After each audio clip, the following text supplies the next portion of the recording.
Will you follow me when the sky starts to change? Yeah, we won't be afraid. We'll never be the same again.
You're streaming with the Fantasy Follow.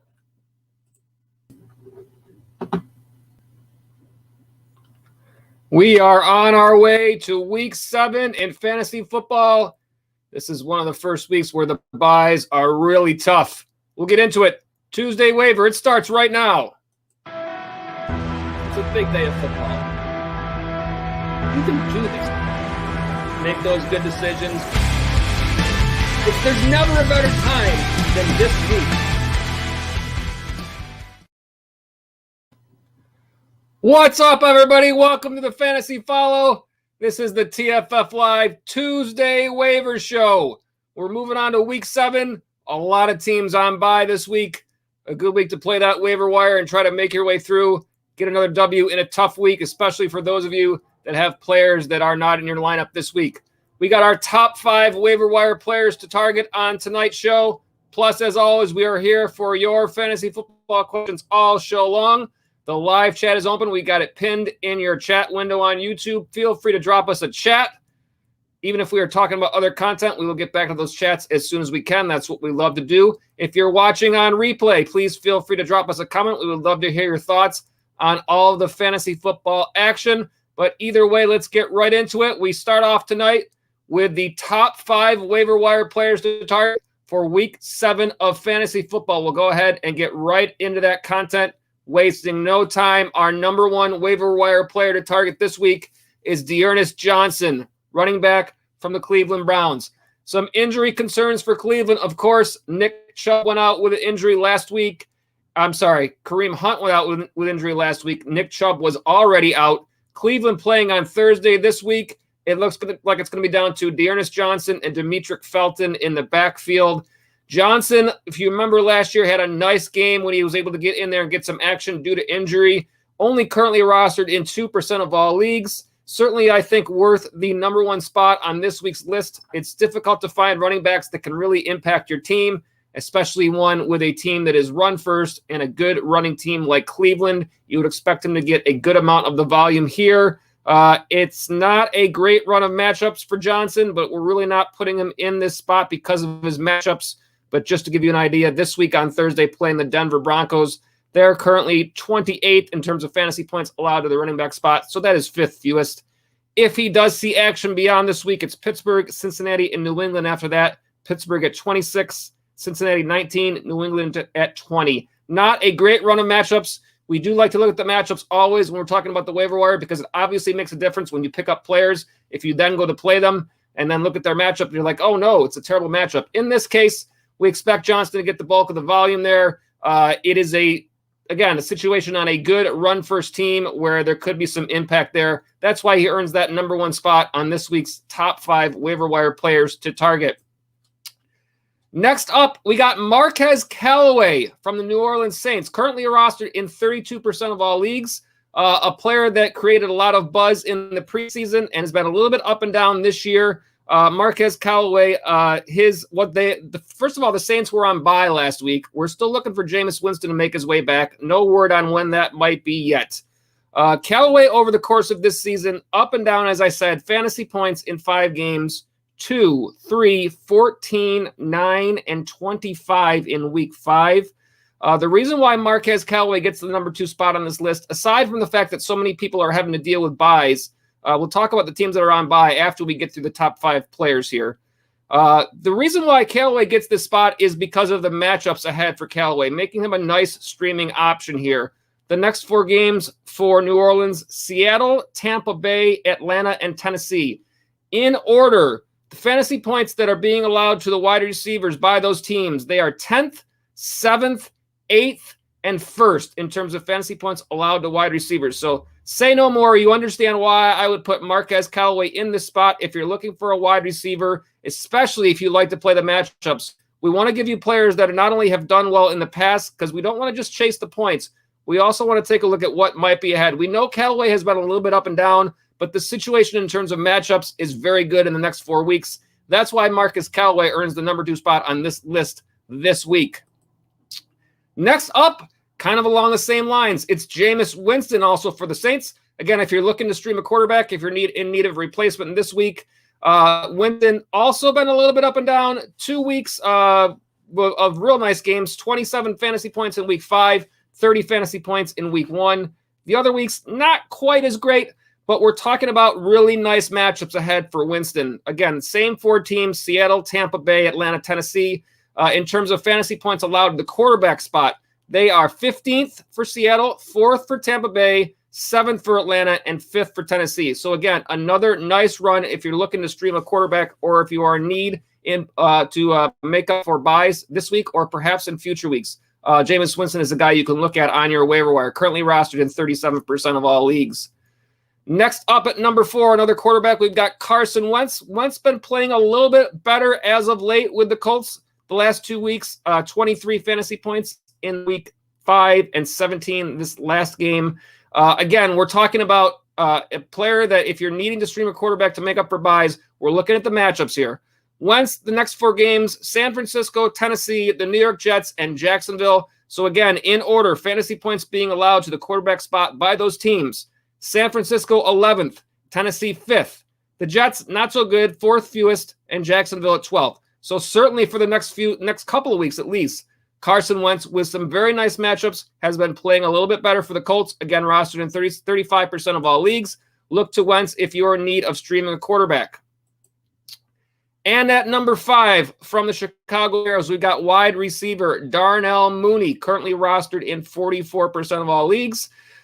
This is a little bit of a risk-reward situation, I guess you could say, with Justin Fields at quarterback. Who knows how much actual pass volume you're going to see, but it has been decent. Last week, 8 targets for Mooney, 5 catches, 45 yards with a touchdown against Green Bay.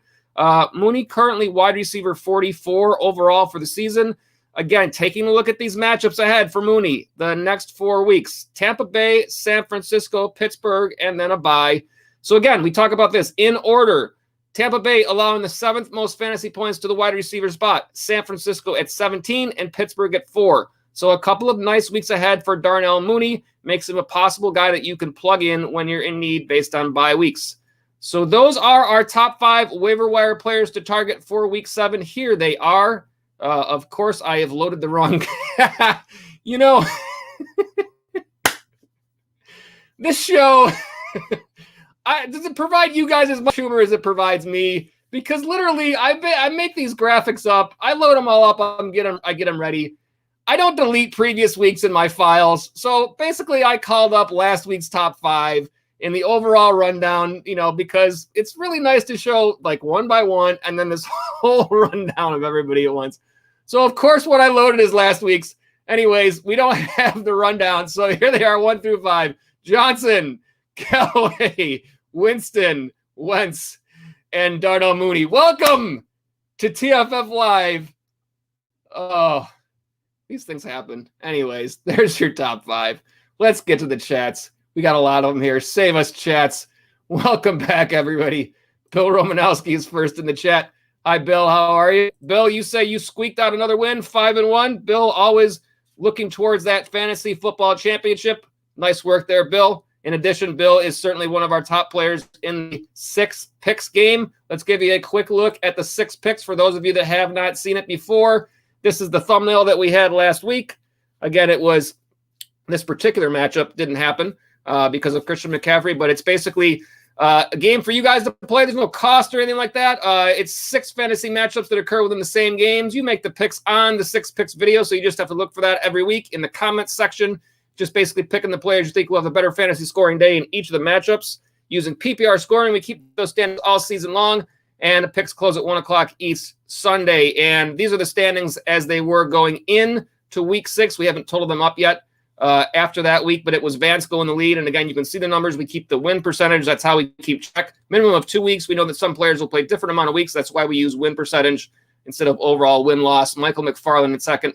And as we mentioned, Bill Romanowski there in third. So good luck, Bill, as well in the 6 picks game. All right, next up, we got a chat here from Bronco Plays. Welcome to the stream, Bronco Plays. You're going to ask about a trade here. You say trade James Robinson for Nick Chubb, non-PPR. An interesting one here. Let's take a look on the running back stats so far for the year. Again, Nick Chubb dealing with injury. Robinson is currently running back 8 for the season. Chubb is currently running back 15. Of course, some time there, so that does affect his standings. The average, if that's overall, and that's not a projection, that's an overall points.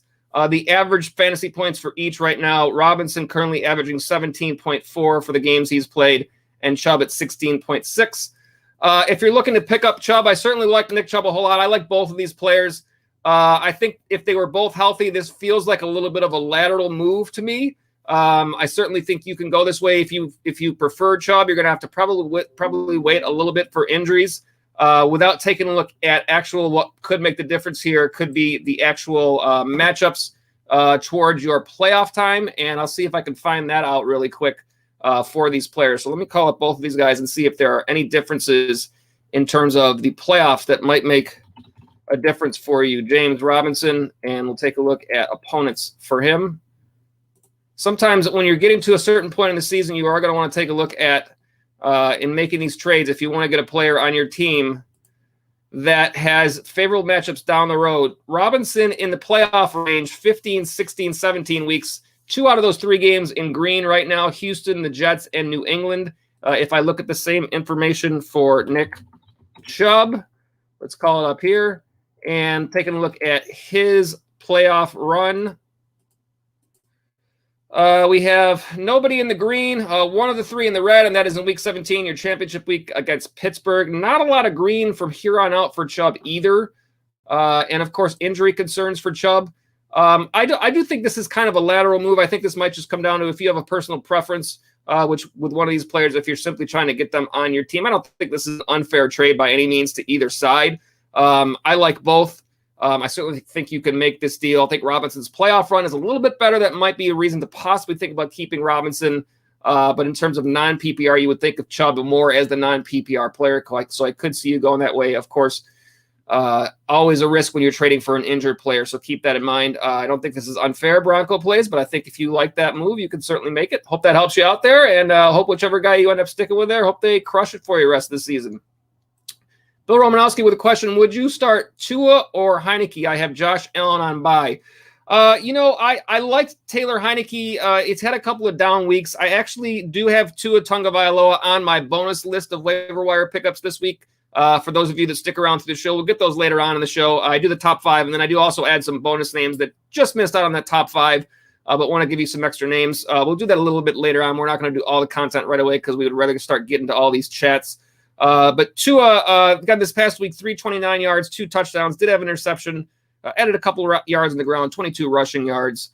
That was 22 fantasy points against Jacksonville. It's a good matchup for Tua. Against Atlanta, they are currently giving up the 7th most fantasy points in the league to the quarterback spot. And if you look at the other side, Washington against Green Bay, what I can do here, Bill, let's see if I actually have the right graphics here. I'm pretty sure because I made sure I loaded the right graphics for this one. Of course, I missed the other one. But, this is what happens here on the show. You guys, I hope you enjoy it as much as I kind of enjoy it.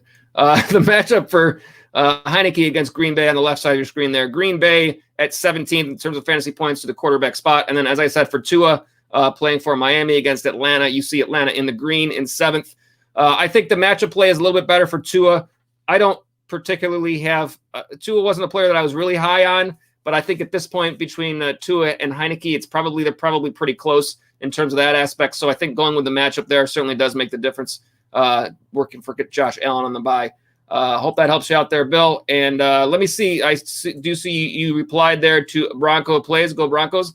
Before we get to the next chat, let's talk about the teams that are on bye this week. For those of you that might be interested, this is a very tough week. A lot of fantasy relevant players on bye. There's 6 teams on bye. They are the Buffalo Bills, the Dallas Cowboys, the Los Angeles Chargers, the Minnesota Vikings, the Jacksonville Jaguars, and the Pittsburgh Steelers. So just think about all of the potential players that are out there, all of the quarterbacks that are out there that are in play. It will probably be an active week on the waiver wire. I don't think it's a particularly deep week in terms of players to pick up from the waiver wire, so it's going to be interesting to see how this plays out. If players have already got the players they want on their roster getting ready for this week, or if people are scrambling a little bit. So it's going to be interesting, and I think everybody's leagues will probably be a little bit different on this. A lot of players to make up for in this week, so it'll be interesting to see how that plays out. We'll keep going with the chats here. We got a chat from Hex, I'm going to go with. Hi, Hex. It looks like you might be a new viewer. Welcome to the stream. And hopefully I'm saying your name correctly there, or the way you intend it. You say, I was offered Aaron Jones and Jonathan Taylor for Derrick Henry. Well, it takes a lot to get Derrick Henry off of a team as good as he's been. I keep struggling with this English thing. As well as he's been playing, or as good as he's been playing. One of those is right. The other one is wrong. You can guess along at home, because I'm not really sure. But one of them is correct. Derrick Henry, obviously currently running back 1, way out ahead. Average fantasy points, 28.4, way out over second place. Jonathan Taylor currently in 5th. Aaron Jones currently in 6th. And those are not projections. That's the overall what they've done so far for the season. If you have, and you do say your running back 2 is Joe Mixon, and you say, help me, please, I'm scared of trading Henry.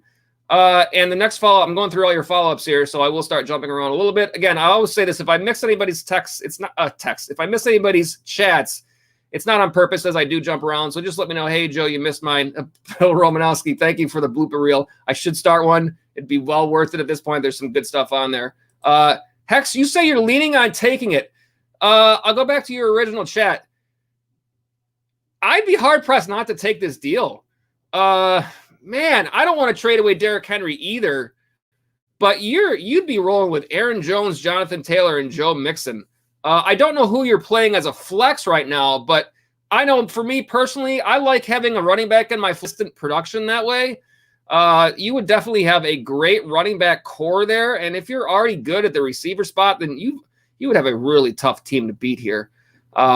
Is there anything in the playoff runs for either of these players that makes you think differently? Let's call them up really quick, because it never hurts to actually kind of think about what these guys might do in your fantasy playoffs, if that impacts you at all. So let's take a look at Derrick Henry. Weeks 15, 16, and 17. 1 game in the red, 1 game in the green, and 1 in between. Championship week is against Miami, week 17. We assume that's championship week for everybody. That's what I refer to it. When I look at playoffs, I'm looking at weeks 15, 16, and 17. Obviously, they're not the same for everybody, but that's kind of just what I look at there. Miami in week 17, certainly a good matchup there. Derrick Henry, probably doesn't matter what his matchups are. He's just been crushing it against everybody. We'll look at the same information for these other guys. Jonathan Taylor, let's see what he's got in terms of a playoff run down the line. Jonathan Taylor, a lot of games in green the whole way through. Has not had one game against a team that's showing up in the red. Again, when I reference green or red, I'm looking these up on Yahoo. Teams are in the green are in the top 10 in terms of fantasy points allowed to that particular position, running back in this case. Teams in the red would be in the bottom 10. Some tougher matchups down the line, but 15, 16, and 17, those playoffs weeks, 1 out of 3 in the red, none in the green. Championship week against Las Vegas, certainly a team that has a history of giving up running. And Aaron Jones, we'll look up the same thing there for Aaron Jones. And let's see what we see there. Again, just trying to give you as much information as possible to think about when you're making this trade. Not a lot of red the rest of the way out, only 1 game, 2 games if you include the playoff run for Jones. 15, 16, and 17 for Jones is 1 out of those 3 games in the red, none of them in the green. Baltimore, Cleveland, Minnesota are those 3 weeks for your potential playoff matchups.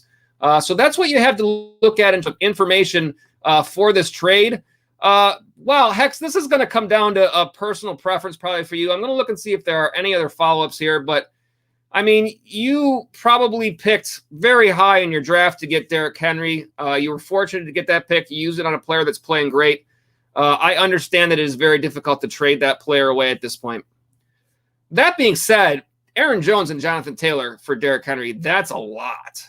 I know that I can say that I made a trade in one of my leagues recently where I traded Jonathan Taylor and a wide receiver for Alvin Kamara. So kind of a similar trade. But I don't think that the wide receiver was I'm trying to think of who the wide receiver was that I even traded. I don't even remember at this point. At any rate, I felt like it was a trade that was in my favor. I gave up a little bit. I gave up a lot of value, I think, to make that deal. But I think it was well worth it. I got an upgrade in Jonathan Taylor, and I'm pretty sure it was a wide receiver who I was not starting at the time. I don't remember. At any rate, it was a similar deal is what I'm getting at, and I was able to get that deal. This is tough. I would not. If you say you're scared of trading Henry, if you feel like you kind of are going to regret it, then I wouldn't do it. At the same time, there's so much value here. I might even ask the people in the chat for your thoughts on if you would take this trade if it was you. Perhaps that'll help you out there, Hex. Because I think if it were me, I don't know if I would. I guess it kind of depends on where you're at. Again, I don't know the rest of your roster. But if you're struggling to find a good flex player every week, if you don't feel like your wide receivers absolutely give you a good option at flex, and currently you have Henry and Mixon as your RB2, your flex player might be a little bit further down the line. This would fill in that flex spot really nicely for you and allow you to just play those top two wide receivers every week and can you continue down the road. Again, it's kind of a situation where in a trade like this, if you're getting 2 for 1, you're adding depth. A lot of time that's going to be a trade that's better for a player that's struggling a little bit more. If you're currently winning your league and you want to load up your team, getting ready for the playoffs with a really top-heavy team because you're not worried about depth as we go through these bye weeks, then it might be more in your favor of the side of this trade that's getting won. So if you feel like you need the depth, you certainly get it here. If you feel like you're already crushing your league, and you don't need to add depth and you're fine the rest of the way around and you really like Henry, then you can simply stick with Henry. This is really tough to say, especially since you say you're worried about getting rid of Henry. There's so much value that you're getting here for those guys. Aaron Jones, I don't think there's any concern with Jonathan Taylor. Aaron Jones, is there slight concern about A.J. Dillon taking a little bit of that work? I don't know that there's a big concern there. Dillon has certainly got a little bit more of that work. But when you look at Jones' stats, as I will do on my other screen here, in terms of fantasy points, he's only had 1 week under double digits. He's already had a week with 42, and the last 2 weeks, 15 and 21. He's had a couple of touchdowns already this season, 6 in total. Man, there's a lot of value there. I understand where you say you're leading on taking it. I would be hard pressed to not take this myself if I was offered this deal. I think that's a lot of value there. Again, all I can do is give you information there, Hex. My thoughts, fantasy football is all about opinions. By no means do I feel like I'm the only opinion out there. Do what you feel is best for your roster in the end. But I would say I would make the decision this way. If you feel like you are struggling or middling a little bit in your league and you need some depth to help you make up wins during the bye weeks, then having those 2 players during the bye weeks is going to help you with depth. And that's going to help you get through some of these weeks where you don't want to, if you're a top heavy team, you might struggle more with the bye weeks. Jones's bye in week 13 and Taylor's bye is it the same week in week 14? So different weeks. So therefore, covered to help you out in that situation. Or, if you're 6-0 and you want to just keep rolling, you're good with where you are. I can see you going that way as well. Again, Hex, a lot of times the answers that I give you guys on this channel are not necessarily for sure this way or for sure that way. It's more about the information to help you make the best choice for your roster. So I hope that helps you out, Hex. Whichever way you go there, I hope they crush it for you. But I'm wanting to hear, hit us back at some point and let us know what you decided to do and how they worked out for you. I'm very interested. Thank you for the chat and welcome to the stream. If you are a new viewer, I will say this real quick for those of you that are new or even for those of you that are regulars. First of all, we thank those of you that have been with us for many of our live streams. If you are new, if you enjoy our content, feel free to hit that subscribe button so that you can get those notifications whenever we have new content. And also, if you are enjoying what we're doing here, feel free to drop us a like. The likes and the subscribes, they really do help out the channel a ton. So we appreciate all of you who have done that for us. And I know Bill Romanowski has already smashed it, so I appreciate that, Bill. Despite the blooper reel, I do appreciate that. And all of you guys that have been with us, of course, we always enjoy talking fantasy football with all of you guys. Yadvir Pada is back, one of our regulars. Welcome back, Yadvir. I do believe you've been here before. You're asking, should you trade away Diggs and Aaron Jones for Cook and Jefferson? All right, let's do a little comparison here. Let's start with the running backs here. Aaron Jones for Cook. Jones currently running back 6 for the season. Cook has missed some time. He's down the line a little bit farther. He's currently 21, but if you look at their average fantasy point, that's not again, I always say that it's not a projection. That is the overall fantasy points scored for the season. Since we're getting into buys and people missing weeks, we take a look at the averages. Jones averaging 18.4. I use PPR scoring for reference because I figure most people play that way. And Dalvin Cook at 16.5. We expect good days for Dalvin Cook ahead. You are probably buying low on Cook in this deal if that's what you're doing. If we look at the other side of this, we're looking at Diggs and Jefferson. And let's see where they currently fall. Jefferson currently wide receiver 6. 18.6 is his average. And Diggs is wide receiver 16, averaging 15.9. So you're getting an upgrade on Jefferson. And I actually, even though Aaron Jones is higher right now for the season, to me, you're getting an upgrade on Cook as well, as long as Cook remains healthy. So I think if you can get this deal, Yadvir, I think this is certainly in your favor if you are getting the Cook and Jefferson side.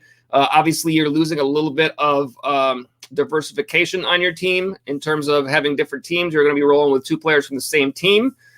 So as long as you're good with that, I think that it's in your favor to make this deal. I like this deal, Yadvir, and I would agree with making it if you can get it. You follow up with another one here that says, who should I start? Bateman, Renfro, or Gordon, PPR?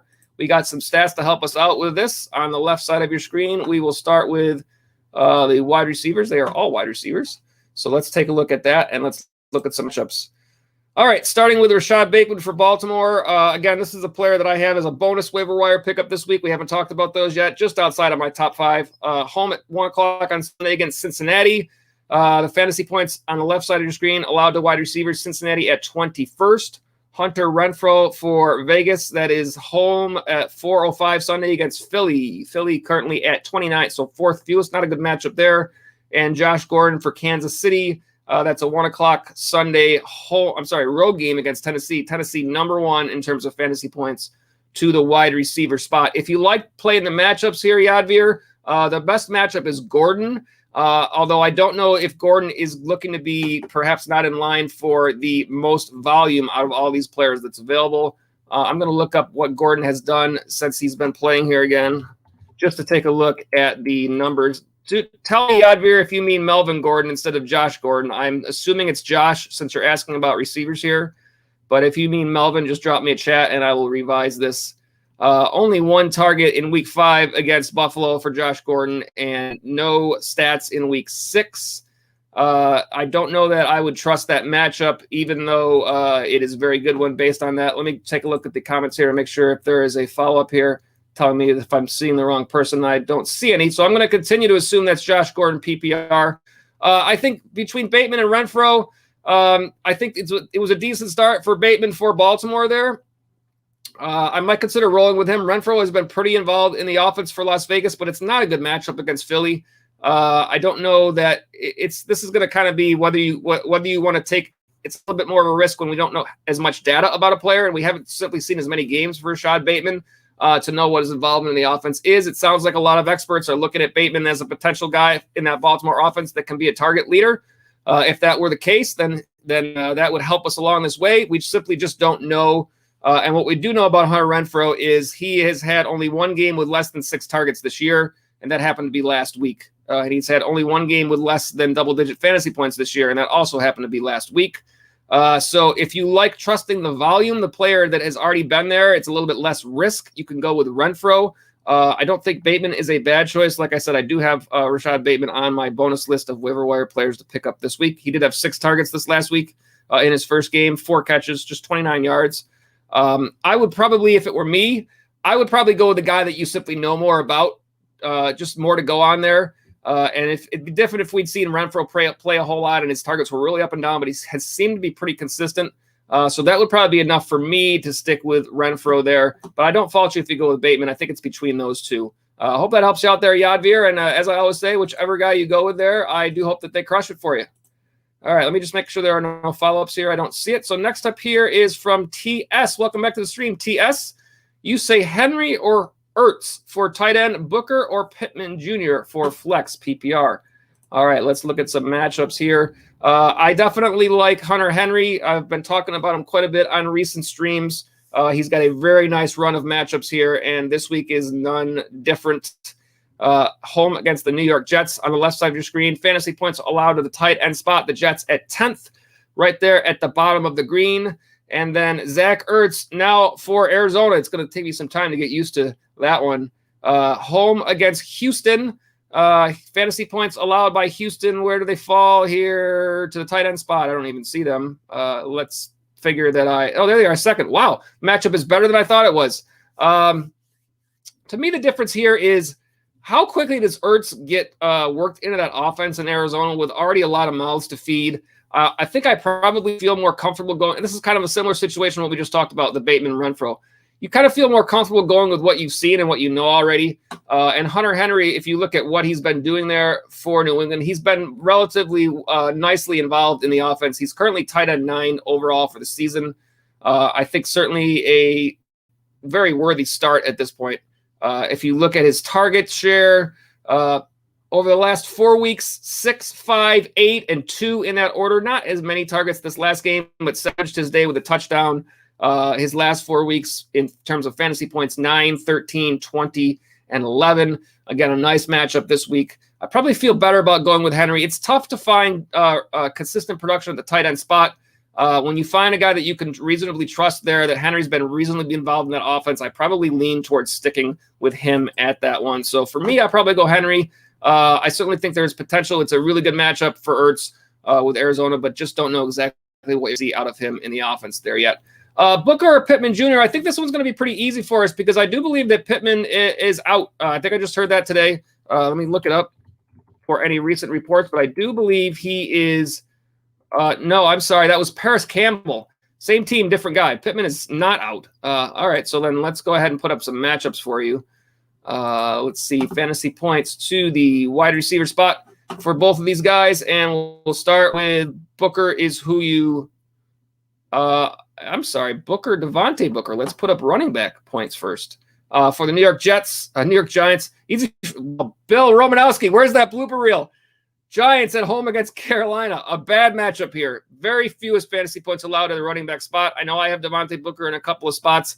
I'm fading him this week. If you have a decent option that's better, probably a decent week to put Booker on the bench. And also, I don't really know what the situation is with Barkley. Have not looked up.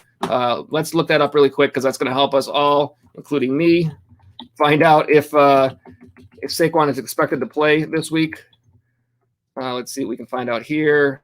Here is of course, still has a questionable tag, and here is the notes that Yahoo provides for Saquon Barkley, and they say remain sidelined for Thursday's practice. This doesn't help us. This is last week. Thank you, Yahoo, for telling us nothing.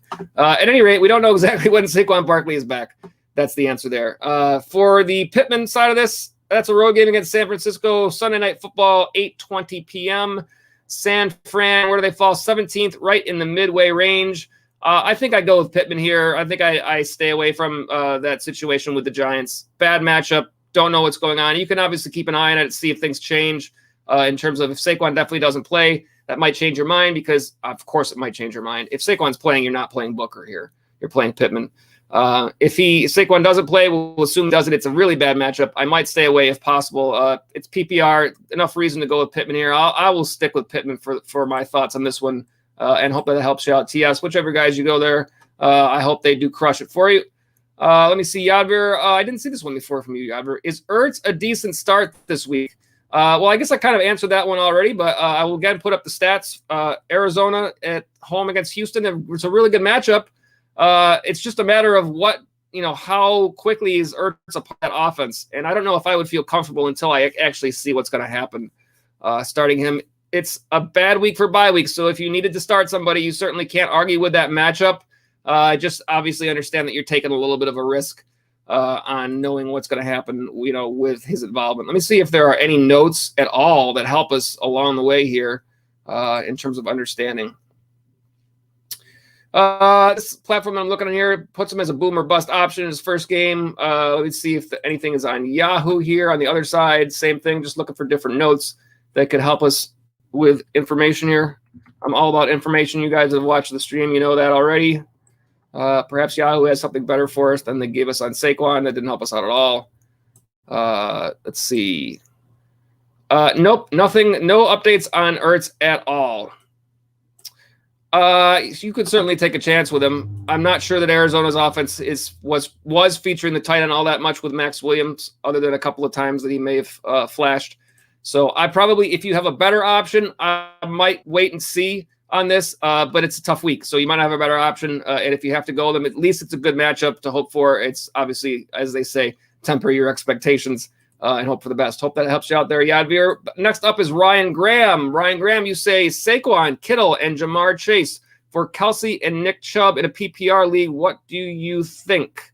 I'm going to assume that you are trading away Saquon, Kittle, and Jamar Chase, and you're picking up Kelsey and Chubb. It's an obvious upgrade, Kittle to Kelsey. It is... How would I characterize the Saquon for Nick Chubb here? Because they're both hurt. If you look at where they are overall for the season, Chubb is currently running back 15, and average-wise, he's at 16.6. And Saquon is going to be down the way. He's currently 24th overall, and his average is 10.8. Of course, injuries have hurt the average. The injury to Saquon was fluky, so I don't know if I hold that against him, and it doesn't seem like it's an injury that they're expecting him to be out for a long time with, so I don't think it's awful. I don't know that we know how long Chubb is going to be out, so it's kind of a lateral move there. Essentially what you're giving up here is you're giving up Jamar Chase to get an upgrade on Kelly. I don't know what your other wide receivers are, Ryan. Let me see if there are any follow-ups here from you, and I don't see them. I think that if you have a very stacked wide receiver core, then yes, you can probably make this deal. That being said, I like Jamar Chase a whole lot.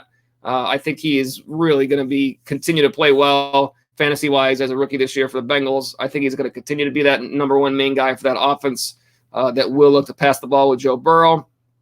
I like Chase a whole lot, but you may be in a situation where you have stacked wide receivers and you can afford to make this move. And so, therefore, if Saquon for Chubb is a lateral move and you have the wide receiver core to do this, then you're getting a nice upgrade. You're improving your team. So, again, when we look at trades, it's not always about who wins the trade.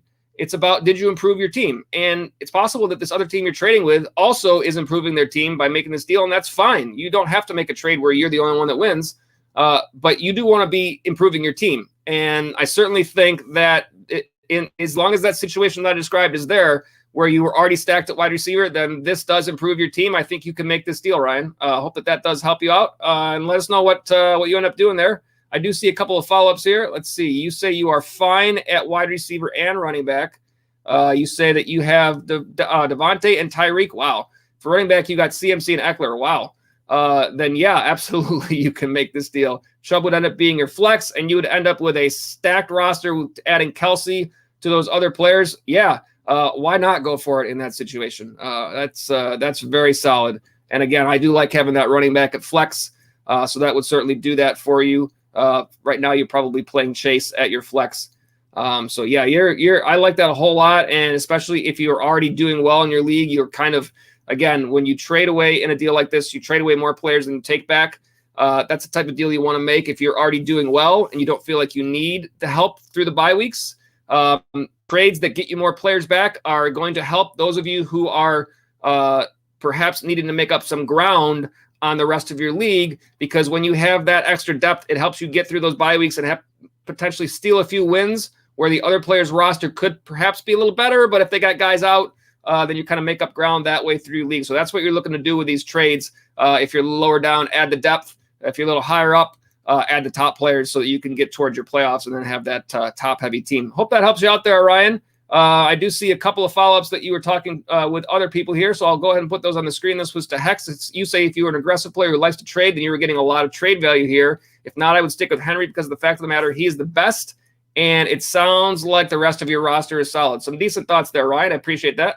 Always like to have you guys in the chat add your thoughts to any of the other questions here. Like I said, this game, fantasy football, is all about opinions. I by no means think I'm the only opinion out there. So we like talking fantasy football with you guys. So feel free to throw in offer your opinions for others on here. I'm sure that helps them out as well, because they're here looking for information as much as any of us. Any of us playing fantasy football, we're all out there looking for information. So I like those thoughts there, Ryan, and hope that the thoughts on the trade there help you out. Welcome back, Blammo Time, to the stream. Welcome, Blammo Time. You say I'm starting RB1, Jonathan Taylor, RB2, Darrell Williams, Flex, Cordell Patterson with Corey Davis, Michael Carter. You got bye troubles this week, huh? This looks like some of my rosters. Chris Godwin, Mike Davis, love the matchup on the bench. Thank you for your help. 6-0. Nice, 6-0. Good start there for you, Blammo Time. This looks like just I don't know that there's much of a question here. This looks like just of a statement, but perhaps a chance to humble brag.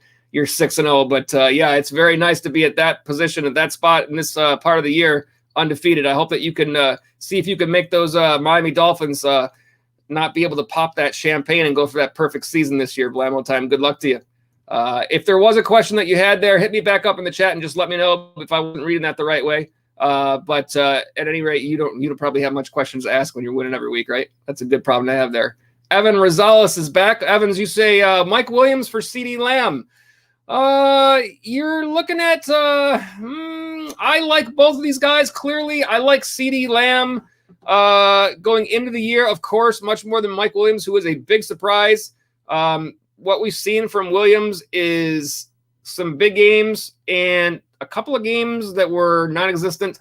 I don't know if that's a trend or if that's just a one-off at this point. Week 4, only 2 fantasy points. Week 6, only 5 fantasy points. All the other weeks, 22, 22, 33, 37, just crushing it for Mike Williams. I certainly think I trust CeeDee Lamb overall as the more consistent player. Williams on bye this week, so is Lamb. Both on bye, right? So nothing lost there for either of you. Lamb has also played very well this year. If you look at the overall, Williams is currently wide receiver 4 and CeeDee is 10. The averages for Williams is 20.1. CeeDee is 18.1, but it's been much bigger discrepancy in the gains for Williams that has got him there. I like CeeDee Lamb to continue to climb those standings as we go through the season. It won't surprise me if CeeDee Lamb surpasses Mike Williams for the year. Or at least that they're close to each other, because I do think that Williams has certainly been a little bit of a surprise. I think there are going to be a lot of good weeks for Keenan Allen in the offing. I don't think Williams is not going to play well, but I do think that offense in Dallas is pretty stellar as well. So yeah, I think you can probably make this deal, Evan. Let me see if there are any follow-ups from you. I think this is a deal that you can make. I think this is a deal that I might try to make if it were me, just because I probably favor CeeDee over the course of the season. And this is like a sell high kind of for you on Williams, because he's had a couple of down games and you're probably thinking, what's going on here? Not that last week was not a good game for anybody for that LA offense. Certainly it wasn't a good game for Justin Herbert and was not also a good game for Keenan Allen. So I don't think that's a knock on Williams by any means. You do expect Keenan Allen to end up being the more consistent target getter in that offense, I guess. But I don't know. It feels like this is a year where Mike Williams is somehow emerging to be something that we didn't realize that he was either. So this is kind of like this is a little bit of a toss up for me. I would probably make this deal if it were me, just because now this is opinion wise. There's a difference between data and opinion. I try to present a lot of data. Opinion wise, I probably just favor CeeDee Lamb in this situation. You drafted Mike Williams very low, so you're getting a very nice upgrade on where you drafted a player in order to get CeeDee. And I think by the end of the year, Williams, like I said, currently in 4th and CeeDee in 10th. I think CeeDee certainly moves up potentially from 10th as the year goes on. I don't want to say Williams drops, but I think it's very possible that you see Williams start to drop a little bit, because I think there are other guys who are going to push him there that are still lower than him, guys like a DeAndre Hopkins, Diggs over the course of the season.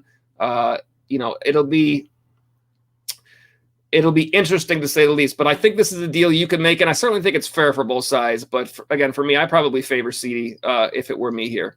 And let me see if there are any follow-ups. I don't see any follow-ups here, so hope that does help you out there. Evan, let us know what happens with that trade and how you make out, and hopefully they, whichever guy you stick with there, they continue to, or they crush it for you moving forward.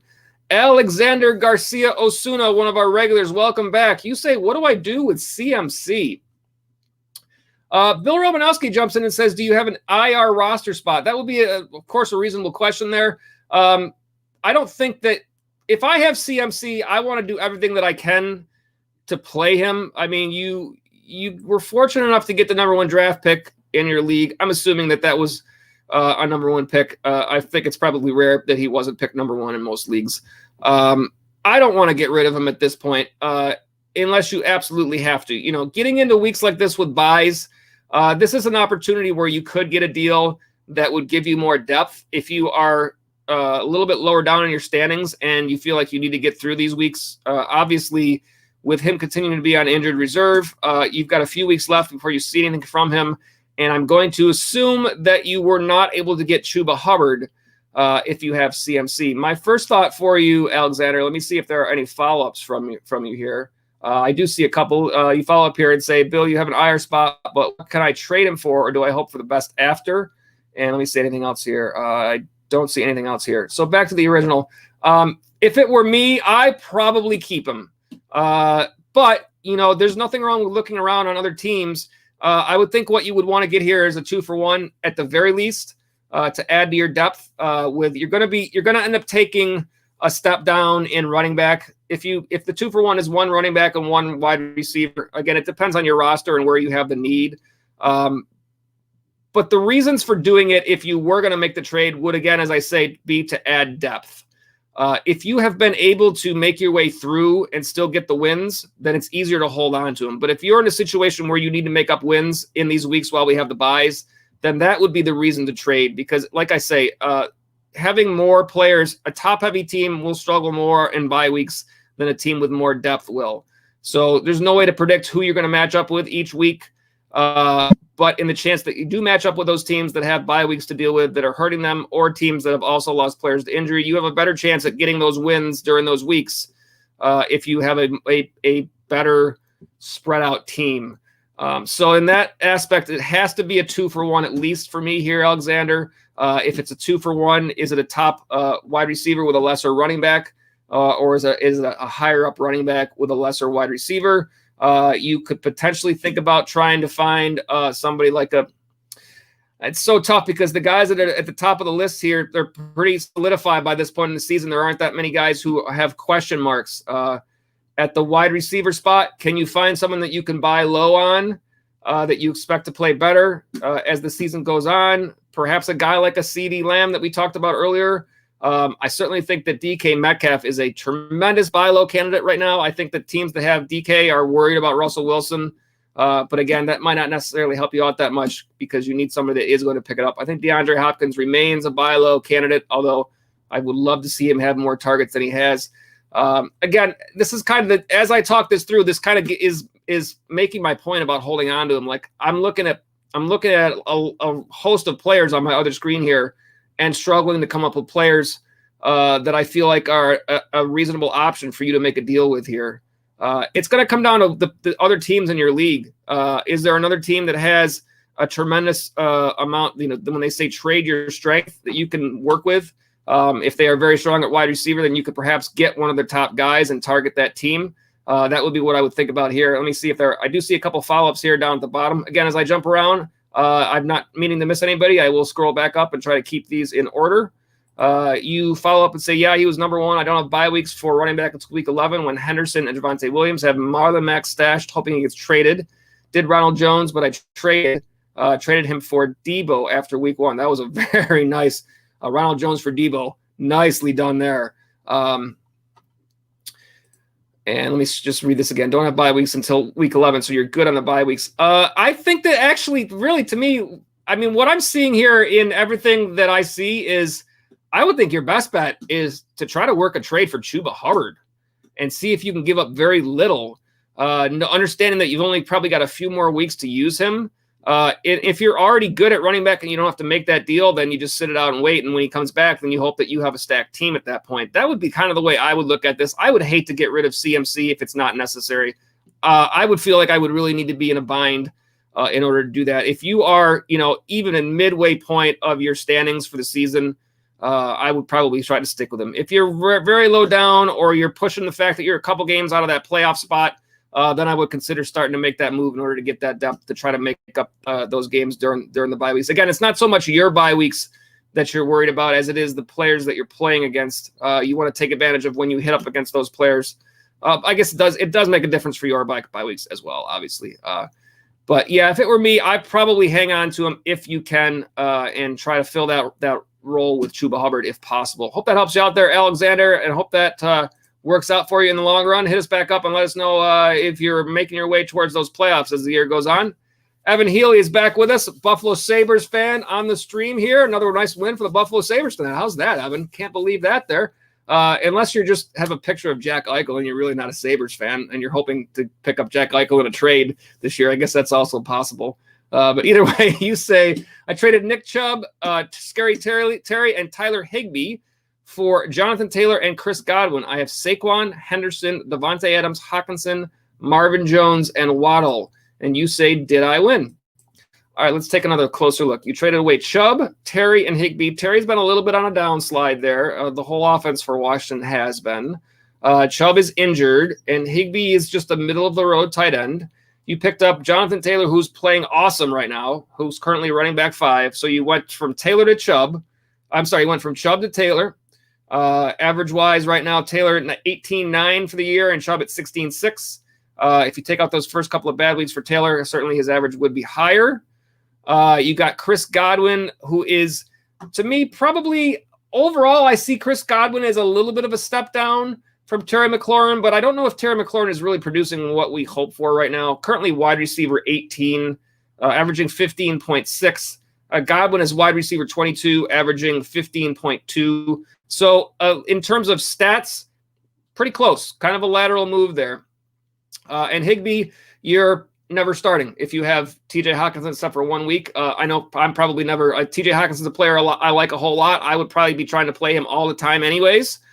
So yeah, this is a trade your strength situation, and that's what you did. You already have Adams, so now you're rolling with Devontae Adams and Godwin as your wide receivers with Marvin Jones there as a possible flex or a spot starter. Same with Jalen Waddle.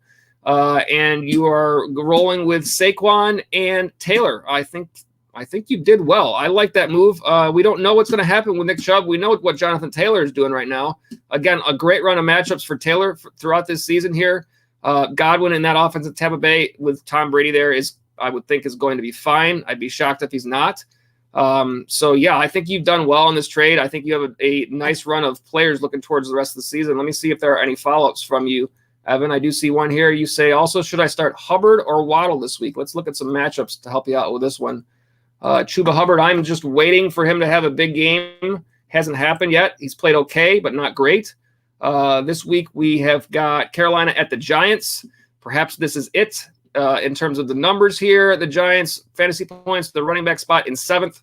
The matchup is very good. You expect the Giants to not be winning this game, which means game script is in Hubbard's favor there. I think this is a nice week for him. Jalen Waddle for Miami. This is home against Atlanta. The matchup's fantasy points to wide receivers. Atlanta currently at 8. So very close to each other.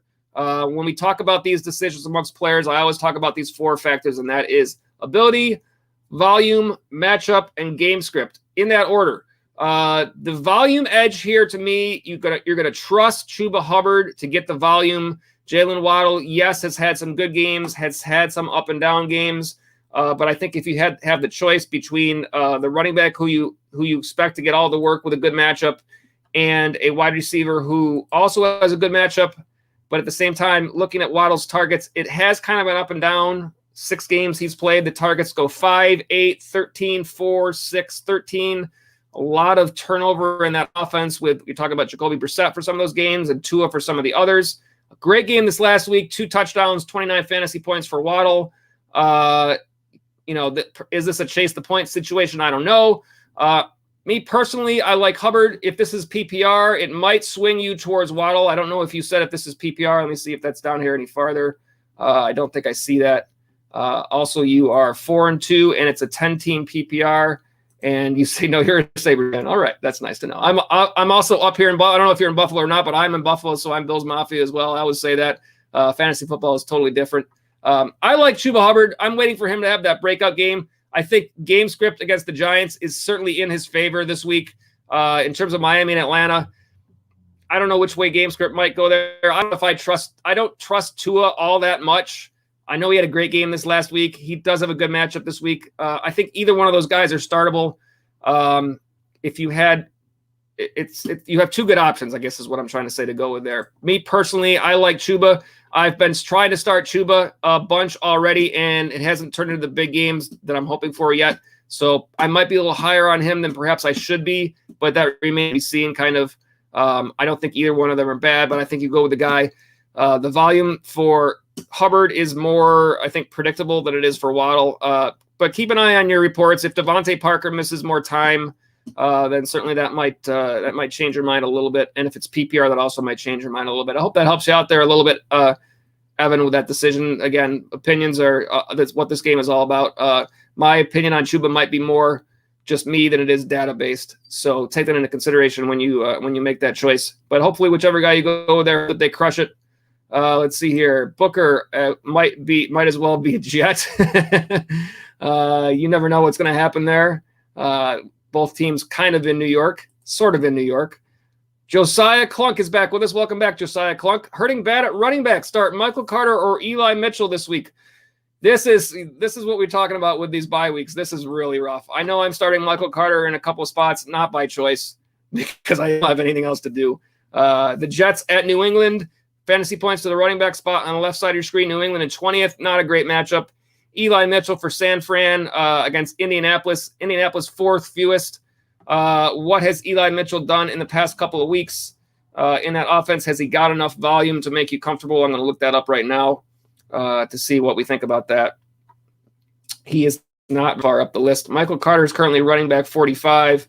Mitchell is 55. The averages are different. Carter averaging 8.8. Mitchell 10.6. So a little bit higher average for Mitchell. And last game in week 5, just 9 rushes, just 2 targets, 8 fantasy points. I probably need to see it from Eli Mitchell before I trust him.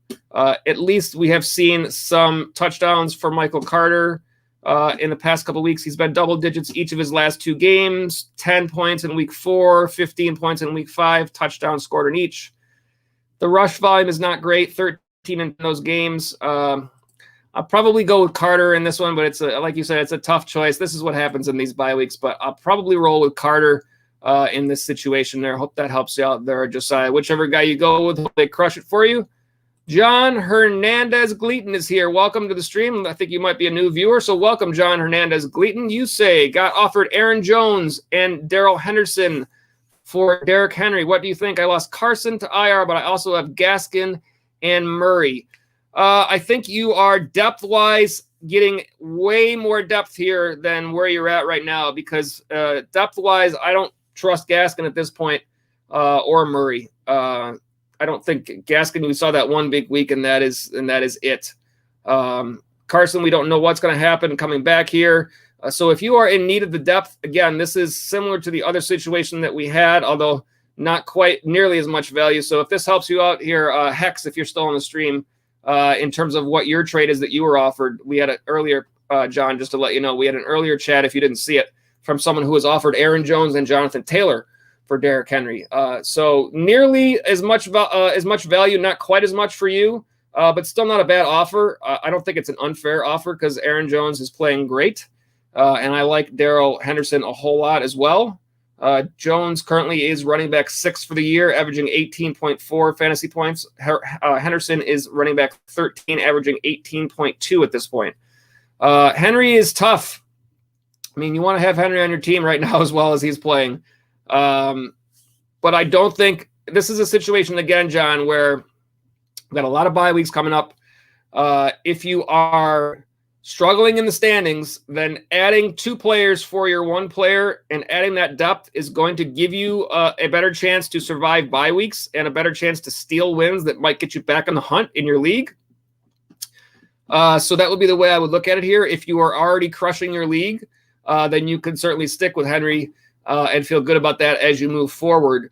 And you can wait out Chris Carson, hopefully getting healthy and trying to figure out a way to pick up, whoever it might be, Rashad Penny for Seattle coming back off of IR, who might take his place. Alex Collins a little banged up, things like that. You're going to be forced to work the waiver wire more. If you stick with Henry, you'll have immediate depth if you add Jones and Henderson. I don't think this is unfair. You do say you picked up Alex Collins as well. I would certainly look at the reports because it does look like he was a little banged up this last game. And it does look like Rashad Penny is on his way back. So I think eventually that's going to be Penny taking that role while Carson is out. Let me see if there are any other follow-ups here. I don't see any. I see follow-ups here on other topics. So I'm going to pass those up. So I'm just looking for anything else here as I scroll around. I don't see them. A lot of chats tonight. Appreciate all the chats. We're going to get to these as best as we can and try not to get too far behind on them, but I do want to give everybody their due. I don't think this is an unfair deal, John, in terms of getting these two players. I don't dislike the deal. Given the fact that we just saw another person on the chat offered Jones and Jonathan Taylor for Henry, how does that make you feel about, are they offering you enough in comparison? It makes me feel like perhaps they're not offering you enough. If somebody else was able to get Jones and Taylor instead, clearly, I mean, this is not a bad deal, but not as good of a deal as that. So I think you might be able to sweeten this deal if you want to make a counter offer and ask for a little bit more of that back. Perhaps that is a third piece on their side that is like a wide receiver, and perhaps you can throw in a second piece on your side that is a little bit lesser down.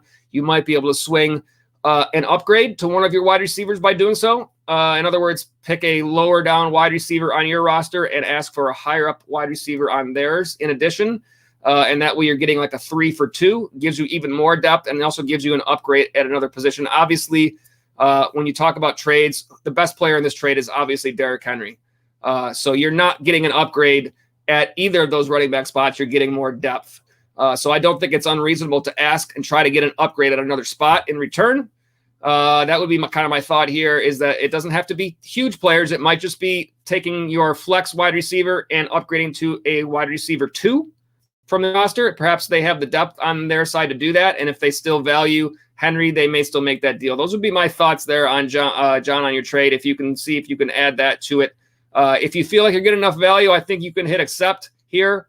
But I don't think you're willing to think about counter offering just based on the fact that we've already seen somebody else on the chat who was getting more than what you're getting. And feel free to use that as a reason when you tell them, like, listen, I went on and I watched this live stream. Somebody else was getting Aaron Jones and Jonathan Taylor. You're only giving me Aaron Jones and Darrell Henderson. Like, I can't take that. You got to add more. Like, that could be you can easily use that as your bargaining chip. I will allow that. So good luck to you, John, there. I hope that helps you out. And I'm going to try to stick in order here because there are so many chats. So if there are any follow-ups down the road, I don't want to miss anybody. If I did miss anybody, just let me know. Hey, Joe, you missed me. I think I'm still in order here. But I'm going to try to stick in order the rest of the way through here. So that I don't miss anybody. I hope that those thoughts be out there, John, and good luck with that. Kevin Martinez is up next. Nobody wants Julio Jones, and I need to drop him to cover a running back spot because of bye. Should I do it for J.D. McKissick? This is tough because I'm concerned about Julio Jones too. At this point, when he just has returned and is already hurt again, coming off a season where he was continually hurt last year, I'm actually really worried that he hardly ever sees the field the rest of this year at all. That being said, it's tough to drop him at this point. McKissick is one of my bonus waiver wire players this week. We haven't done the bonuses yet. For those of you that stick around for the entire live stream, that might be your payoff for sticking around the whole time, is we'll get the bonuses at the end. I will recap the top 5 at some point, although I screwed up the graphic. I might be able to find the graphic while I'm looking through that at any rate. I feel like McKissick is in line for a good game this week. Matchup against Green Bay. The matchup isn't great. It's the 17th most fantasy points, right in the middle to running backs. But I think Antonio Gibson's injury, he's been dealing with an injury for a few weeks. I think it's starting to catch up with him. We saw more work from McKissick last week. 8 rushes, 45 yards, 10 targets, 8 catches against Kansas City. Obviously, they're needing to throw the ball a little bit more in that game. I think that might continue. I think McKissick is a good pickup. Do I want to cut Julio? I don't want to cut Julio. Do you have anybody else in your roster that you could cut? I mean, if he's the lowest guy down, then and you need a running back absolutely because of buys, then you might be stuck here unless you can work another trade with somebody else.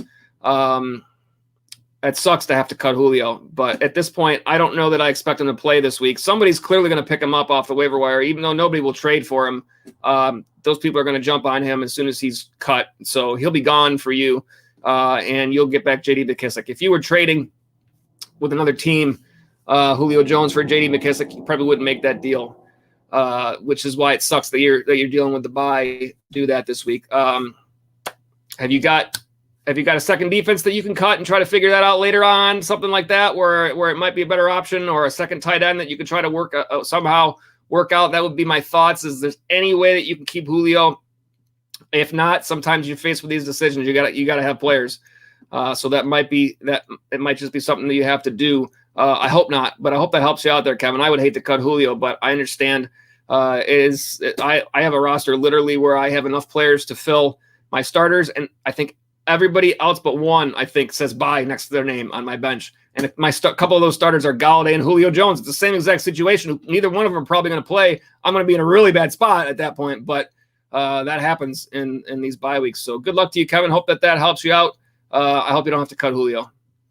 Let's see here.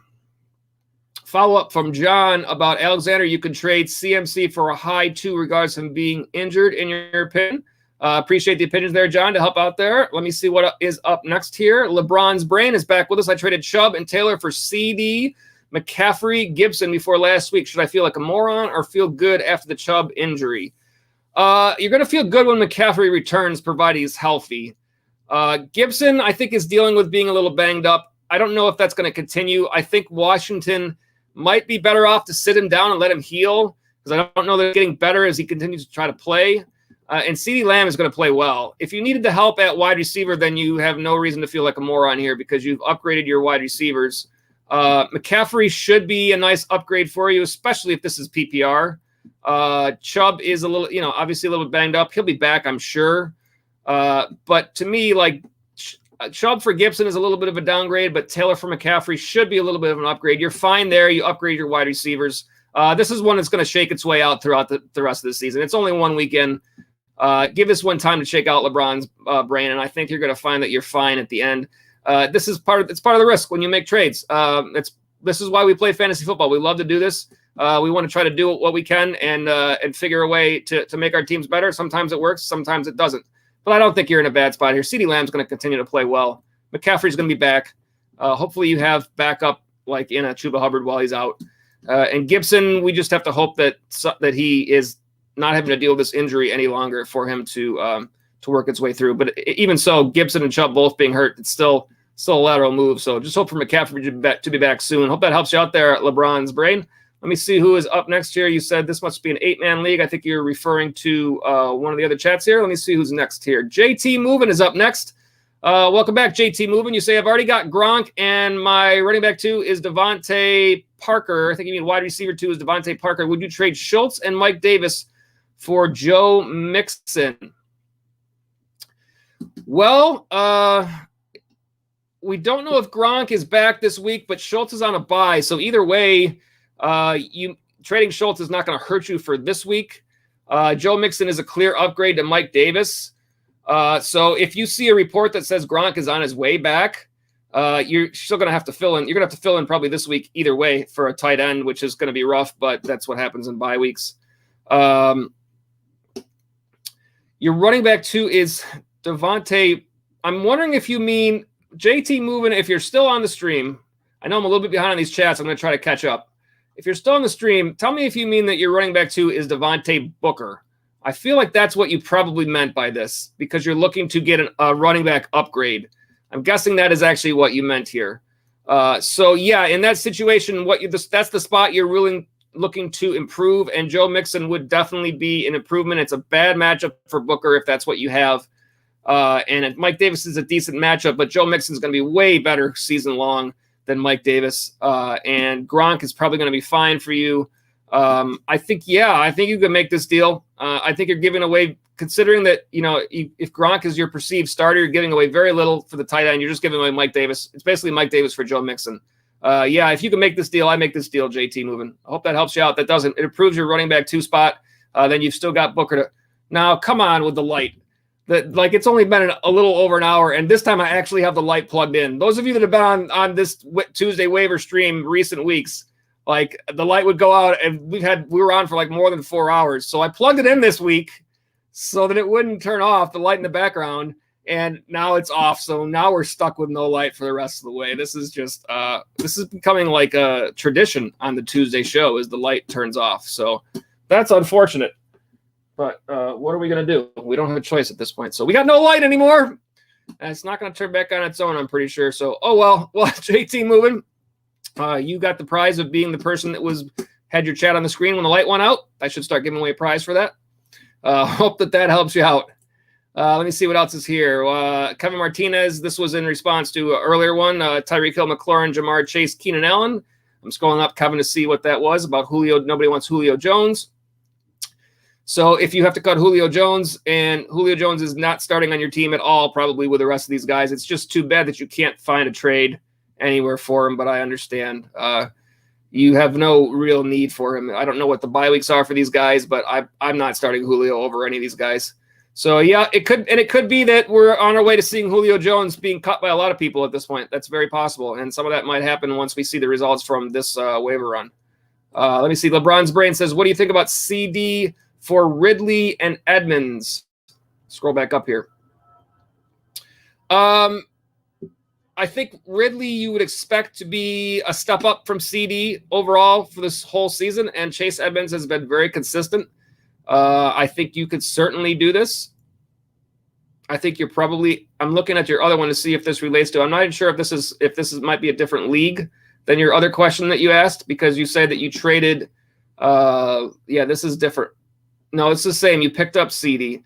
So you would then be adding another basically another running back as part of that other trade. So it essentially would be the trade that you made before would be McCaffrey, Gibson, Edmonds, and Ridley for Chubb and Taylor. I mean, when you look at it that way, that's a whole lot of value. I think Calvin Ridley is going to be just fine the rest of the year. I think he's going to have good weeks ahead of him. I think he's going to have better weeks ahead of him.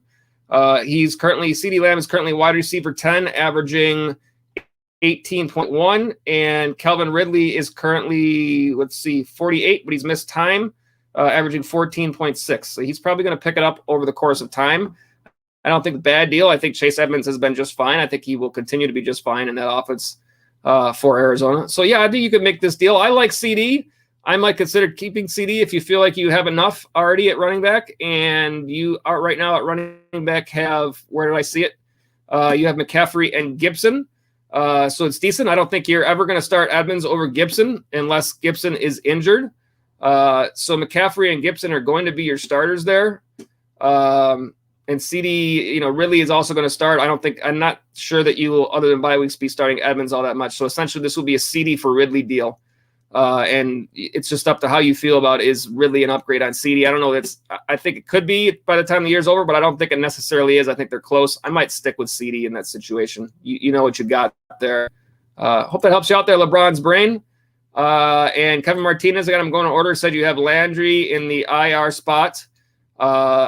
Jarvis Landry in the IR spot. And I'm scrolling back up to see what the original question was. I would, Kevin, if I were you, before you make, you can't. I would rather have Julio in that IR spot somehow if they say that he's going to be out. I might, if this were me, Kevin, I might take a chance on this one and not put the claim in, and see if McKissick doesn't get claimed. He might still be available, and if Julio Jones is downgraded to out this week, then replace Landry with Julio Jones in your IR. I don't know off the top of my head how long Jarvis Landry is expected to be out. You probably already know the answer to that if you already have him there. But I feel like Julio Jones has more value to your team than Jarvis Landry if they both become healthy at some point. I think there's a very reasonable chance Julio doesn't play this week. So even if you have to wait until Sunday for him to be named inactive, I think it's worth your while, because can you find another running back that's to fill that spot in that's not named J.D. McKissick? You're still taking a reasonable chance on whether McKissick has a decent game. There might be other running backs out there who are not top brand names who you can get something out of just to get you through.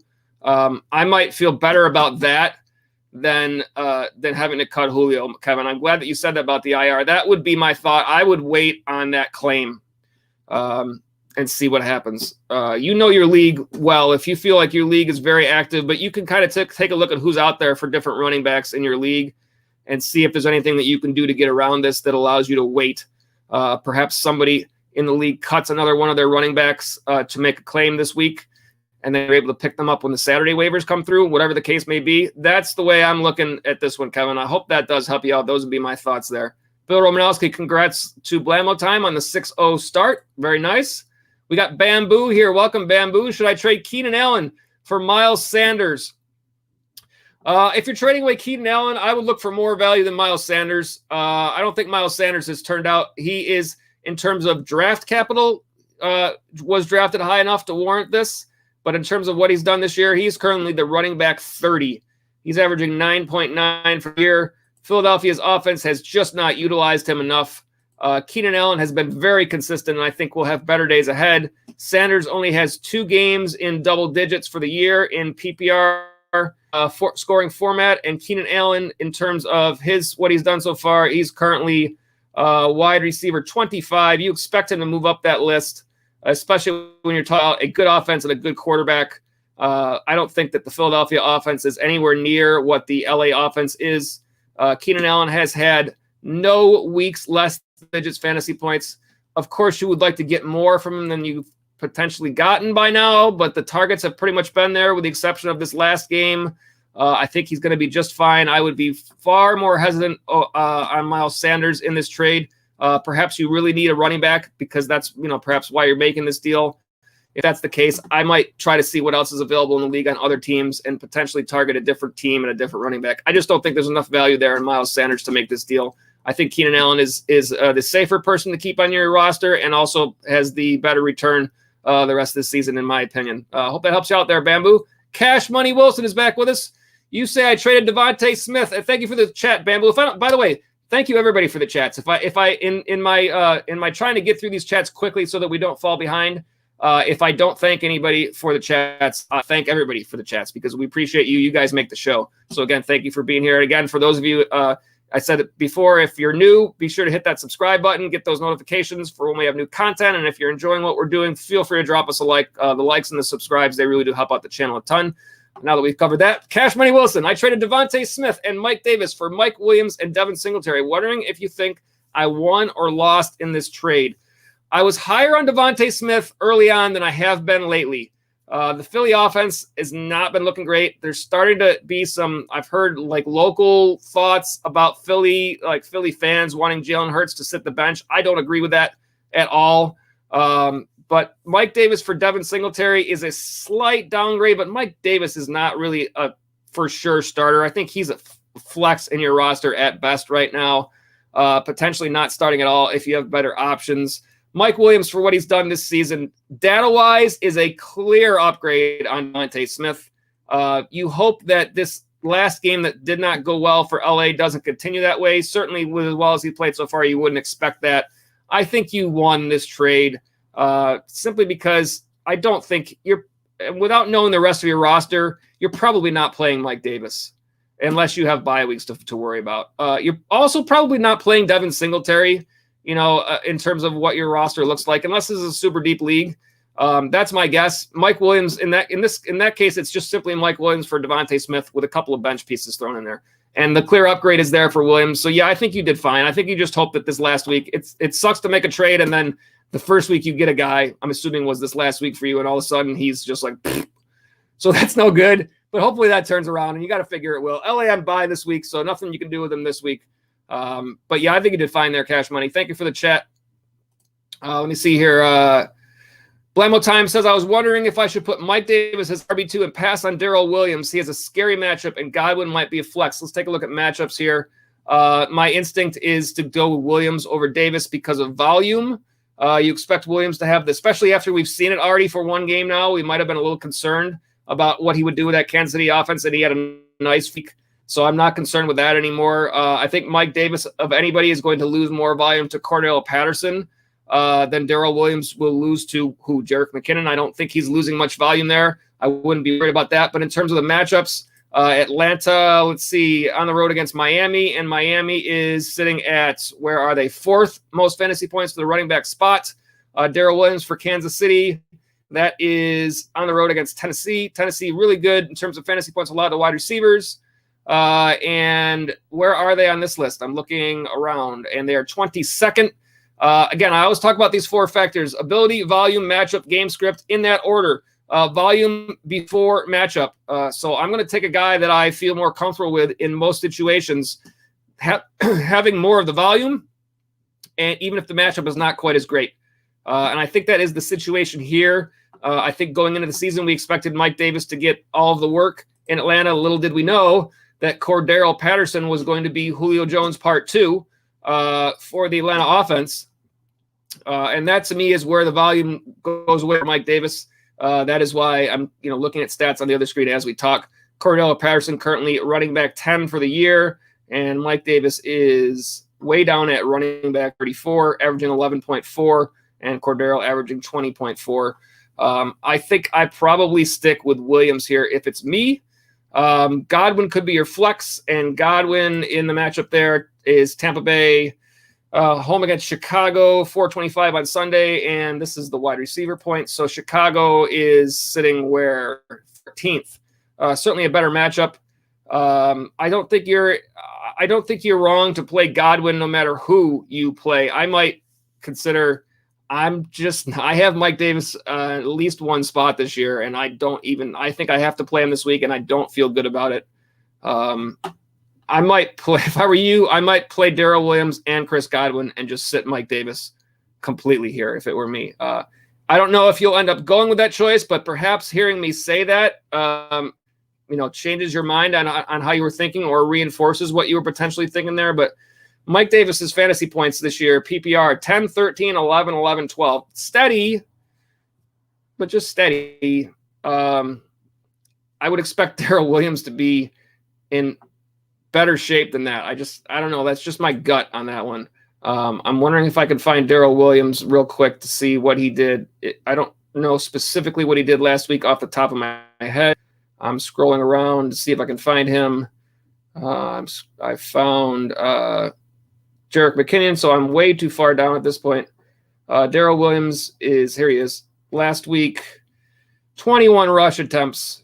Davis was in the low teens, 62 yards, 4 targets, 2 touchdowns. Darrell Williams had 5 targets the week before that. And Davis, in terms of targets, has he been even close? Yeah, he's had a couple, 5 the last week. Only 13 rush attempts. The week before that, 13 rush attempts. Again, that's a volume. This is a volume play to me. I probably prefer Darrell Williams to me, and I might go ahead and go with Godwin because of the matchup as well. I think the matchup is actually pretty good.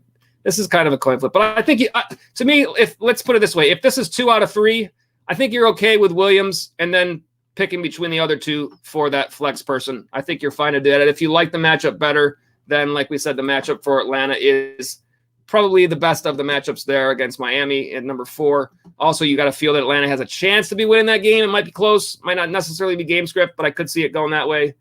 So those are my thoughts, Blammo time. Hope that helps you out there. Let me see here. Here's a chat from Kevin. Personally, don't like the Derrick Henry trade. You're trading someone's true number 1 option for star players and a system offense, which can continue to out them. Well, Henry to me is untouchable. Blammo time responding to Bill Romanowski to thank you. Hope yours is going well. I'm just rolling through these here. A. Aladdin, one of our regulars, is back. Welcome back, A. Aladdin. Would you drop Singletary for Ramondre Stevenson from New England? I think you're asking about there. Devontae Freeman or DJ Dallas?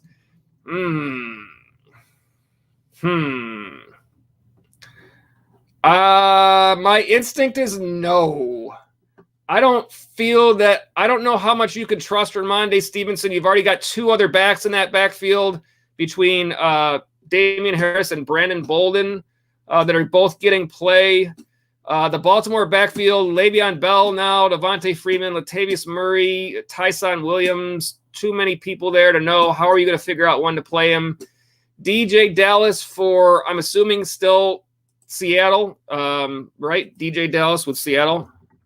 I don't know that there's enough to trust there because I know that Alex Collins is banged up, but Rashad Penny is on his way back. And as soon as Rashad Penny is healthy, it's going to be him over DJ Dallas. So I know that Devin Singletary isn't giving you a lot, but I still might think he's giving you a little bit more than those guys. At least there's only two of them there.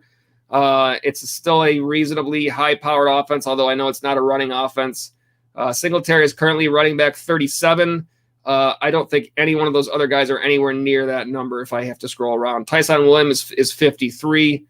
Freeman had a better game this last game, but he hasn't played as many games. DJ Dallas is 73. Yeah, I will probably keep Singletary here, understanding and hoping that you're not having to start any of these guys at any point. But I don't know that I feel like any of those other guys. Perhaps Ramondre Stevenson is on his way up in that New England offense, but now you're talking about trying to pick a back in New England. That's not a great. It's tough to ever pick a back there. Same thing with Baltimore. Seattle could work out for Dallas, but it's just a chance of it working out at this point. John Hernandez follows up and says Freeman possibly. Let me see who else follows up here. I think that's all of them. Evan Healy says that he's 4-2, 10 team. I think we got that one earlier. Let's see here. Alexander Garcia Osuna says, thank you so much. Currently 5-1 without him. I'll hold on and see if I can pull off a Hubbard trade. You're talking about the earlier chat you asked about CMC. If you're 5-1 without CMC, then yeah, you can hold and try to pull off Hubbard. That's, I think, the best way you can go there. Thank you for the chat, Alexander. Appreciate that. I just want to thank you guys. Most of the time, I usually say that when you guys say thank you, I will usually say, nope, thank you for being here because you guys make the show. We appreciate it. Cash Money Wilson says, I have Mike Evans and Calvin Ridley at wide receiver, but I have Najee Harris, Aaron Jones, and Cordero Patterson, if that helps you with insight. I'm going to try to remember the earlier chat, Cash Money. You were talking about trading Devontae Smith and Mike Davis for Williams and Singletary.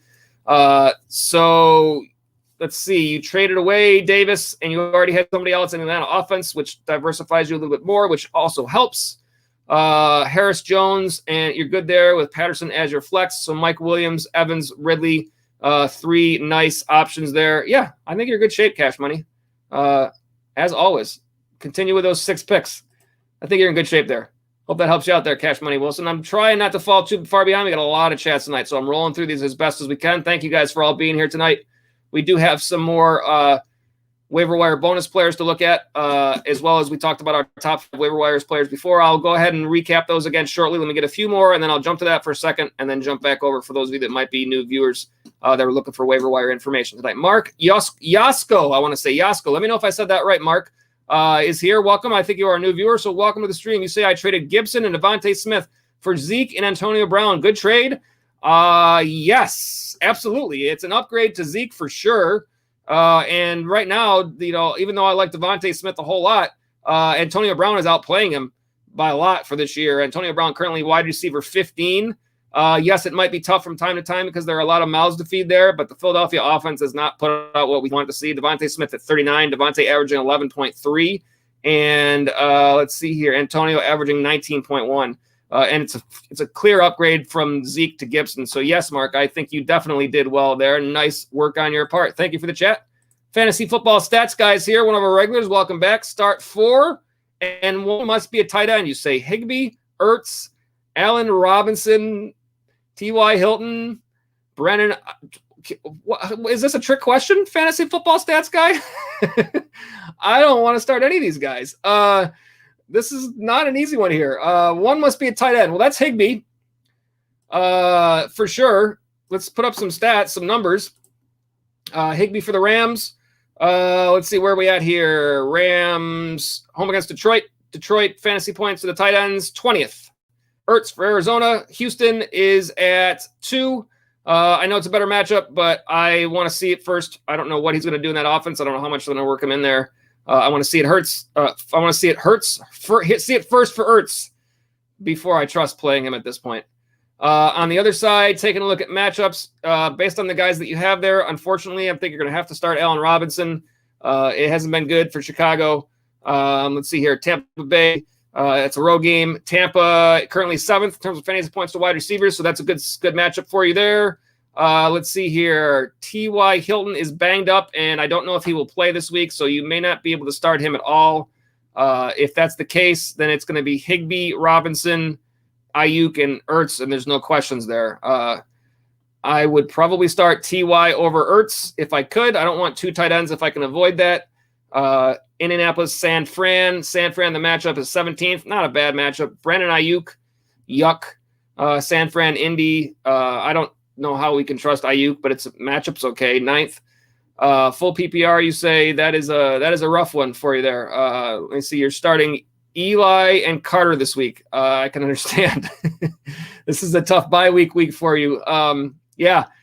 If Ty is out, then this one answers itself for you. If Ty is not out, then I would probably sit Ertz and hope that Brandon Ayuk does anything, because so far, he's done nothing. But I still would take a wide receiver over another tight end because it's just so hard to get consistent production at the tight end spot. Hope that helps you out there, fantasy football stats guy. All right, let me see what we got here next. Next up is Ray Gamer. Welcome back, Ray Gamer, to the stream. You say nearly my entire team is on bye this week. Yep, awful.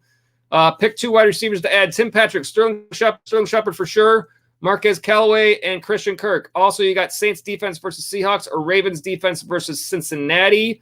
I like Saints defense against a backup quarterback. I've considered picking them up myself in some leagues this week. That would be the way I would go on that one without even looking at stats. I like Sterling Shepard because of all the injuries there to the Giants. And I think the other one is between Patrick and Callaway. I do have Callaway as one of my top 5 waiver wire pickups this week. However, I do think that Tim Patrick is probably the more consistent of these players. He's currently wide receiver 31, while Callaway is wide receiver 53. And the matchup, if we look at the matchup here, let's see here. For wide receivers for Patrick,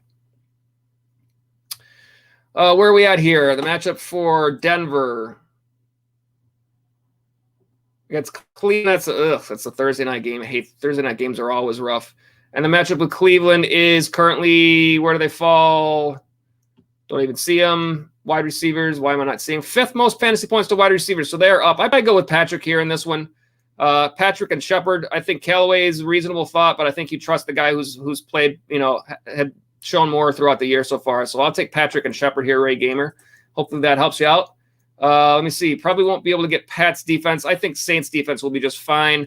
And I now have Diggs and Chubb on my team. No longer Metcalf and Hunt trade from last week. That worked out well based on injuries. You did well for that one.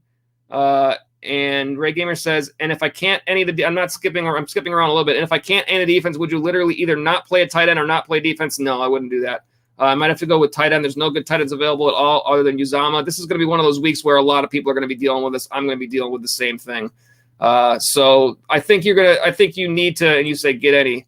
Let's see. I might have to play Higgins versus the Ravens because I can't drop more people. I think Higgins is fine. I like Higgins. I know it's not a good matchup unless I don't play a defense or tight end. And then one of the waiver wire wide receivers I mentioned over Higgins as my 3rd wide receiver. I probably wouldn't play Patrick over Higgins. To me, I would think about playing Shepard over Higgins though. And you say all standard. I hope all that helps you out, Ray Gamer. I'm just jumping around. And you say, sadly, no IR spot in my league, and this is the only league I'm in without an IR spot. Hope that all helps you out. I know I jumped around a lot, and I don't want to miss anybody. So if I do miss anybody coming back through, let me know. In the meantime, let me do this. Let me put up a quick promo for our 6 picks game. This is our 6 picks game for those of you that have played in the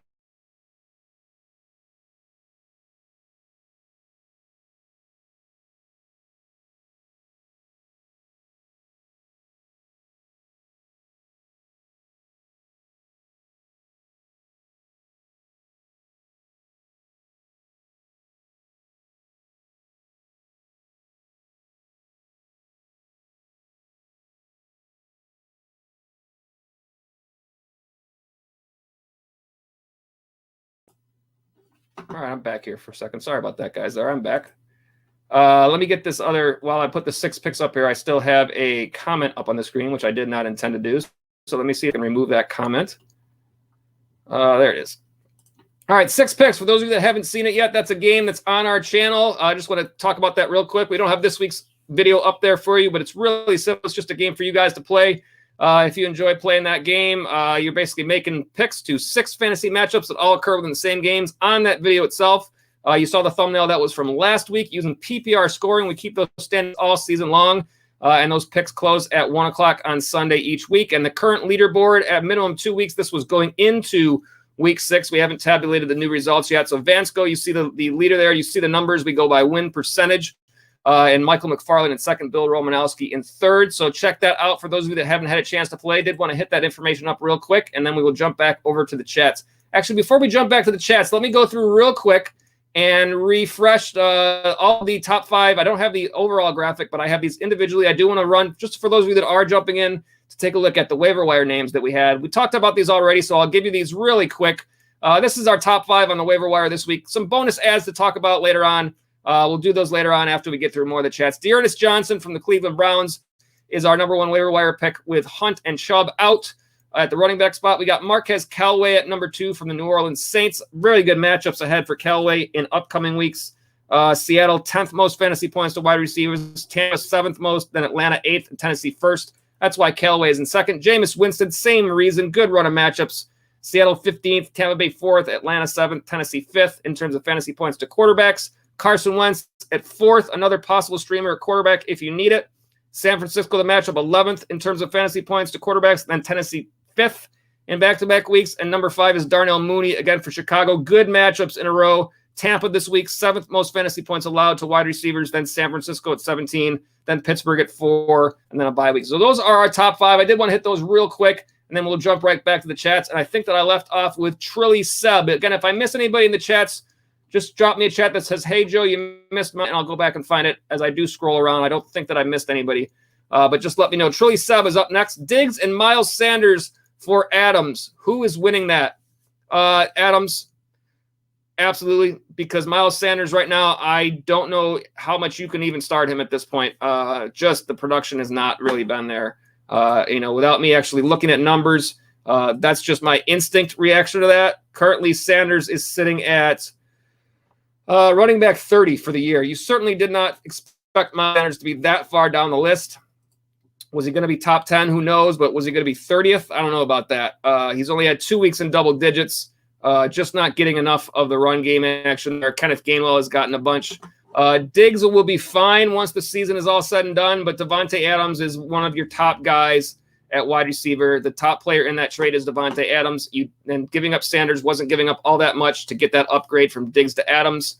I like the Adams side of that trade, really, Seb. Hope that helps you out here. I'm going to try to roll through a little bit as we're a little bit behind. Bill Romanowski says, first year playing fantasy, I had Brett Favre for the Jets and Ronnie Brown, running back Dolphins. Can't remember the rest. Let me see who's next up here. Corey Anderson. Is Jamar Chase the best wide receiver for dynasty leagues? I think Jamar Chase is a really great player just from watching him play this year. If you were able to get him in a rookie draft in dynasty leagues, well done.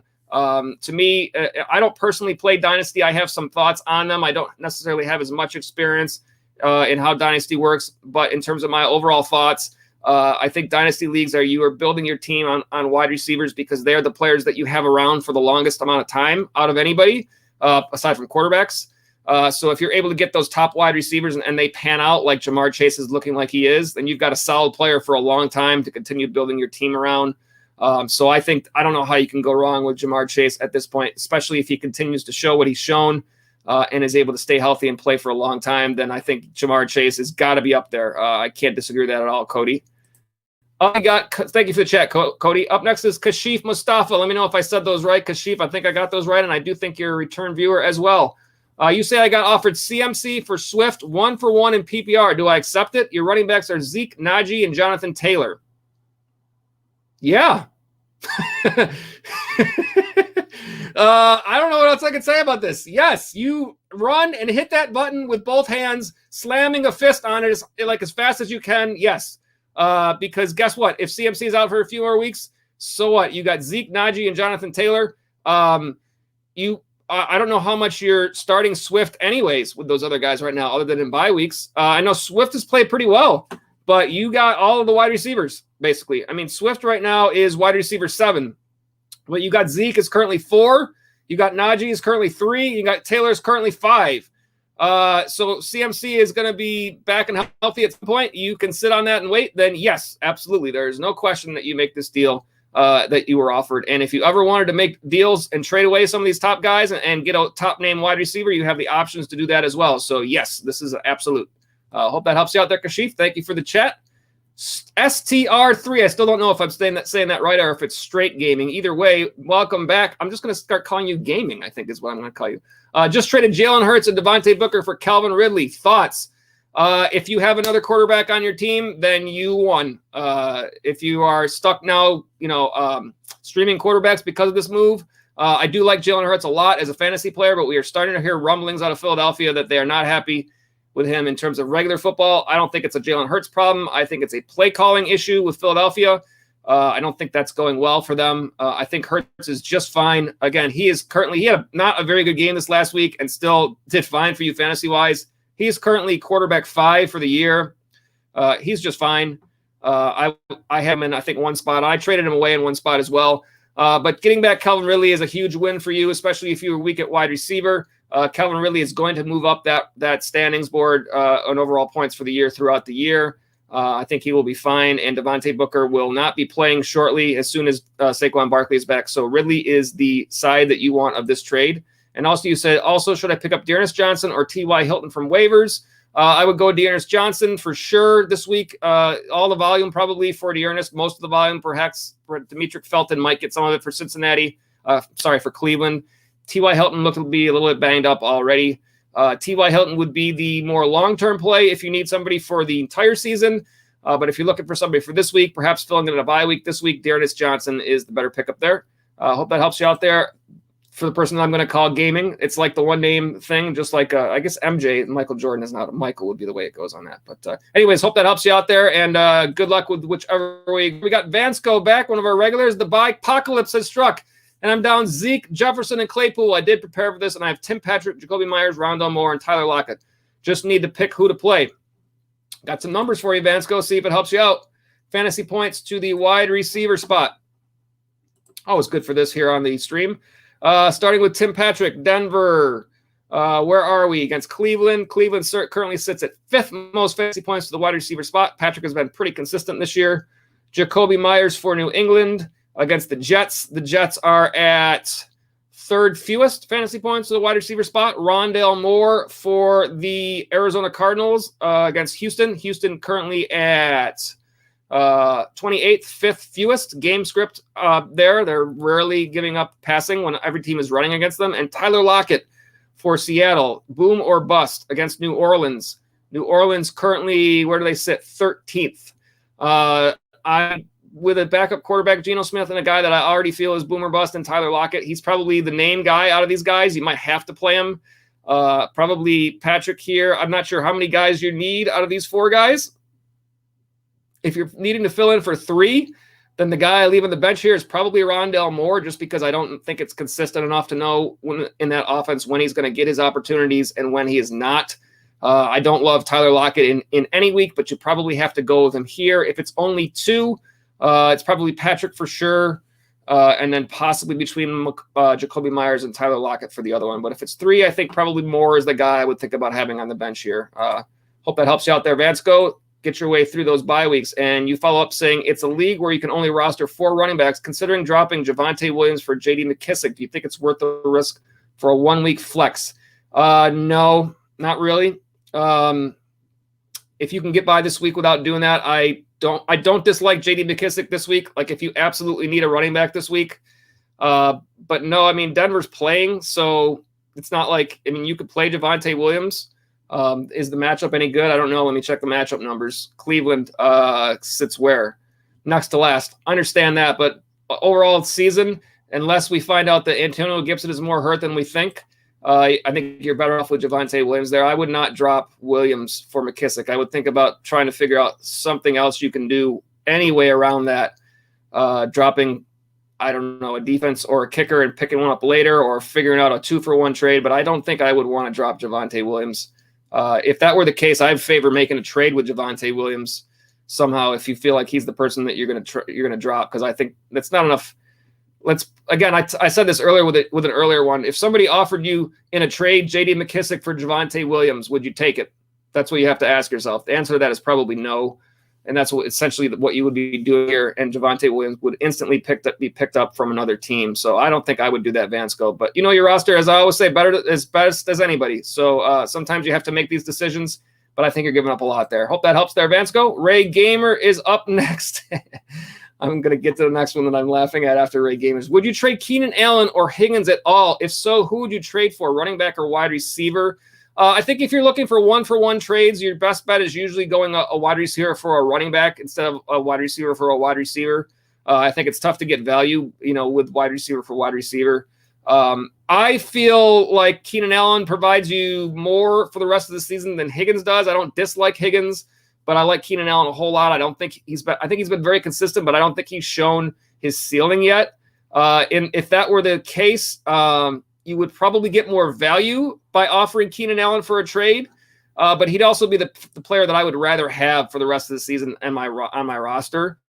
So I might hold tight on both of these because I do like both of these players. I think T. Higgins does have some value. I think he's probably a spot starter at best, like in a flex role, because Jamar Chase has proven to be that number one guy there. But I think Higgins is definitely the number two guy over Tyler Boyd. I think he's going to have some decent production week to week. I like them both. If you were able to find a really nice offer, of course, those are options that you have to consider. You probably would get more from Keenan Allen. But again, then that leaves you down who I think is a nice wide receiver on your team. So I think you're okay to stick with those, Ray Gamer, unless you absolutely need some help. And that's something to continue to monitor as the season goes on. Hope that helps you out, Ray Gamer. Blammo Time says, no light. I can see you fine. Well, there's a light in the back that gives a nice backdrop. And it's like it's a light that's rechargeable, right? And so for the past couple of these Tuesday streams, which have gone for a long time, the light has run out. So I was like, all right, I'm going to plug it in this week. Well, I plugged it in and it still ran out because I didn't charge it long enough for it. And so, yeah, just at any rate, yeah, the light's out. It just doesn't look as nice. It's a nice blue backdrop. If you watch one of the other live streams, you'll see it, or if you watch the beginning of this one. But unfortunately, we're just stuck with this nice light background, but it's all right. We'll figure it out some other time. Appreciate it, Blammo Time. Vansco says, people called me crazy for benching a banged up Hawkinson for Seals Jones. But who's laughing now? An extra 40 points. I saw this, Vansco, when you mentioned this, so I know the difference between the two. So if you won your matchup by 0.25, then you made the right move there. Absolutely. By the way, Ricky Seals Jones, a player that is on my bonus list again this week for pickups for this waiver wire. So Ricky Seals Jones, if he's still out there and you need a tight end to get through these buys, is still a player worth playing. And Vansco, you probably are still playing him. Justin White is up next. Who should I start this week, Wentz or Burrow? My instinct says Burrow in this situation. He is just a quarterback that I trust more. But if the matchups help you, we will look at those. Carson Wentz for Indianapolis at San Fran.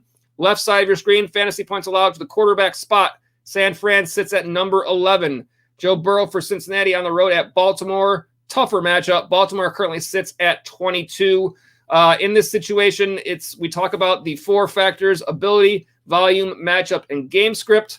For this one, we're talking tier. When I say ability, I'm talking about which player do you feel is the higher tier player. I feel that's definitely Joe Burrow. I like the offense there better in terms of the passing game than I like for Indy. Wentz has played a little bit better, but I'm going to trust Joe Burrow. I just feel like he is the better player of the two. Wentz is, to me, still, a little bit more hesitation when it comes to his predictability, I guess you would say.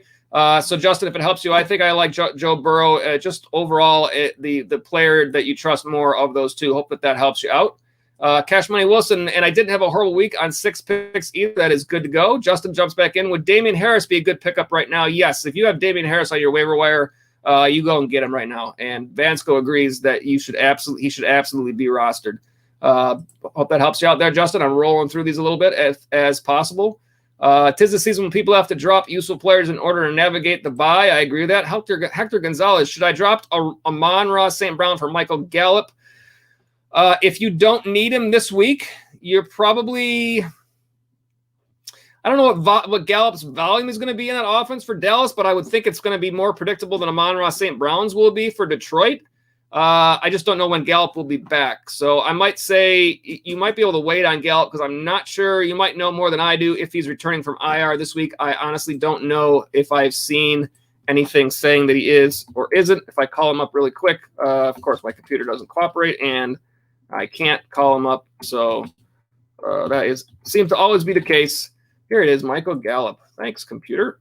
Let's see what they say about looking on Yahoo to see if there are any notifications letting there are no player notes. They have him listed with a projection for week 8. Dallas is on bye this week. That being said, it looks like they expect him back in week 8. I would say I would wait through week 7 before you make the move, and because probably nobody's going to pick him up this week if he hasn't been picked up yet, and you probably have a week to wait there. But I do think that Gallup is probably the player you trust more in the long run if you can go get him. Hope that helps you out there. Hector Cash Money Wilson. So it's a flex and depth trade help. I think that was doing earlier. It sounds right. I can't say I necessarily remember because there have been so many chats already. This is why I usually try to get the follow-ups right away. You're asking about the Evans, and I don't have no idea. I'm still looking. Devontae Smith and Mike Davis for Williams and Singletary. Yes. Flex and depth trade help.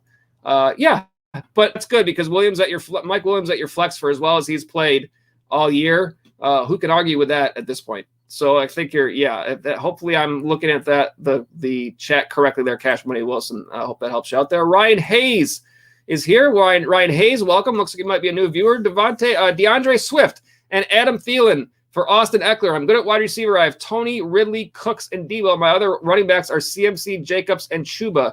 12-man PPR. You have Ridley, Cooks, Debo. You're good there. Kadarius Toney's as a spot starter. Remains to be seen what happens when they get healthy, how much involvement he gets, but there is some potential there.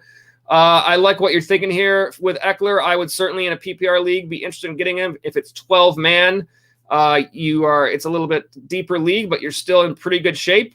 I think you could make this deal. Adam Thielen, I was stupid enough to sit him in one league this past week, and then he had a great game because I don't know why I was hesitant off of a bad game the week before. That was dumb. I'll try not to do that again. I think Thielen will be fine the rest of this year. He's probably, based on before you make this trade, you're probably starting Ridley and Debo with Thielen as your flex, and then your running backs that you're starting are Swift and Chuba, probably, right, with Josh Jacobs as a flex option.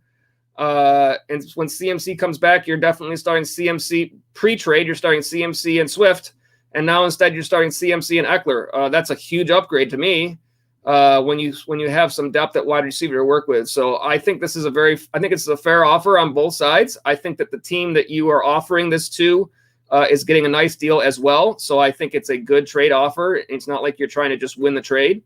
I think it's very fair to both sides, and I think you're getting a nice upgrade. So I like this trade, Ryan Hayes. Let me see here what your follow-up here is. You say start 2, Jacobs, Chuba, and Cooks. I really like Chuba Hubbard. I have been liking him. I have been starting him in leagues myself, waiting for a big game. He's played okay, but not huge games yet in terms of the matchup at the Giants. I think perhaps this is the week. Fantasy points to the running back spot on the left side of your screen, the Giants in 7th. So they are in the green, and as well, you would expect game script-wise, Carolina to potentially be winning this game and having some more run game opportunity for Chuba Hubbard. Jacobs for Las Vegas, home against Philadelphia. Let's see, Philadelphia currently at 6th, so also a good matchup there. What I'm not entirely sure about is Jacobs is not a player that I roster, so I have to look up his stats to find out what he did last week because I'm not entirely sure. But that will help us in evaluating this. I feel like he did not have a bad game at all. Josh Jacobs, 15. He's been in his 4 games that he's got stats for, fantasy points, 17, 11, 17, and 15. Certainly better than the concerns I think that we had for him going into the season. That being said, let's see what the matchup is for Cooks. I might trust those two over Cooks, and as well, I like playing a running back as my flex. And that would be what that would be. So if it were me, I might go that way anyways. The Houston game is, where do we find it? Arizona 425 on Sunday, and Arizona sits at 11 in terms of fantasy points to the wide receiver spot. So the matchup edge is there for Jacobs and Chuba Hubbard. The volume, Chuba and Jacobs, you both expect them to get the volume. I know there might be some Kenyon Drake in that offense for Vegas, but I don't think it's been that terrible of an impact on Jacobs' workload this year. I probably trust them both over Cooks, who has been a little bit on a downslide, started out the season well, but the past few weeks have gone in the other direction. Not like he's played awful, A bigger week this week, I will say that. Again, Cooks is not a player I have on rosters, so I try to look up this information. His targets were going down every week for a while, but they went back up this week to 13, 9 catches, 89 yards, 18 fantasy points. So a better day there. I still probably go with Jacobs and Chuba. Those are probably the guys that I trust a little bit more. Perhaps if this is PPR, it is enough reason to think about starting Cooks over either one of those two guys. Are pretty close, but I just like Chuba. I want to see Chuba play well. I think he has the talent, and I think it's waiting to happen for him. He's probably, if I had to rank these guys, I'd probably go Chuba 1, Jacobs 2, Cooks 2B. If it's PPR for sure, it would be close with those two. Hope that helps you out there, Ryan. Justin White back up. What do you think about my roster? I have Wilson, Burrow, Wentz, Cook, Harris, Swift, Mike Evans, Thielen, Hollywood Brown, Sterling Shepard, Schultz, Gronk, and Tony. It's a good thing that you have the backup at quarterback, obviously, for Wilson. I think Burrow is the guy that you're going to trust most of the time there. I think it's rare that you're going to play Wentz. I like your running backs, Cook, Harris, Swift. You've got a good option to play the running back flex, which I like. I like Evans a whole lot. Thielen, as I said, stupidly sat him this past week, but Hollywood Brown has been playing well as well. You've got plenty of depth and matchup-based plays that you can make there. I like Schultz and Gronk. You got a lot of options. You have enough options where you can think about, I'm not sure, Justin, I know you had some chats before. I don't think any of them were trade questions. You could definitely think about making some deals here, Justin, if that's the type of player that you are, because you have a lot of depth at these different spots. You've got 3 good running backs, so you have your flex. You've got 1, 2, 3 good starting wide receivers with backup in Shepard and Schultz and Gronk. You could definitely think about making some moves here if you wanted to, perhaps trade away an injured Russell Wilson to somebody who might want to sit on him for a while. If you're comfortable playing Burrow for the rest of the year, I might be if it was me, and you might be able to package a Wilson with somebody else to get an upgrade at another spot, perhaps a Wilson with a Wilson with a wide receiver for an upgrade, like a Hollywood or a Thielen upgrade. You got a lot of options here, but I think you have a good roster to start with, Justin. Hopefully you are doing well in the win-loss, and if there are any follow-ups further down, I will check those once I get there as well. Thank you for the chat, Justin. Next up is Thomas Medina. Thomas, I believe you are right, and I believe the last time you were here, I said Medina, and you told me it was I think I said it was Medina, and you told me it was supposed to be Medina, like funky cold. Remember that, Tone Loke? I think that was you that told me that. So cheers from Panama. Welcome back. Awesome. You say, so running back 1, Dalvin Cook on bye. Running back 2, Jamal Williams. I did pick up both Browns replacement running backs. Question, should I play both Browns and shit Jamal? Please advise. Gracias. That's tough. I don't know how I feel about Felton for the Browns. I think Dearness Johnson is a definite start. We did see him have a really big game that 1 week last year when he was in there because of injury reasons. So I think he's an absolute start. I might still want to play Jamal Williams. I'm not sure that's Cleveland offense this week is really a mystery. We don't know if Baker Mayfield is going to play or if he's going to be healthy. If you look at the numbers in that game, fantasy points to the running back spot, let's see, where do they fall? Again, Thursday night games are tricky too. Denver sits at, where are they on the list here? 5th fewest. So it's not a great matchup. It could be potentially a low scoring game, I would think, in that game based on all the injuries. I want to say that it might be worth diversifying this just in case this is a bad Thursday matchup that you end up losing out points on. I know Jamal Williams has not done a whole lot. The matchup there, Detroit at the Rams. The LA Rams, let's see where do they sit? They're at 18th, so the matchup is a little bit better. I would probably, if I had to, I would probably not play the second running back from Cleveland there. Thomas, if there are I think that you could probably check I was just going to say, here's your follow-up. I was going to say other running backs available. I was just going to talk about checking in waiver wire.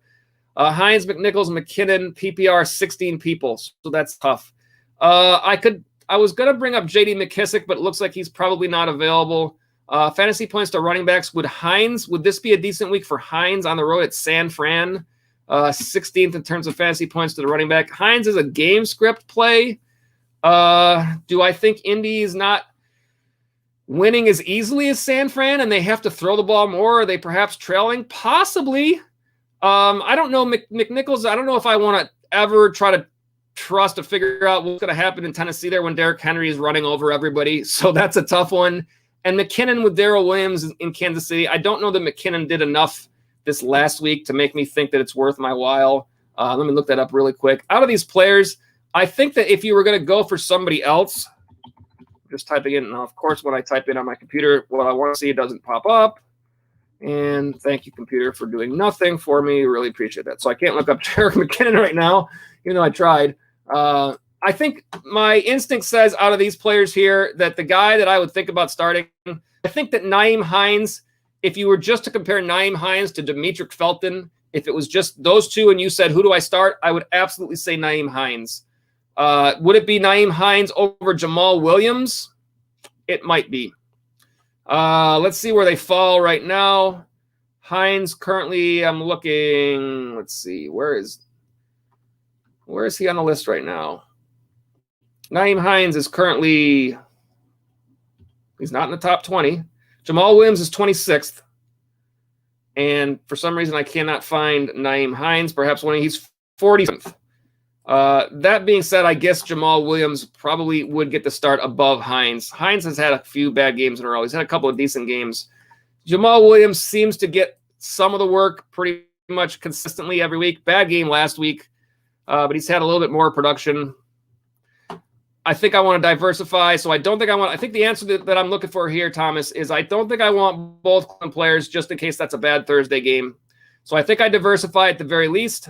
And that if you are going to diversify, I think you're picking between Jamal or thinking about Nyheim Hines. And seems like Hines is tough to predict. Jamal might be safer play because he might be more. Could be a good week for Hines. It could be. I don't know. That's close. But I don't think you play both Browns. I don't think that I would do that. I think I'd probably put Jamal slightly ahead of Hines if you're thinking about there, Thomas. Hope that helps you out. And thank you for the chat from Panama. Thomas, I said Medina, like Funky Cold Medina. I'm going to see if there's any follow-ups from you saying that. Good. There it is. Good memory. Thanks for the advice. Helped a lot. Glad to have you, Thomas. Thank you for being on the stream and appreciate the chat. All right. Next up here is Louis Lycon. I'm going to say Luis.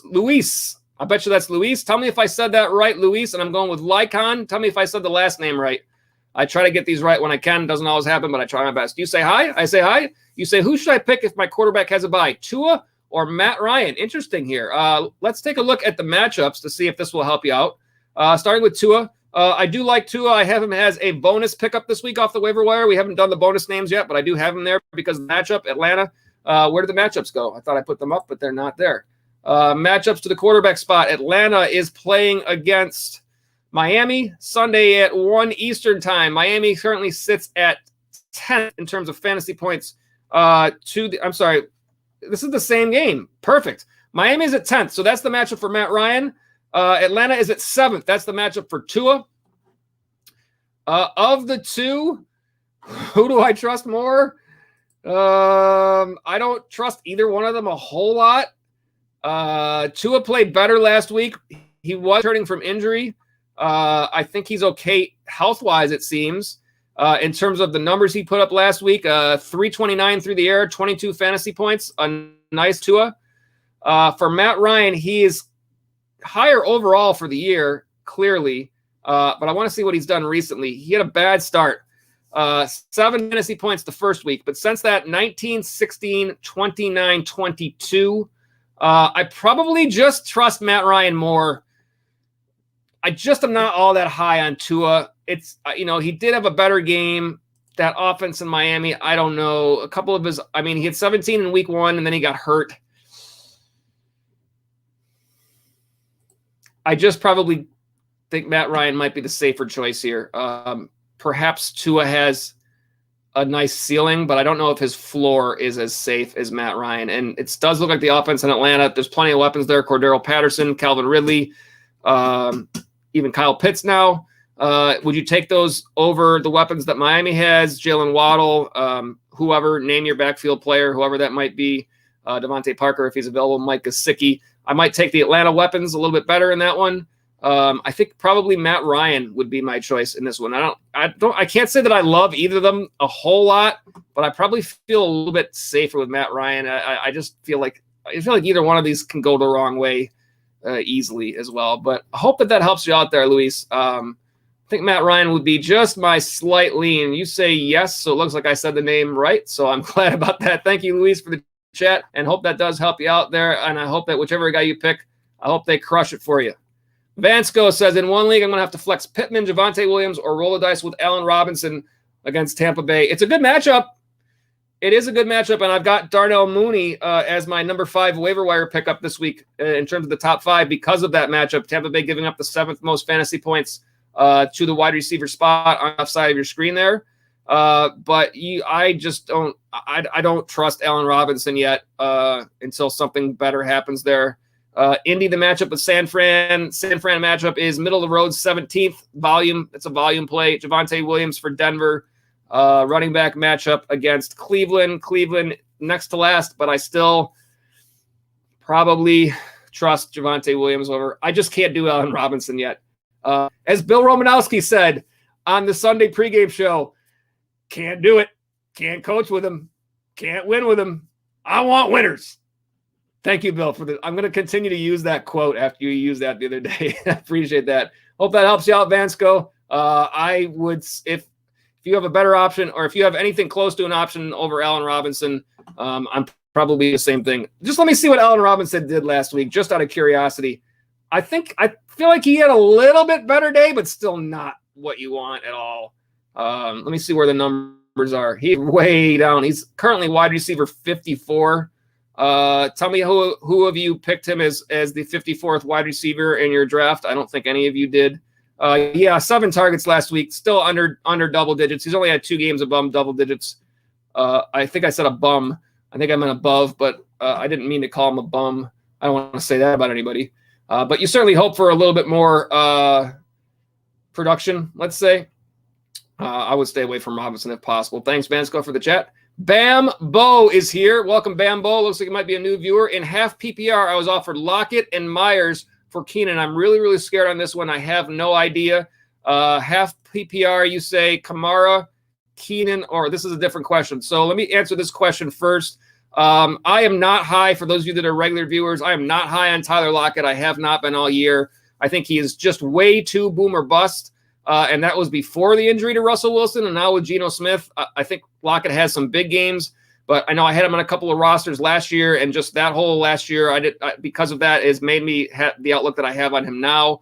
There are too many weeks where his bad game was too costly to have in the lineup, but at the same time, he's seems to be too good of a player to sit a lot of times. So you're stuck where you start him and you're like, then it doesn't work out. So I don't want to do that. And I don't think Jacoby Myers is enough value there.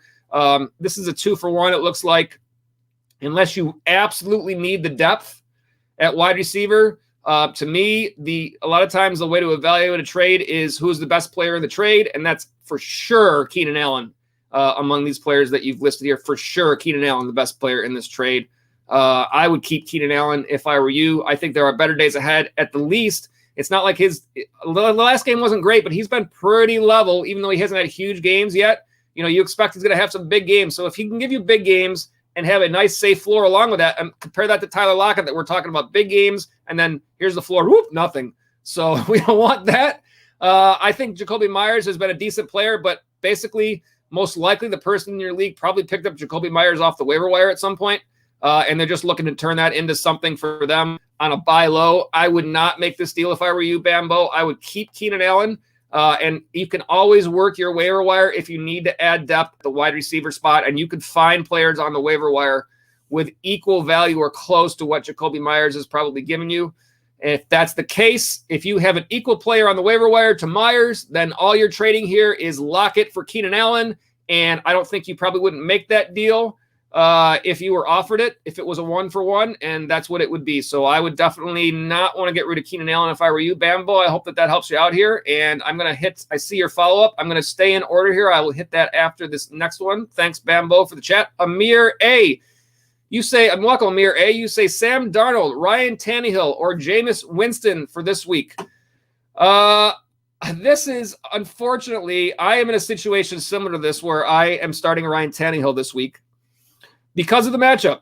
Tannehill, a great matchup this week. So his play has not warranted many starts at this point. But the matchup is there against Kansas City. Home game, 1 o'clock on Sunday. Kansas City, number 2 in terms of fantasy points allowed quarterback spot.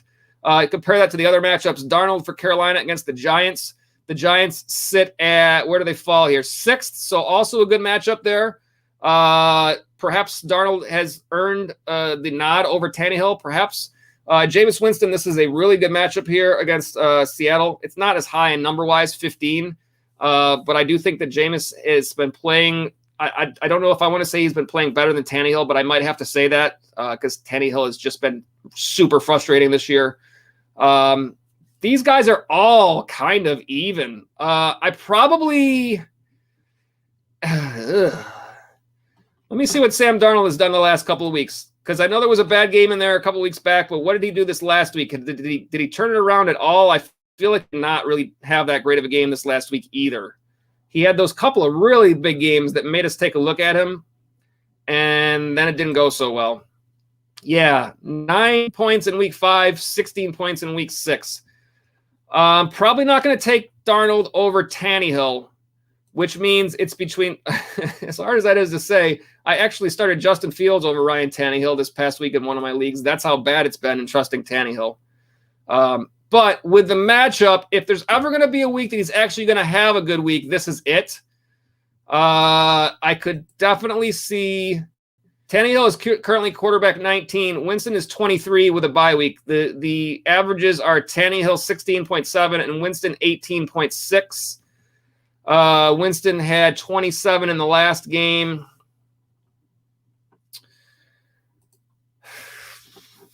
This is tough.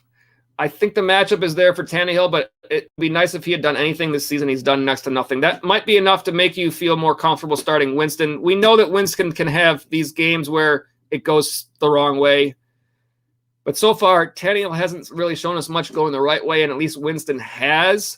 I think the upside here is probably with Winston. I think it's definitely between those two. I would call it a little bit of a toss-up. Me personally, in the league where I'm starting Tannehill, I could have gone to the waiver wire and picked up Winston. I didn't. So that does mean that and this is the weird thing about doing these live streams, is that it is a little bit different when I analyze other people's teams than it's with my own, because there's a lot, and when it's your team, you have so much invested, it makes you hang on to certain decisions. And Ryan Tannehill is a person that I drafted and I trusted, and he hasn't played well. So when given this opportunity with a good matchup, it's like, all right, Ryan Tannehill, this is finally the week. But now when sitting here and evaluating it and taking myself out of the equation, I'm saying to myself, yeah, Jameis Winston might be the better option here. You might have a better chance to have a good game here in this opportunity. So, again, the matchup there, New Orleans, where are they? On the road at Seattle. Seattle, the matchup is not quite as good at 15th. Game script could go New Orleans' way if Seattle has a bad game with Geno Smith back there. I think it's close. I think your ceiling is probably higher with Winston, and the floor between Tannehill and Winston, are they close? Probably. They're probably close. You know Derrick Henry's going to get everything regardless for Tennessee. So how high can the ceiling be for Tannehill? The ceiling is there for Jameis. The floors are close. That being said, perhaps I should go get Jameis Winston in that one league where I'm starting Tannehill, or a couple leagues, and think about it. I probably should at this point if he's available, because my answer to this is going to be Jameis Winston. It's sometimes I do actually, no joke. Sometimes I get these chats from you guys and I talk them through like this, I do sometimes go and change my own plays as a result of this. I'm not even kidding about that. I may have to decide to do that this week, because I'm picking Jameis Winston out of those guys that you've just listed there. I hope that helps you out there, Amir. I see a couple follow-ups from you, but I'm going to continue in order because I'm still a little bit behind here and I want to catch up with these. So I will continue right through in order. Thank you, Amir. Jay AC is here. Welcome, Jay AC. Start 2, Alex Collins, James Conner, Damian Harris, and Elijah Mitchell in 3/4 point PPR. That is, I don't know that I've had a chat on here about 3/4 point PPR before. My first answer is this. I think Alex Collins is a little banged up, so keep an eye on your reports. I think there's a reasonable chance he doesn't play this week. So I think that might take this right out of the equation. That being said, who I trust in this is Connor and Harris, because those are the players that you've seen something from. To me, I haven't seen enough yet from Elijah Mitchell to trust that. In terms of the match, as we look at these, Seattle, New Orleans, left side of your screen, New Orleans, fantasy points to the running back spots. New Orleans sits at 24th, 9th fewest. James Conner for Arizona. I know he's splitting with Chase Edmonds, but against Houston, the 8th most fantasy points to running backs. Also, you expect that Conner is the guy, not the pass catching guy, more the run game guy. And you expect Arizona to be beating Houston, and game script wise, advantage run game. That's James Conner. Damian Harris for New England, assuming I believe he is fully healthy, against the Jets. The Jets currently sit at 2nd to the running back spot. Again, game script wise, New England been up and down this year. You would expect them to be beating that, winning that game, beating the Jets, and have a game script advantage for the run game. San Francisco against Indy, the matchup for Indy, 4th fewest fantasy points to the running back spot. That kind of backs up even more so about, do we trust Elijah Mitchell yet until we see a good game from him? So my picks here are going to be Connor and Harris based on the injury and based on matchups, JAC. I think you can roll with those guys, and do hope that whichever guys that you pick there, hope they crush it for you. Bambo, we got your second part of your chat here. Half PPR, Kamara, Keenan, and Moss, or Mixon, AB, or Fournette. Let's see if I understand this. Kamara, Keenan, and Moss. This is a trade question. This is not a matchup question. Kamara, Keenan, and Moss, or Mixon, AB, and Fournette. The best player on this list is Kamara. And I will compare him to Mixon because that's the obvious comparison here. It is Kamara to Mixon, step up. Keenan to Antonio Brown. In my opinion, this is step up Keenan. Data, where they sit right now for the year. Let's see. Antonio Brown is wide receiver 15, averaging 19.1. Keenan is wide receiver 25, averaging 14.5. So data for the year says Brown. I still think Brown's going to have some up and down weeks there, but he's showing a lot more than I expected. So it might be step up Antonio in these two. If it's at very least even. And then Moss or Fournette is step up Fournette to me over Moss. I don't dislike Zach Moss, but Fournette seems to have emerged there for Tampa. He's currently running back 11. Zach Moss is running back 25. So this is Kamara step up, Keenan even, and Fournette step up. That makes this trade relatively even to me. Therefore, who's getting the best player in this trade? The side that gets Kamara is getting the best player. That's the way I would look at that. If I have to turn it into that sort of an evaluation, I probably want the Kamara side. I will live with the downgrade from Moss to Fournette because I think Keenan is, to me, relatively close to Antonio Brown. Again, Keenan Allen's a player that I like a whole lot, so that might be my opinion, being a little higher on him. Antonio Brown, if he continues on this pace that he's on right now, it would be step up Antonio. If that were the case, it would be step up Antonio, step up Fournette, and only one step down in Mixon. That might be enough to make you swing. Either way, this is a pretty fair trade on either side. I would rather have Alvin Kamara at the top of this if it was my personal choice. But I don't think this is a terrible deal if you're thinking about going the other way and picking up the Mixon, Brown, Fournette side. I think Fournette's going to give you a little more flex value than Moss does. And I think that Antonio right now is a little bit ahead of Keenan. You're just losing out on Kamara. Me personally, I want to have Kamara out of these guys, but I could see going the other way if you were to go that way. So I think my answer to you, Bambo, is very even, very fair. I think you can do either side of this and feel okay about it. It's just going to come down to personal preference there. Hope that helps you out there. Vansco, in regards to Javonte JD thing, I think I'd play JD in the flex comfortably. Lockett without Russ scares me. Tim Patrick plays Thursday, and Jacoby is a volume play.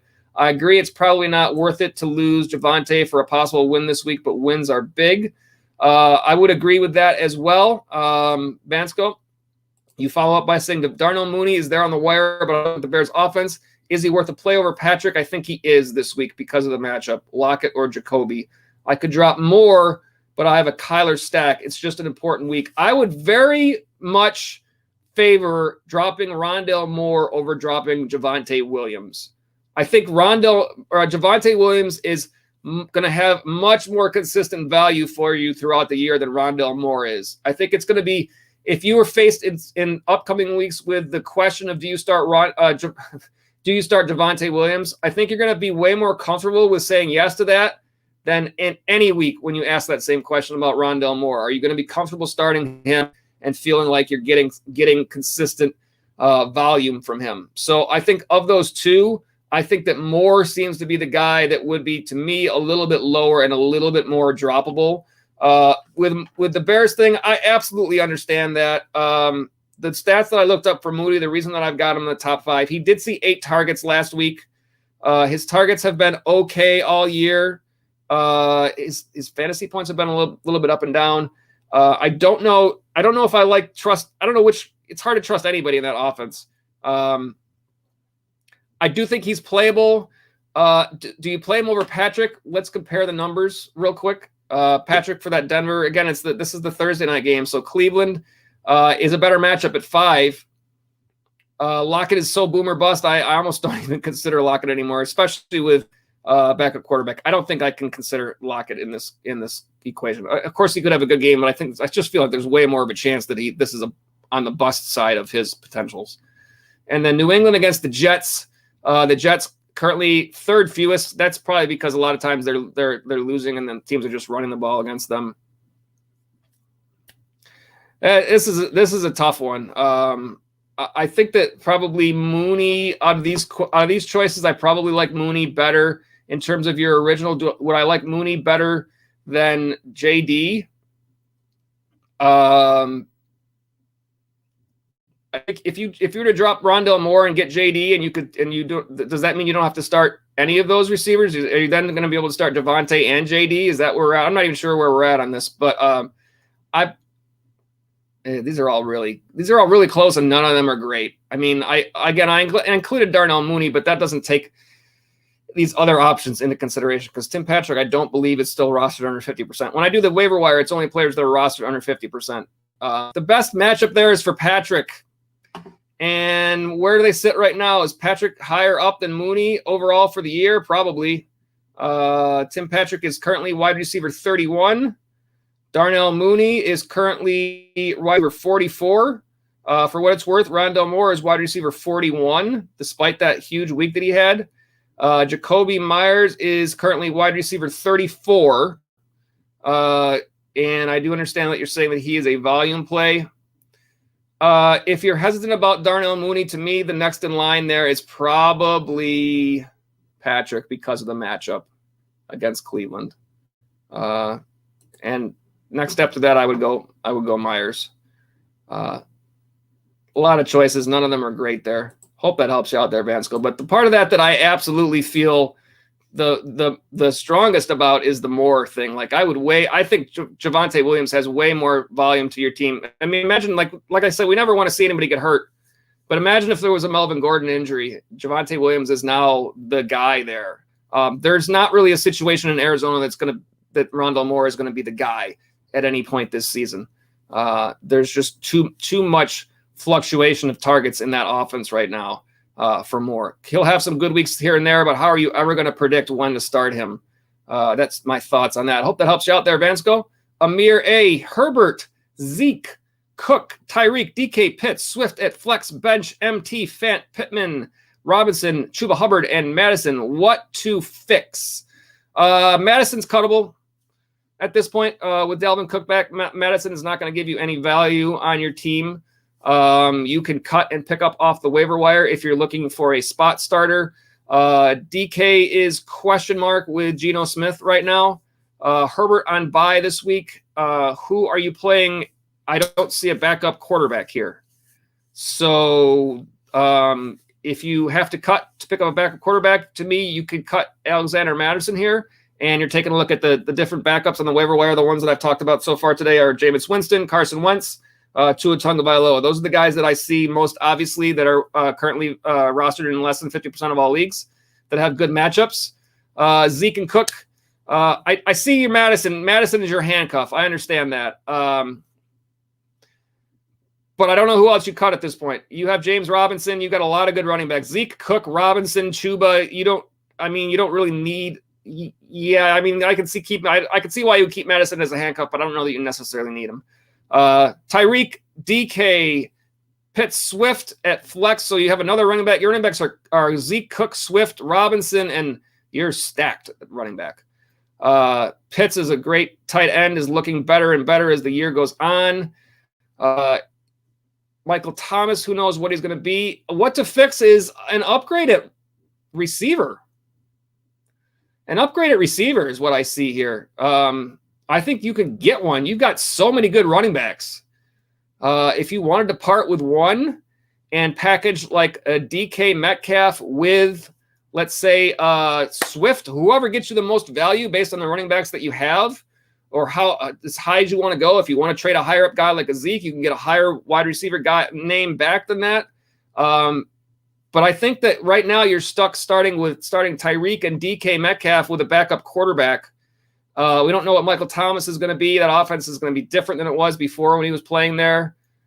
Pittman is a spot starter, but yeah, I think that they always say trade your strength. Your strength is your running back. You're a little bit weaker at wide receiver. I would say you could look to upgrade your wide receivers. You've got plenty of running backs to think about dealing away. I would look around at your other, if it's a cut situation, I think you can cut Madison to pick up somebody. But if you're looking for a trade, I think you can look at the other rosters in your league and find out who is strong at wide receiver and target that team and go up as high as you want to go. If you want to go for their top guy, then be prepared to trade your top guy. You got two top guys in Zeke and Cook. Cook has had some injury concerns.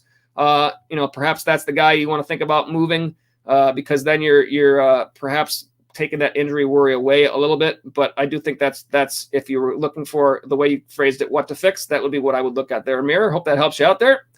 We got XXX Lex with a photo of Odell Beckham with that big catch there. Welcome to the stream, XXX Lex. You say, hey, man, what do you think about my team? Justin Herbert.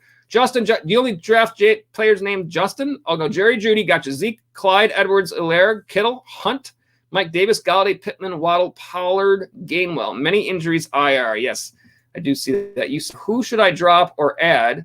And you say 10-man PPR league. And Vansko follows up by saying, I think Gainwell and Galladay are the most droppable from the list.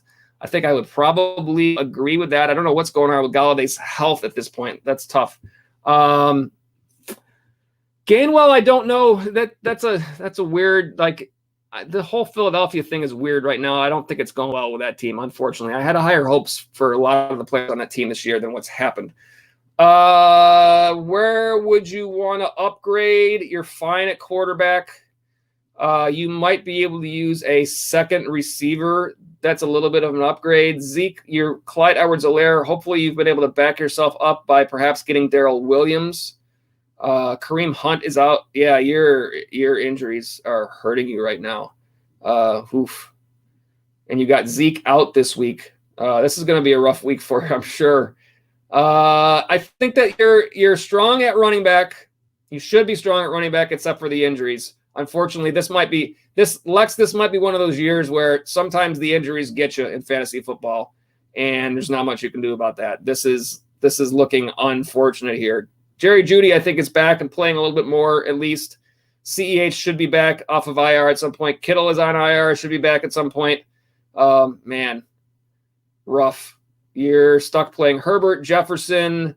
This bug flying around here is really bothering me. I tried to get that before, and I didn't get it, I guess. Anyways, man,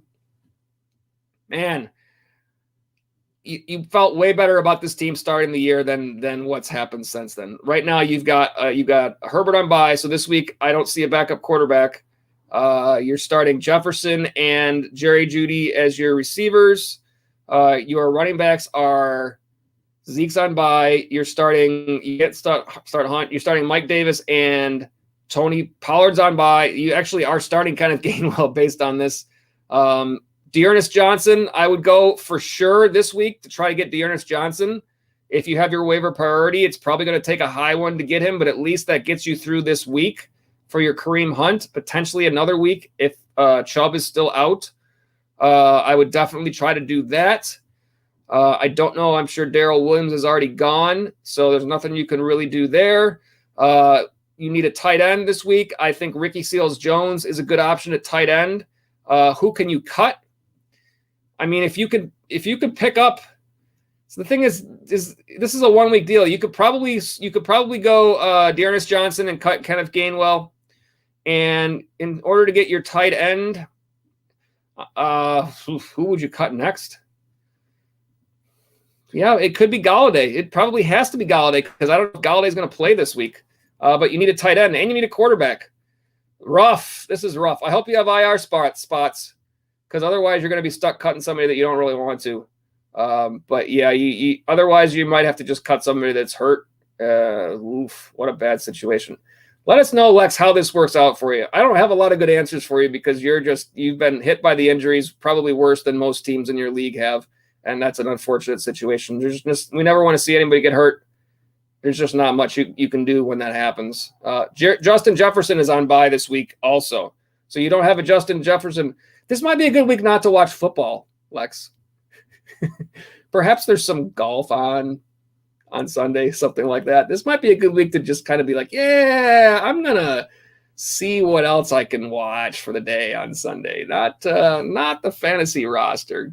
Let us know how that works out, Lex. It looks like you might be a new viewer. Glad to have you on the stream. I wish I had better answers for you. You say thanks. I say thank you for being here. Good luck. Good luck in a rough week of buys and injuries to try to get through this one. If you somehow sneak out a win, then more power to you on that one. Let me see who was up next here. Kevin Burnett is here. Welcome, Kevin Burnett. Did I win this trade? I got CMC, Brandon Cooks, Gronk, and Judy for Jonathan Taylor and Keenan Allen. CMC for Taylor is an upgrade when he's back and healthy.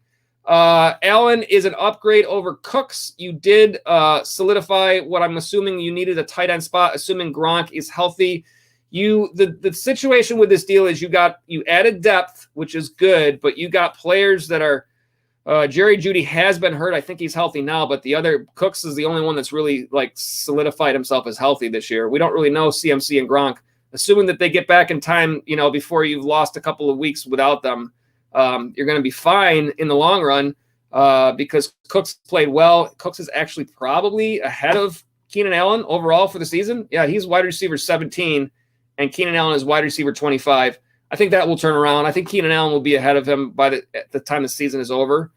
But right now you're ahead on that one. Gronk will probably be fine at the tight end, so you did well for yourself there. And Jerry Jeudy will be playable. I'm not sure where he is on the list right now. The biggest part of that is McCaffrey. If you're able to get him McCaffrey, you just got to get him back in the lineup. The sooner the better. Hopefully they can figure things out there because I don't understand. Last year it seemed the same way. It was like Christian McCaffrey's going to be back really soon. No, really, we mean it. No, he's on IR now. Oh, okay. So that's not good. Hopefully that turns around and doesn't turn into what we saw last year from him. If that's the case, you just got to get through those weeks until that happens at this point. I think it's very very equal trade. I do think that the other side of this trade got a nice haul from you, Taylor and Keenan Allen. I think they got some nice stuff because those are both for sure starters. And I think the guys on your side, CMC is a for sure starter. Gronk is also at the tight end spot. And I think your matchup plays with Cooks and Jeudy, which you can certainly do and get the best matchup for you. So I think it's right in the same range. You just got to get CMC back. And once CMC's back and starts having big games for you, your evaluation is going to change at that point. So good luck for him getting back, and hopefully that works out for you there, Kevin. Appreciate the chat. Let me see who's up next here. Rolando Fortunel, one of our regulars, is back. Welcome back. Patriots against Jets or Cardinals against Houston defenses. I think both of these are fine. I don't have defense stats. I don't have a graphic for defense stats. I know I've tried to stream the Cardinals against Houston. I think I probably favor them over the Patriots against the Jets, but let me just see what the numbers say real quick. Either one is fine. I don't think that I don't have anything bad to say about either one of these choices. When you're streaming defenses, you're looking for, it's about who you're playing, about not who you have. The Jets currently are number 1 in terms of fantasy points allowed to a defense, and Houston is currently number 4. I think overall, I think New England is probably, or Arizona has probably had a few more bigger fantasy games so far this year, but I mean, you're playing the Jets, you expect a big game there. So I think either one of those is fine. I probably favor the Cardinals personally, just on instinct. You say I made a trade Patterson, Evans, and Saquon for Kupp and Stafford. That's pretty decent for you. Obviously, Cooper Kupp's having a great year. Mike Evans is going to be a little bit of a step down from that, but you took a step up with Saquon you didn't give away anybody for running backs. You got 2 of them. So I'm assuming you were probably a little weak at running back, bolstered your running back core.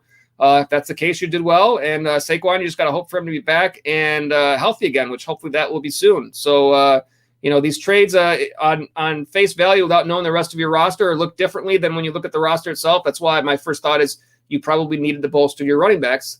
And that's what you did. You didn't give up that much because, if you gave up Stafford, that must mean you have somebody else you're starting at quarterback. So he wasn't even a starter for you. The only thing you gave up is Kupp. You got 3 starters back, or 2.5 starters. Patterson might be a flex or a spot starter. So you got 2 starters for 1. You can't, you added depth and you added some players that are definitely playable. Saquon Barkley, if he's back and healthy, you're in good shape there. I like it, Rolando. Thank you for the chat. Brian Gibbons is here. Welcome, Brian. You say just traded Chuba and A-Rob today for Scary Terry. I like that a whole lot.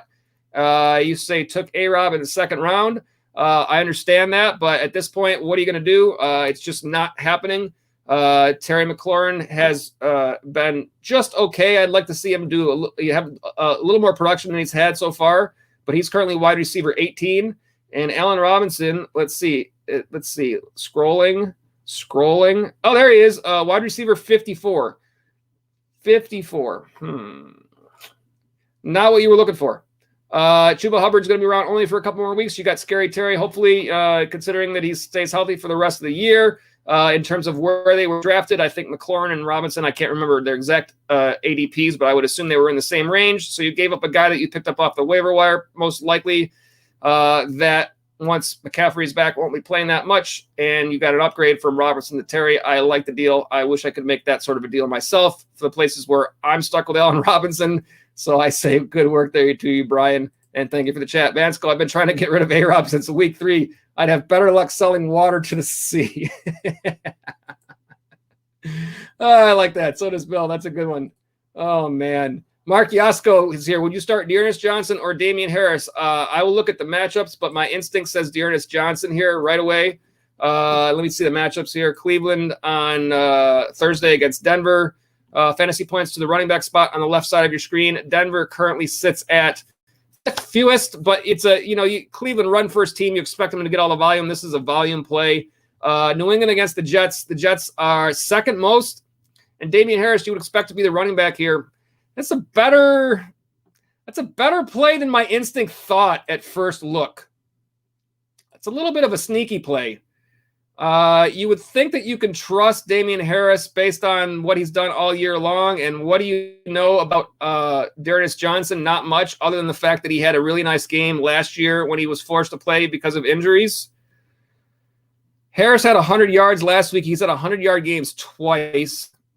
He's not going to see many targets, but you expect him to be the guy when it comes to the run game. And playing against the Jets, you would think that that's going to be a run game day versus the Thursday night game. Do you already have Dearness Johnson, Mark? If you're still on the chat, I don't know how far behind we are on the chats right now in terms of times. We are a little bit behind. Not too bad. If you're still on the chat, Mark, tell me this. If you have the number 1 waiver priority right now, and you have to use that to get Dearness Johnson, then is there enough advantage in Dearness Johnson over Damian Harris this week to give up your number 1 waiver priority, whereas you might need it somewhere later on down the road? That's my thought here. I'm guessing you don't already have him, which means you've got to get him. In order to get him, he's going to go pretty high this week in terms of waiver priority. So you're going to give up your spot and you're going to fall to whatever. If it's 10-team league, you're going to fall to 10th or wherever it might be. You have a viable option that is arguably a better option based on the matchup already in Damian Harris. Is Demetric Felton a thought for Cleveland? I don't personally think so. I think it's going to be Johnson. But your advantage in keeping that waiver priority, should you need it down the road, might be, even if you think Johnson is a better start than Harris, it might be more valuable to you to keep the priority number and play Harris this week, because you've kind of backed yourself up more if you have some sort of a situation later on where you need that priority. And this is not a need situation because you have a player that you can play. You might like Johnson a little bit better, but the matchup is very good for Harris. So that being said, assuming that you don't already have Johnson, I might say that this is a situation where you highly consider saving your priority number and playing Harris versus using it to get Johnson, because I think it's a very viable start instead for Harris. Hope that helps you out there, Mark. Vansco, you say your insight has helped me greatly. I really do appreciate it. I thank you, Vansco. As I always say, when you guys say thanks, I always say thanks right back, because you guys on the stream make the stream. You guys in the chat. I'll take this opportunity to tell you guys again, for all of you that are already subscribed to the channel, we greatly appreciate that. As a newer channel, still, this is still just our second year. As you can tell by the light that doesn't stay on in the background, you know, we got to fix some of those things.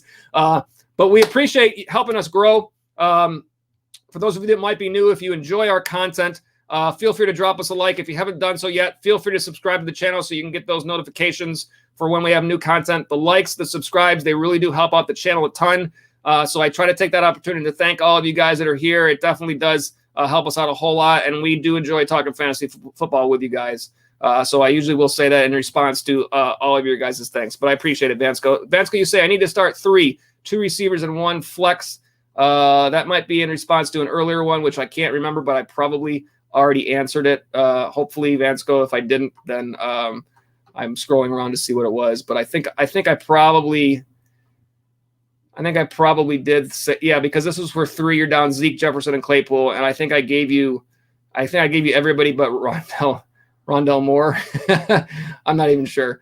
Hopefully, I answered this, Vansco. If not, you can feel free to re-ask it. I'm a little bit behind still on these chats. I would drop more for JD to heartbeat. Like I said, it's a 4 running back, Max Lee. Oh, okay. Regardless, I might have forgot that. Regardless, thanks again. I think I'll roll with Tim Patrick, Jacoby, and I'll go for the boom with Lockett. I hope he hits it for you. And you say, I'll try to pick up Mooney over Rondale and debate playing him over Lockett and Myers later. Good options there. Hope that works out there for you, Vansco. Hope whichever guys you pick, hope they crush it. Lex, forgot to add that I have Zach Ertz also replacement for Kittle. That does help you very much so there, Lex. Bill Romanowski says, awesome breakdowns tonight. Thank you, Bill. I appreciate that. Lex, you say I'm 4-2, so I have hope. You have more than hope if you're at 4-2 right now. 4-2 is a good spot to be in. I would take that in a few of my leagues right now. I will say that. Broski L is here. Broski L. I hope I'm saying that right. Let me know if I am. Trying to catch up on these chats, getting there slowly. We still got some bonus names to talk about on the waiver wires this week. We want to get all of your chats first. And for those of you that have stuck around, if you get those bonus names at the end, or if you're watching on replay, we will do those before we end the stream tonight. But we definitely want to get all the chats. That is what we were here for. You say, Broski, first of all, welcome. Looks like you might be a new viewer. You say, is Ridley and Montgomery for CMC a good trade? 10-man PPR. This is a situation where, again, it's a what do you need type trade. If you are already winning your league comfortably, or if you're already in a good spot, expected to make the playoffs, have a great record, then these are the type of trades that I like, because you're adding a big name that can hopefully take you to a championship. But if you are in a situation where you have to make up some games and you're a little bit lower down, then the depth is good for you to get through all these bye weeks to hopefully steal some victories, because you got to climb your way back into the league at that point, right? So that's where I see this one. First of all, Montgomery is going to be out for a little while, and so is CMC. So that's kind of a wash. So basically, you're giving up a playable wide receiver to get CMC. If you have depth at wide receiver, then I think I like this deal, because it's a clear step up. If you can get by and you still have good wide receivers to play without Ridley, then you've got a clear step up at running back. So it's not like, it's really not even a depth thing, because you really don't have the depth now anyway. You basically don't have a Montgomery, and you're doing like Ridley for CMC. I don't dislike it. I certainly would like to get CMC in any opportunity where I don't have him yet. It's a little bit weird because of the fact that they're both injured, to kind of figure out how this is going to play out for you. I guess the bottom line is this depends on what you have at wide receiver. If you are set at wide receiver with other guys without Ridley, then I would say go ahead and do this deal, because getting CMC for Montgomery is an upgrade. And I also think CMC might be back potentially before Montgomery, or potentially at the same time. I'm not sure. Either way, if you do this deal, Broski L, I would try to figure out a way to get Chuba Hubbard on your roster at the same time. Even if that's a lesser trade with a different player, whatever the case may be, if there's some way you can work that out, because that way you're covering yourself I would want to see you get some sort of a backup off the waiver wire either way to cover yourself for those weeks when you don't have him. That way you're not stuck in a bad situation. So I don't think this is a bad trade, but I would definitely try to back it up with something in addition. Hope that helps you out there, Broski. Lex, you say you definitely helped, my man. I appreciate it. I say, as always, no, thank you.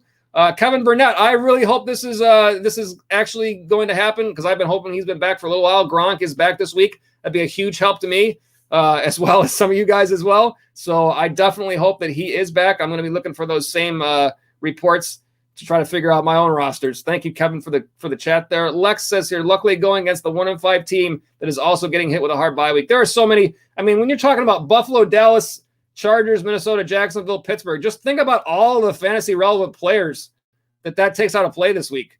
If you got a week where you don't, this is a great week to pick up a win, even if you don't have those players. So absolutely, good luck to you, Lex, there. I'm going to welcome to the stream. Okay, help me out with this name. I'm going to try my best. I try to get these right. Saclane Mushtag. Saclane Mushtag is what I'm going to go with. I hope I got that right, Saclane. If you're still on, please tell me if I did get that right. I do try to get these as best as possible. You say, what are some names that will be on the most playoff and championship rosters?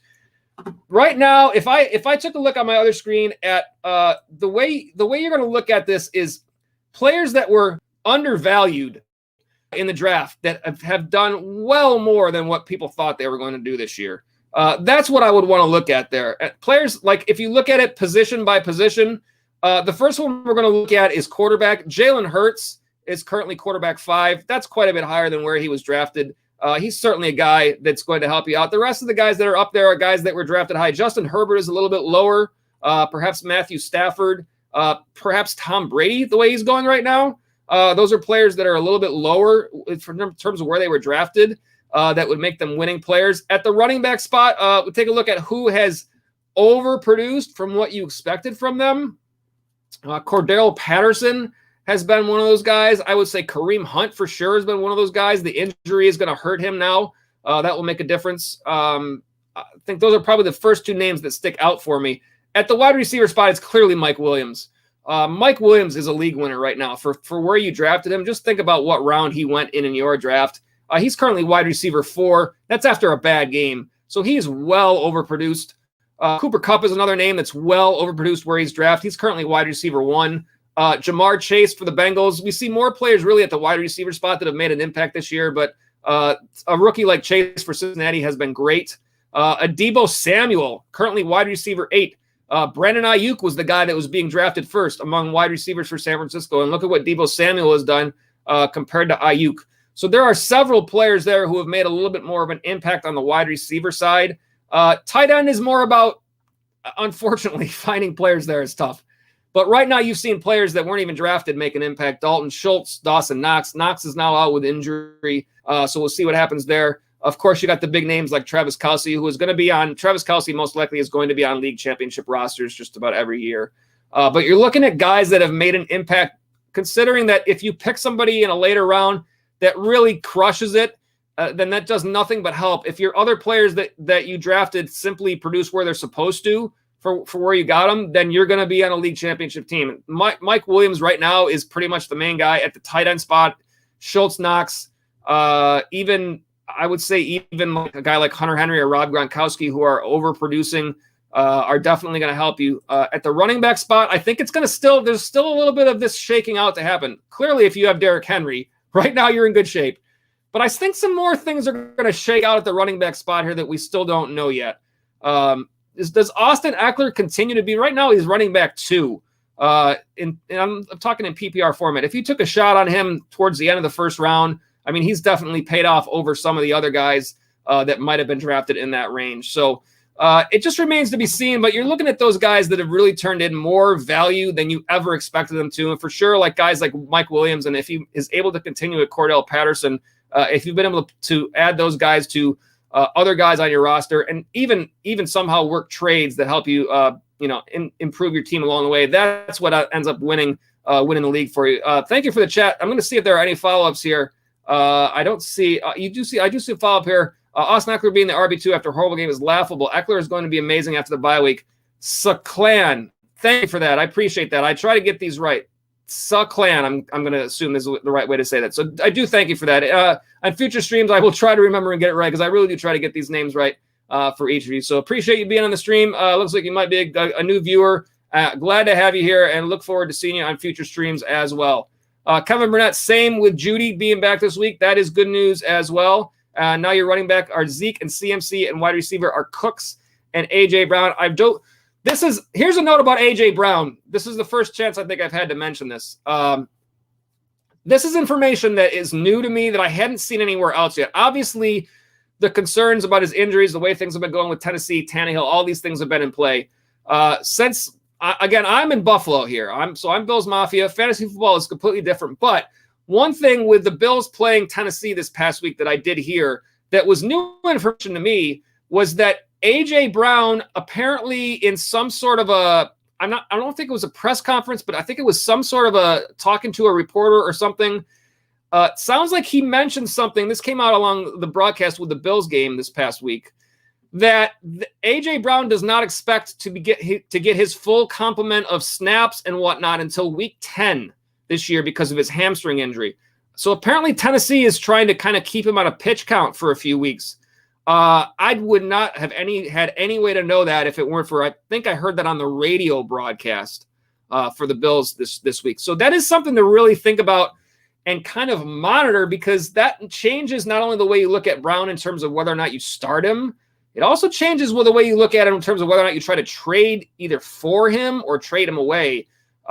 If he really doesn't see a full workload until week 10, then you've got a couple of weeks of buy low potential on A.J. Brown. That makes him somebody to look for in your league. Perhaps you can go out and get him expecting that once he gets to week 10, perhaps turns it around, and perhaps even that entire offense in Tennessee looks to pass the ball, because how long can they run Derrick Henry this much? I mean, don't you think at some point this year they have to balance that offense more? They're just going to run Derrick Henry into the ground. So is that what's happening? I don't know, but I thought that was worth mentioning, because it makes some sense that there could be a point when they do try to transform that offense a little bit, protect Derrick Henry as they get closer to the playoff run, and get A.J. Brown more involved. That is my response here, Kevin Burnett. And then Bill Romanowski, also you say, Lex, that helps. And here's let me see. I'm gonna test myself here. Saklan, I'm gonna test myself. I looked back down to the other chat. You say start 3, standard scoring: Mixon, Hubbard, Collins, Michael Carter. I think it's Mixon and Hubbard for sure. Even without looking at matchups, I will put the matchups up anyways, because that's what we like to do here, give you some extra information. For Cincinnati at Baltimore, 12th most fantasy points on the left side of your screen to the running spot. Hubbard is Carolina at the Giants, 7th most. Good matchup there. Collins, I would check your reports, because I know that he's a little banged up. I don't know if they've said whether or not they expect him to play. I personally don't know if I expect Alex Collins to play this week, which is a problem because it's a Monday night game. So you might want to have a backup plan if you decide to try to go with Collins here, which is also tough because it looks like Rashard Penny is returning from IR, and there's no way to really know who that backup's going to be. If it's Penny or if it's DJ Dallas, it's kind of not a great situation there. At any rate, the matchup against New Orleans, 24th, 9th fewest fantasy points to the running back spot. Not a great matchup anyway. Michael Carter for the Jets. I've been hanging on to him on so many rosters after drafting him, hoping that things turn around for him. The matchup for New England is at 20th. Also not a great matchup. I think Mixon and Hubbard for sure are your 2 starts. I think the other 2 are a toss-up. Because of the way the Collins injury looks, I might, especially if you don't have a backup plan for Collins, I might feel like you need to start Carter there to make sure that you don't end up with Collins not playing on Monday night.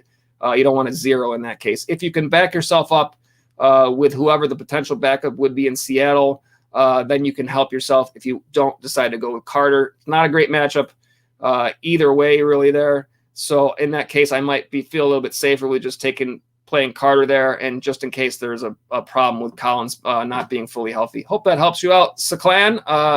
Again, I'll try to continue to get that name right, but glad to have you here on the stream. Ian Phillips is here. Dearness Johnson or Alex Collins?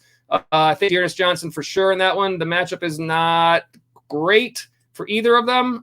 Denver, 28th, 5th fewest fantasy points there, and Collins against New Orleans, 24th. I think it's a volume play. I think Dearness Johnson, I expect to get the volume there. And I think Alex Collins, there are injury concerns for Seattle. So I might feel the need to stay away from Alex Collins there. That's my thoughts. Hope that helps you out there. Ian, Taggy Carp is back. Welcome back, Taggy Carp. Thoughts on Gainwell versus Ramondre Stevenson versus Marlon Mack? have to choose one to fit into the bench. Oh, let me sit up a little bit here.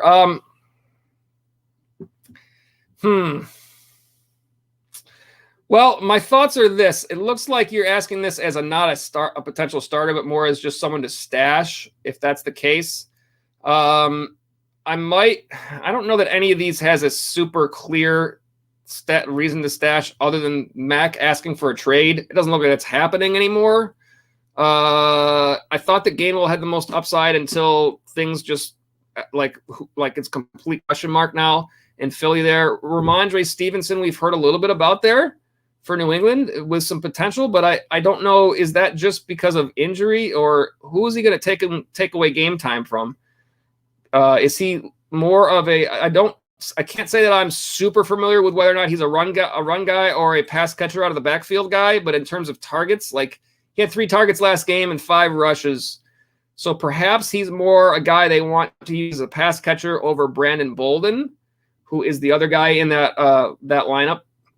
Brandon Bolden only had this last game. I don't know what happened, if there was injury or if he was benched because of not playing well, but only had 1 rush for -1 yards, only had 1 target. So I probably say Ramondre Stevenson is the best stash potential here. He's more of a flyer, I guess, than the other two. I think that's the reason to take him, I guess, because when you think about players that you draft late in your draft, you're drafting flyers, because if they hit and they turn into something, then great, you got an edge. If they don't, you just cut them and move on to somebody else on the waiver wire. I don't think that's Gainwell or Mac. I think you pretty much know what they are at this point, and I don't think that they're anything that you're going to start anytime soon unless the situation changes, whereas Stevenson could be a guy that could be more than what he is right now. That's why I would think he, out of all these guys, would be, again, this is not as a starter, but this is this person to stash and take a shot on. You might just, any one of these guys you might be cutting in a couple of weeks anyways, if somebody better pops up. But I think out of these guys, I'd say Stevenson has a potential upside that could happen. Might not, but could. I'd go Stevenson here. Hope that helps you out there, Taggy Carp. Next up, we got Anuna. Welcome to the stream. Anuna, you say, what's good, man? And what's up? Just traded my Waller, Zach Moss, and Justin Tucker for his, yes, kicker trades. I love it. One of my leagues, I think I was in the first 1-for-1 kicker trade that they'd ever had in their league since I joined their league. It was a great moment in fantasy football history. Waller, Zach Moss, and Justin Tucker for Kamara and Boswell. I have Pitts to replace Waller. You did what they would tell you to do, and that is you trade your strength. So if you had both Waller and Pitts, you took the guy that could potentially get you back more, and that's the guy you got rid of, and that is standard trade action and a good way to go. So I like that a whole lot. If Kyle Pitts continues along that track, you have at the very least equal Waller's and perhaps even at times, could even be seeing higher potential out of Pitts than Waller. I think Waller's going to continue to be real good for that offense as well. But you picked up Kamara, and that is clearly the best player in this trade. Not saying that Waller at his position is not a top player, but you upgraded from Zach Moss to Alvin Kamara, and you basically had a player who was going to be close to Waller already. So take him out of the equation and don't even think about him as part of the trade, right? Moss for Kamara, Tucker for Boswell. I mean, kickers. I love kicker trades.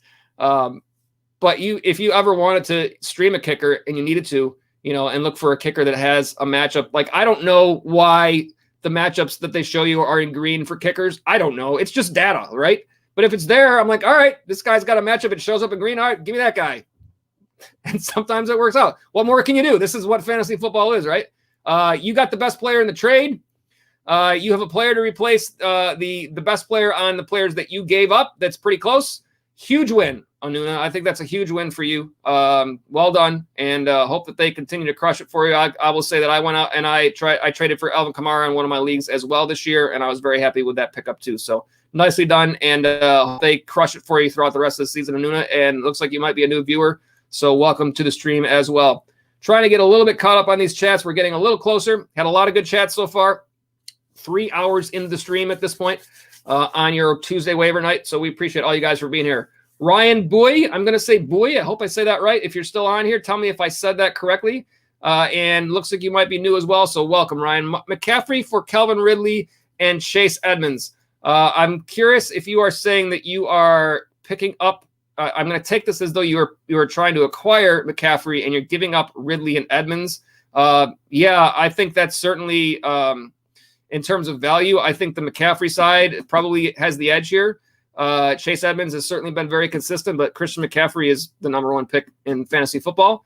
And Calvin Ridley is a player that you like at the wide receiver spot, but I'm going to assume that if you're able to make this deal, that you already have good wide receivers aside from Ridley on your team that you can continue with. So again, you trade the guy that gets you the most value in return, if that's Calvin Ridley, and throwing in a Chase Edmonds, who probably was a flex starter for you, and perhaps not even sometimes. I'm guessing that you might have been playing in matchup plays with other players. You traded that out for a top name guy. I like this deal, Ryan. I hope that I'm going to see if there are any follow-ups here, but I don't see them. So yeah, I think you did well in this deal. And again, without knowing the rest of your roster, I just have to guess at the other parts and the other people that are involved. The other side of the trade, the person they got a nice trade here by getting a running back that's playable and a top wide receiver. So I think fair for both sides and a well done trade. Thank you for the chat, Ryan. Hope that helps you out there. Broski L just traded Noah Fant, Tooney, I'm guessing Kadarius Toney there, Michael Thomas, Jamal Williams, and the Bills defense for Gronk, Cook, and Claypool. Is this a dub? I was going to say, I don't know what that means. Oh, yeah, I do. This is a dub. Let's see. You traded away Fant, Kadarius Toney, Michael Thomas, Jamal Williams. Essentially, the only one of those players that you were probably starting is Noah Fant. You probably were starting the Bills defense. You picked up Cook, who is one of the I'm assuming that's Dalvin Cook. It could be Jared Cook, but that would be two tight ends, so I'm assuming it's Dalvin Cook. Broski, if you're still on, you can tell me, hit me in the chat and tell me if I'm right about that's Dalvin Cook. But if it is, then you clearly got the best player in the trade. And a very underrated player, I think, in Chase Claypool, because I think with the unfortunate injury to Juju Smith-Schuster, I think that Claypool is going to see an uptick in volume the rest of the way here. Same thing for Deontay Johnson. Obviously, they're on bye this week. So is Dalvin Cook.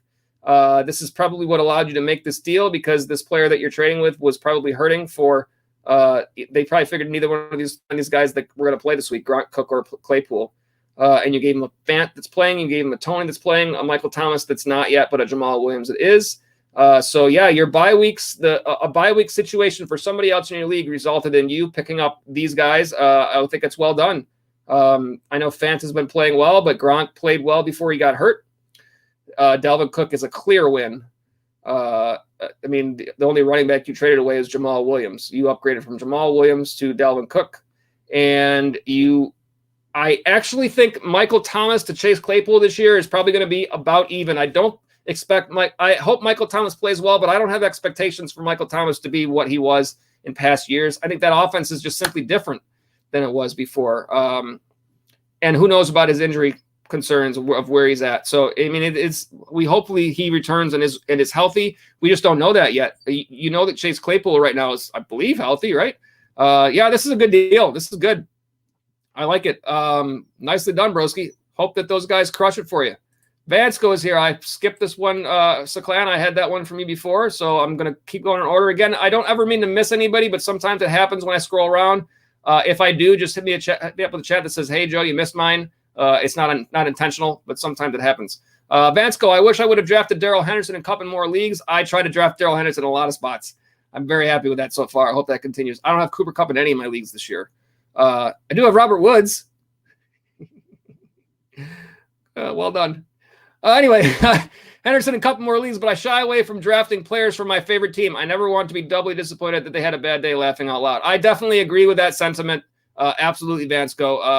I don't fault you at all for thinking that way. Fantasy football and real football are completely different. And, you know, I think in one of the previous live stream, I think there was a question from somebody or a comment from somebody that was their first year playing fantasy football. And my thoughts are this. Playing fantasy football when you have never played before completely changes the way you watch football.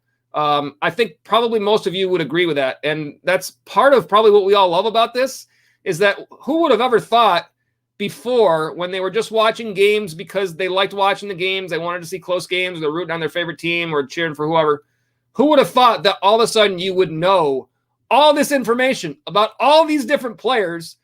And like for me, this is kind of part of the reason why I wanted to start this channel, is because, I always loved listening to fantasy football talk. Unfortunately, here in Buffalo, we have a radio station where one of the afternoon hosts is a huge fantasy player. So they talk fantasy football all the time on there. And I was like, you know what? I kind of want to think about starting a channel for this because I really already enjoyed listening to fantasy football talk. So I thought this would be a reasonable thing to give it a shot.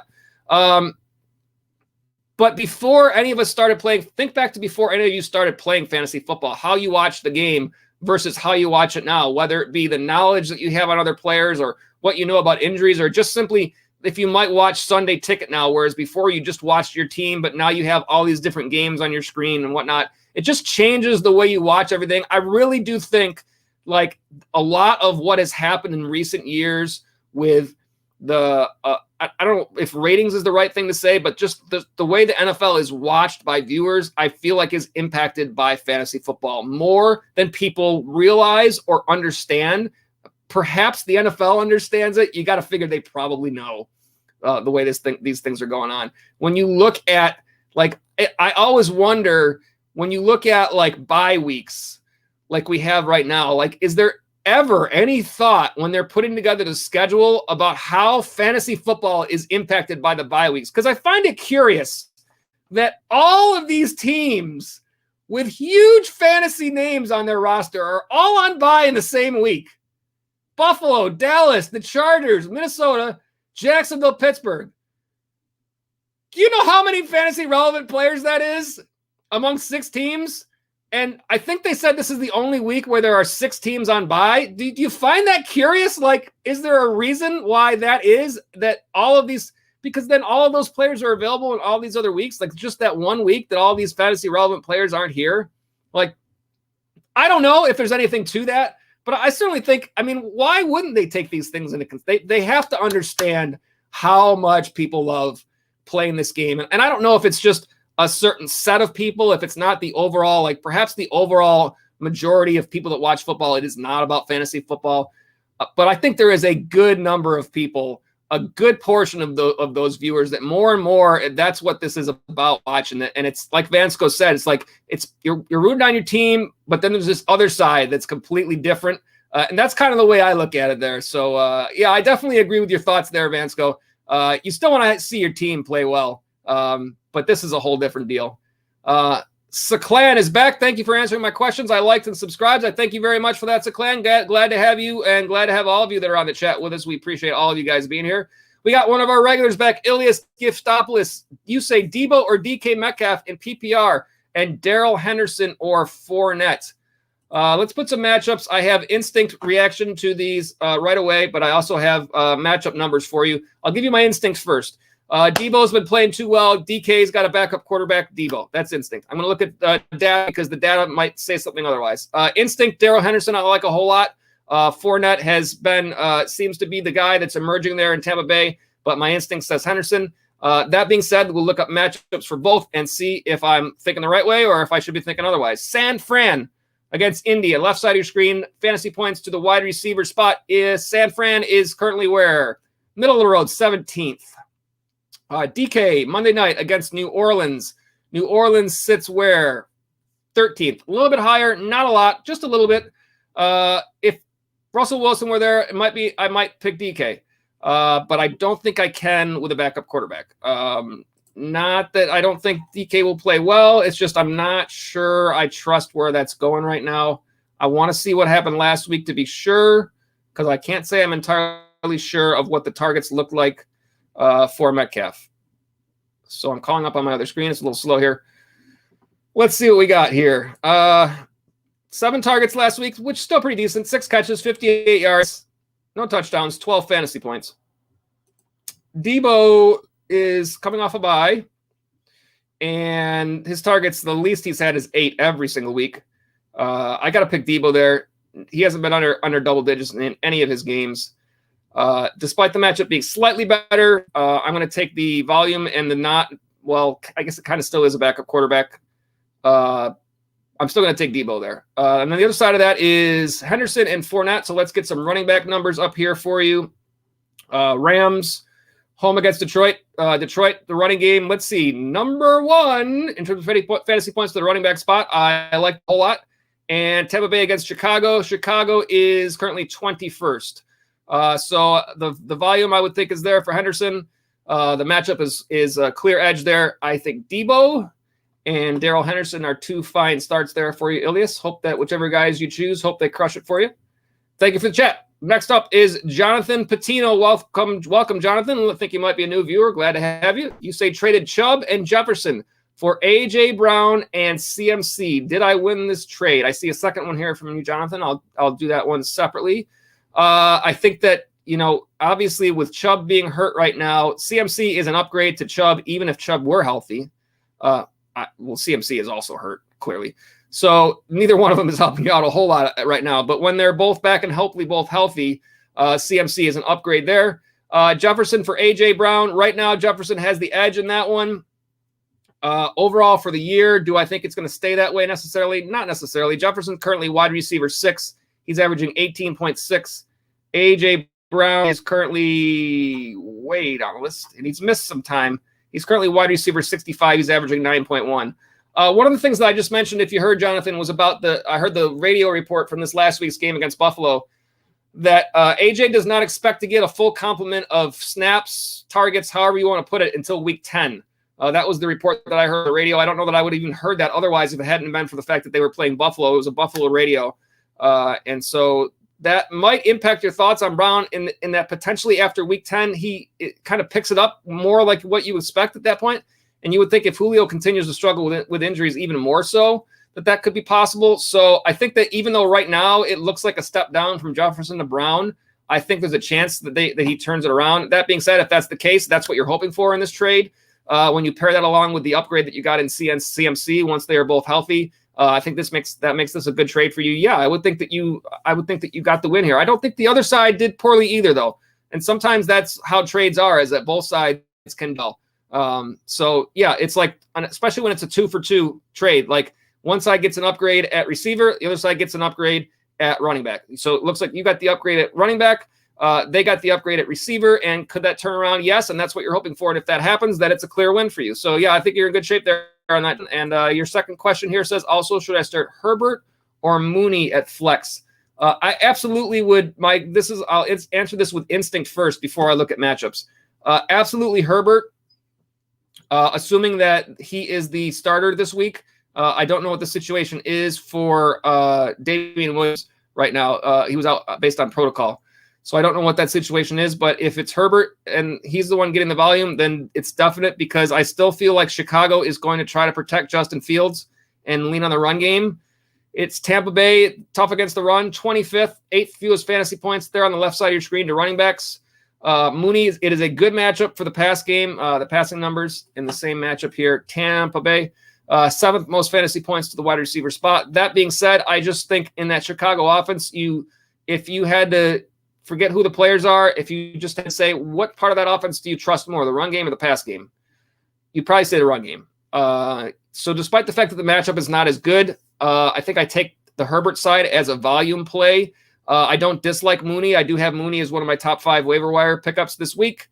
But that doesn't necessarily mean in your particular situation that's the way I'm going to evaluate this. So I think that Herbert is the one that I look to here. I just think that's Chicago's deal right now, is I think they're going to protect Fields, when they can, and try to simplify things. And that means more run. I don't know if their game script is going to be there. But I think there's still a chance that Herbert's going to get some pass game work out of the backfield. So I like Herbert there. Hope that helps you out there, Jonathan. Let's see if there's any follow-ups here from you. I don't see any, but hope that helps you out. And hope that whichever guys you go with, hope they crush it for you. We got Bo Poo. I'm going to guess on that. I hope I said that right, Bo Poo. Tell me if I said your name right. And looks like you also might be a new viewer to the stream. So welcome. You say trade away Gibson and AJ Green to receive Mixon. Interesting one here. I think you could deal. I don't think to me, the AJ Green part of it is kind of not really a big factor, because you're probably not starting, unless it's a super deep league, you're probably not starting AJ Green all that much. So really we're just considering Gibson Green. And right now Gibson is running back 16, averaging 13.3, And Mixon is running back 12, averaging 15.7, has had a little bit of an injury problem, but so has Gibson. It sounds like the reports are that Gibson's injury is starting to catch up with him a little bit. He's been kind of playing through it. I'm going to look for a report really quick because I want to kind of verify that.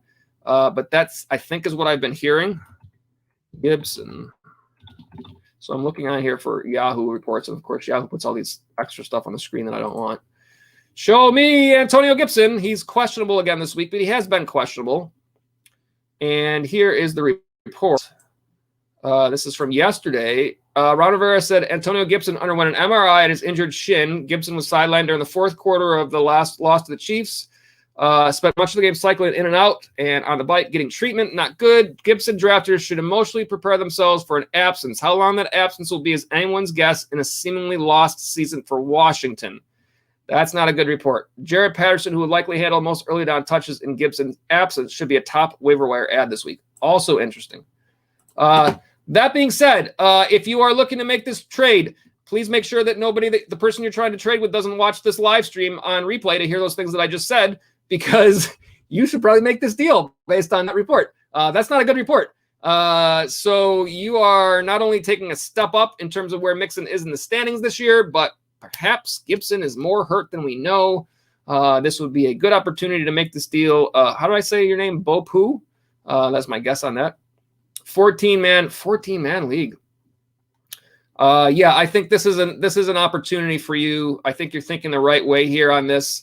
We never want to see anybody hurt, but it does appear that Gibson has been playing through something that might be getting worse, and it sucks to have to trade somebody away thinking that way, because these are people, playing a game. We don't want to see them get hurt, but this might be a situation where you try to make this deal to be able to pick up Mixon. Again, I'm guessing what you're saying, the reason why you said 14-man league is that you probably are actually starting A.J. Green from time to time here, if not all the time in a deep league like that.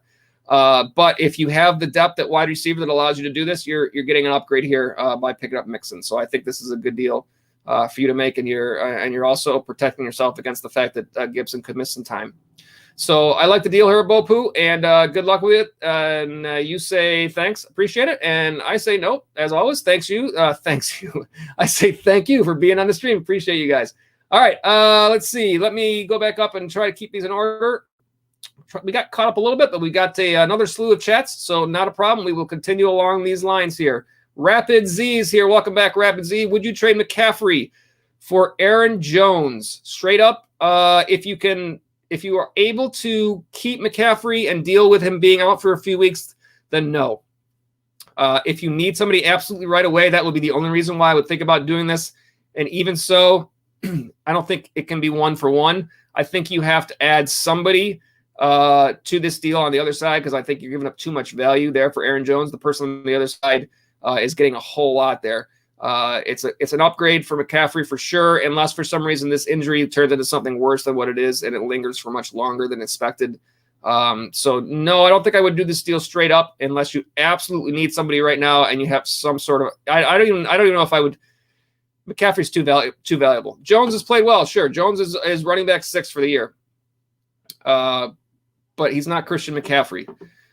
So I think I would want to keep him around unless you can get back more. And I will say this, an earlier chat on the stream tonight, just for sometimes it helps to compare other trades. A person asked a question on here where they were offered Aaron Jones and Jonathan Taylor for Christian McCaffrey.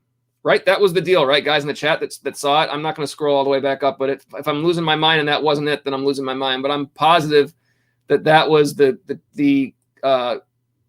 do I have this many chats that I can still look back to? I'm scrolling up. I'm almost positive that what the trade that was talked about was McCaffrey for I can't believe I have this many. I didn't realize I could actually scroll this far back up through all these on my service here. I'm looking for it. Where is it? I want to know. It's probably going to take me too long to find it to make it worth my while. I'm very positive that was what it was. Got offered Aaron Jones and Darrell Henderson for it was Derrick Henry. It wasn't McCaffrey. It was Taylor and Jones for Derrick Henry. That's what it was. Same kind of thing though. Offered Aaron Jones and Jonathan Taylor for Derrick Henry. Same deal. I mean, you're talking about the same amount of value. So if it was Aaron Jones and Jonathan Taylor for Christian McCaffrey, then Aaron Jones, or let's put it this way. If it was Aaron Jones and Jonathan Taylor for Henry, that it can't be Aaron Jones alone for McCaffrey. It's just not enough. You got to get more back than that. That's what I think. Doesn't mean you can't do it, but I think you can get back way more than that. And I would rather have McCaffrey on my team anyways if I can get through these weeks without him. So those are my thoughts on that there, Rapid Z. If there are any follow-ups, I will try to hit those along the way. But let me continue down in order. It's Justin White here. What should I do with Gronk in terms of should you keep him or trade him? You say, here's a follow-up. I only have Schultz, and it's bye week, so what should I do with Gronk? And you say, well, I have Gronk too, but he doesn't count, but he's hurt and taking up a spot. I'm thinking that you were probably putting these in chat while I was answering one of your other questions. I probably didn't see them while they were coming in. I hope that I already answered that part of the question for you. I think if Gronk plays this week, which it sounds like someone else in the chat said that he is going to be back this week, then I think you're good. I'm hoping for that same situation for me because I think I'm in the exact same situation where I have Schultz and Gronk. I would be keeping Gronk, and then at that point I would be thinking about looking for a sell high opportunity. Like if Gronk has another big game, and he's the guy that gets you the most value, then I think you can make a deal once you get through your bye weeks. I would make sure you get yourself through your bye weeks, and then work your way off of that there. Hope that helps you out there, Justin. Broski L says it's Dalvin. I think that's doing earlier, and I think we already went through that. Hopefully I did. Slide is back. Welcome back, Slide and Stream. Glad to have you back. What's up, man? I say, what's up, no? Same to you. Hope you've been well. Same to you also. Sorry if you've already covered this, but what's your take on Baltimore's running back situation? I think I'm going to try to get Freeman off waivers tonight. My take, this is a 16-team half-point PPR league, so need the running back depth. Well, that definitely made it worth a shot here. I think you can certainly go for Freeman. What I don't know is that I, for some reason, think that there might be... Has there been a Latavius Murray injury recently that happened? Yes, he's questionable. I thought that I saw that somewhere. That kind of means that Freeman is even more of a thought. Let's see, Murray. Where does it say? Tyson Williams a healthy scratch last game. Freeman had the ground. What says? I'm looking on Yahoo for the report. Freeman won the ground yardage battle. Murray slightly taking the yards from scrimmage crown. It is tough backfield, but it doesn't say anything about his questionable. So I don't know if that's not, if that's just a standard questionable tag or if there's anything to that. I think that's going to be such a tough backfield to predict. But in a 16-team league, you need players. So I don't think there's anything wrong with going with that because you know that Baltimore wants to run the ball. So, there are certain situations where there are a guy like a Devontae Freeman, or there are other players that you have to think about playing in that deep of a league that you are going to start him over. So I don't think there's anything wrong with trying to get him as long as you're not cutting something that is absolutely valuable to you somehow to do that. You just kind of have to hope that I don't know exactly what you hope for with that situation. You don't want to ever see him get injured. If they start doing healthy scratches, it helps you because you feel more comfortable. Like Tyson Williams, a healthy scratch is kind of weird. It seemed like he might have been one of their main guys there, but I don't know. But in a given week, if there are healthy scratches, it makes you feel better about starting that guy. And also, if they, for some reason, give Freeman a healthy scratch, you just get somebody else in there. Otherwise, you got a whole bunch of different guys, and you got to hope they just get a piece of it. That's kind of what it's going to be. It's going to be which guy gets a touchdown, which guy gets the bigger piece. But in a 16-team league, sometimes that might be enough to win you a matchup. So I don't think it's a bad thought. See what happens. But it's not like it's not a for sure thing at all in that backfield. But it's still a flyer, and sometimes you got to take flyers. So let us know, Slide, how that works out for you. We got Ryan Bowie here says, sorry, I have CMC. That's to earlier. Let me see, scrolling up. And so you're looking at acquiring Ridley and Chase Edmonds for McCaffrey. And you say, I shouldn't do that. I think I probably answered that through, you were probably chatting that while I was answering. I can't, so you guys know on the service that I'm looking at here, when I'm answering a question, I try to see follow-ups later on, but I usually have to scroll quite a bit down to see where the follow-ups are. So sometimes if you're responding, I catch up with your responses later on, but that's just, when it's a good problem to have because that means there's a lot of you on the chat and that's what we want. So, if that's all right with you guys, it's definitely all right for me. I'm glad to have more of you with us. Blake Little is here. Goddard, Ertz, or Henry? Let's take a look at some numbers. My instinct says Henry because Henry's got a really nice run of games here. But we always like to look at the matchup numbers to kind of give us an idea. So we start with Philadelphia. on the road at Vegas. Vegas, sixth most fantasy points to the tight end spot. That's a good matchup. Ertz for Arizona. I really want to see him have involvement in the offense there first. Now that he's with a new team, we don't really know how quickly he's integrated in there. It's a great matchup against Houston, second most fantasy points to the tight end spot.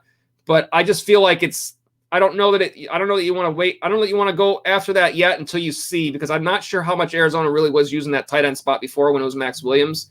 You might want to kind of see what happens first before, especially if you got other options with good matchups, and you've got two other good matchups here. So I probably would favor either one of those other two. Hunter Henry against the Jets. The Jets are currently the 10th most fantasy points to the tight end spot.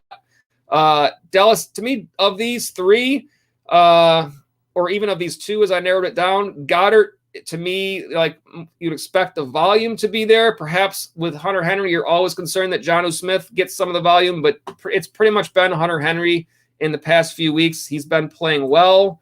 The offense, you probably trust the offense a little bit more in New England, believe it or not, than you do in Philly right now. And Hunter Henry is currently tight end 9 overall. Goddard is currently tight end 16. And if you look at Hunter Henry's numbers recently, targets, did not have a lot of targets this last game, only 2. He had a touchdown that saved his day. But his fantasy points in 6 games, it goes like this: 6, 6, 9, 13, 20, 11 in that order. More targets in other weeks than he had in this last week. If I look at the same information for Goddard, it goes 14, 4, 9, 17, 5, a little bit more up and down. And then didn't play in week 6. Protocol, that was. I probably like Henry here. I think it's been a little bit, even though the targets weren't quite there this last week, the matchups are still pretty good. I just think I probably trust the New England offense, although against the Jets, you wouldn't expect that they're going to have to throw the ball much, whereas Philly there are arguments on both sides. Against Las Vegas, could potentially need to throw the ball a little bit more. I think it's kind of a coin flip between those two. I think that's what I'm boiling this down to. And I think either one is reasonable. I wouldn't fault you either way. I might pick Henry, but as I always say on this, you guys know your rosters as well as anybody, and sometimes you might hear what I say, you might be like, yeah, Joe, that makes sense, or no, I don't know, Joe. I like Goddard here. So I don't fault you either way on this one. I think it's either Henry or Goddard. I think they're both reasonably close for me. I probably go Henry, but I don't fault you at all with Goddard. Hope that helps you out there, Blake Little. Hex is back. Just made a trade. Now have Henry and Kamara. Congratulations, Hex. Nice work. Glad to see you making those trades. And hope those guys crush it for you for the rest of the year.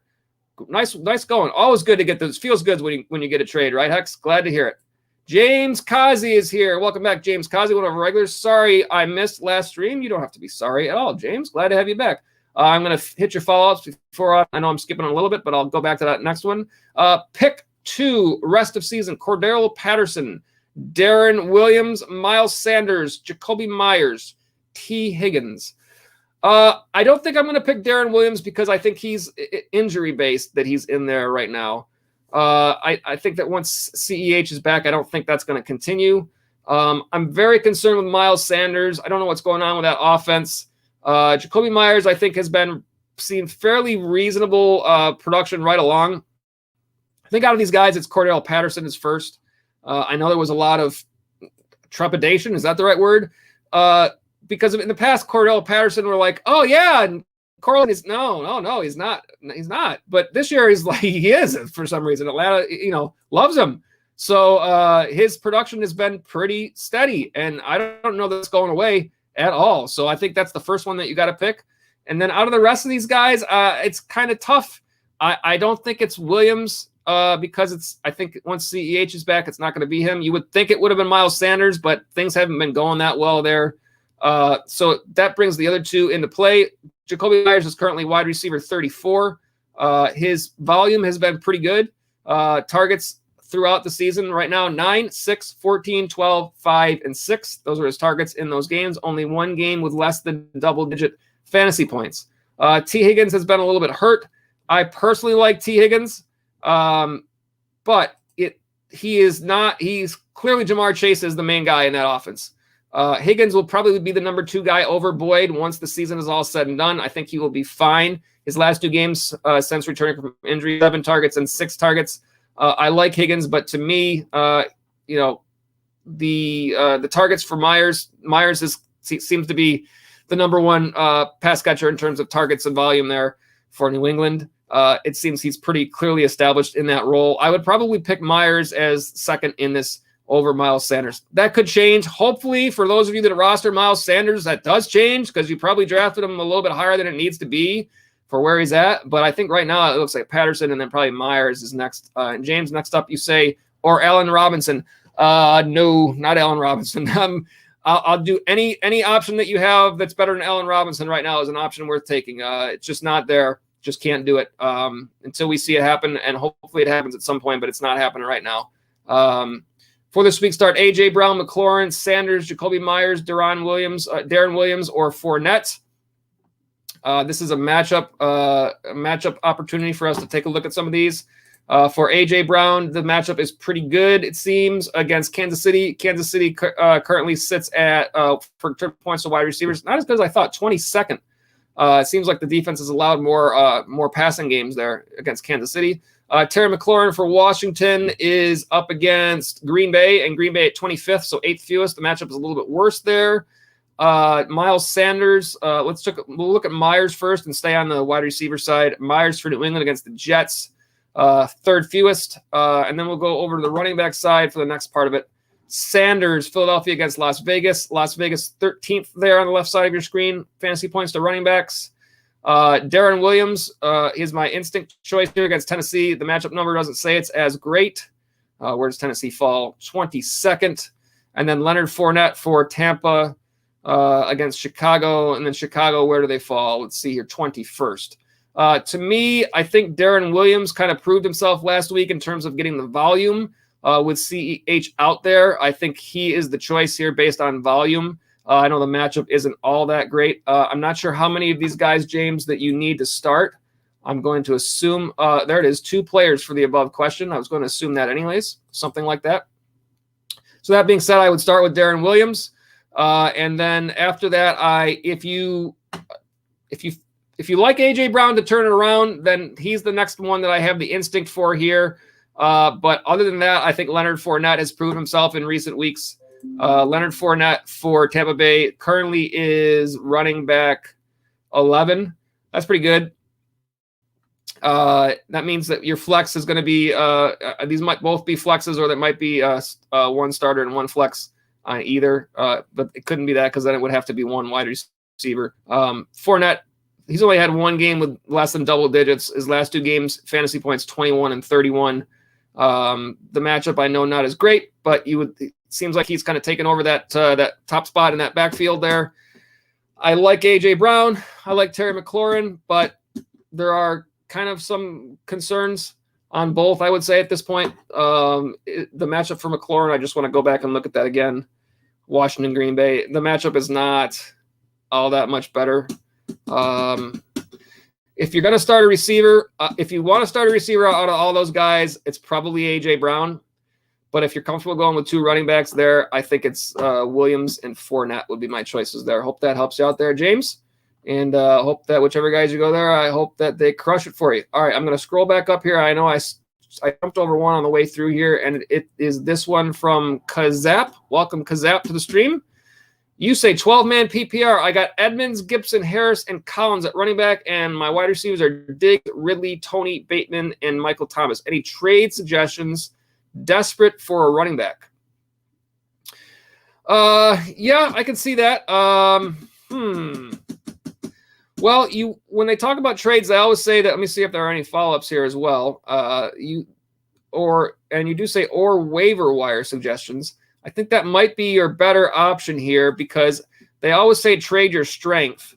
And my concern here is that if you take a trade, taking away whatever player gets you the most in return, that's going to take a significant piece away from your team that I don't know if you can afford. Like if you wanted to upgrade your running backs, you're going to have to get rid of a wide receiver.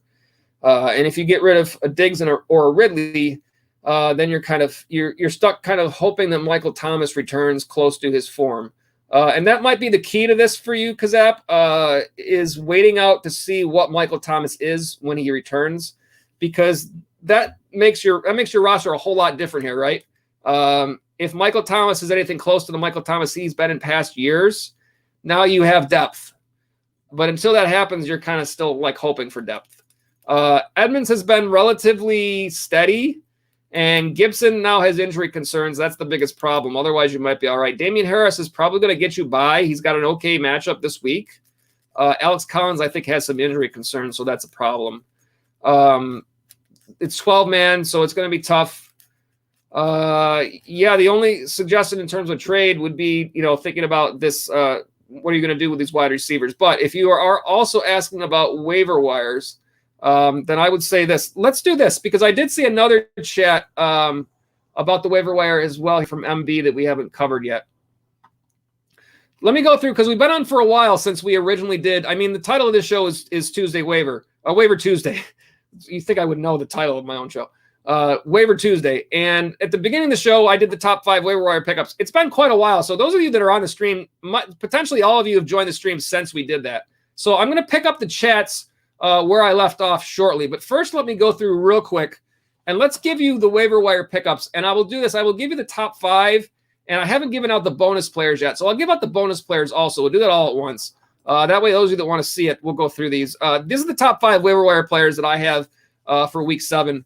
The first one is Dearness Johnson from the Browns with the injuries to Chubb and Hunt there. You would expect Johnson to get the bulk of the volume in this game. The matchup against Denver is not great. The 5th fewest fantasy points to the running back spot, but this is a volume-based pickup, potentially only a 1-week pickup. So for those of you that are looking for a 1-week play to get through buys, this might be a good play for you. If you're looking for more of a long-term plan, this probably isn't it. But at least it can get you through 1 week and look towards the next one. It's probably going to take your waiver priority, because this guy is probably going to go high this week and be picked up. We expect him to get the bulk of the volume. He's currently only rostered in 2% of all leagues. That will likely change after tonight. Dearness Johnson is number 1. Number 2 is Marquez Callaway.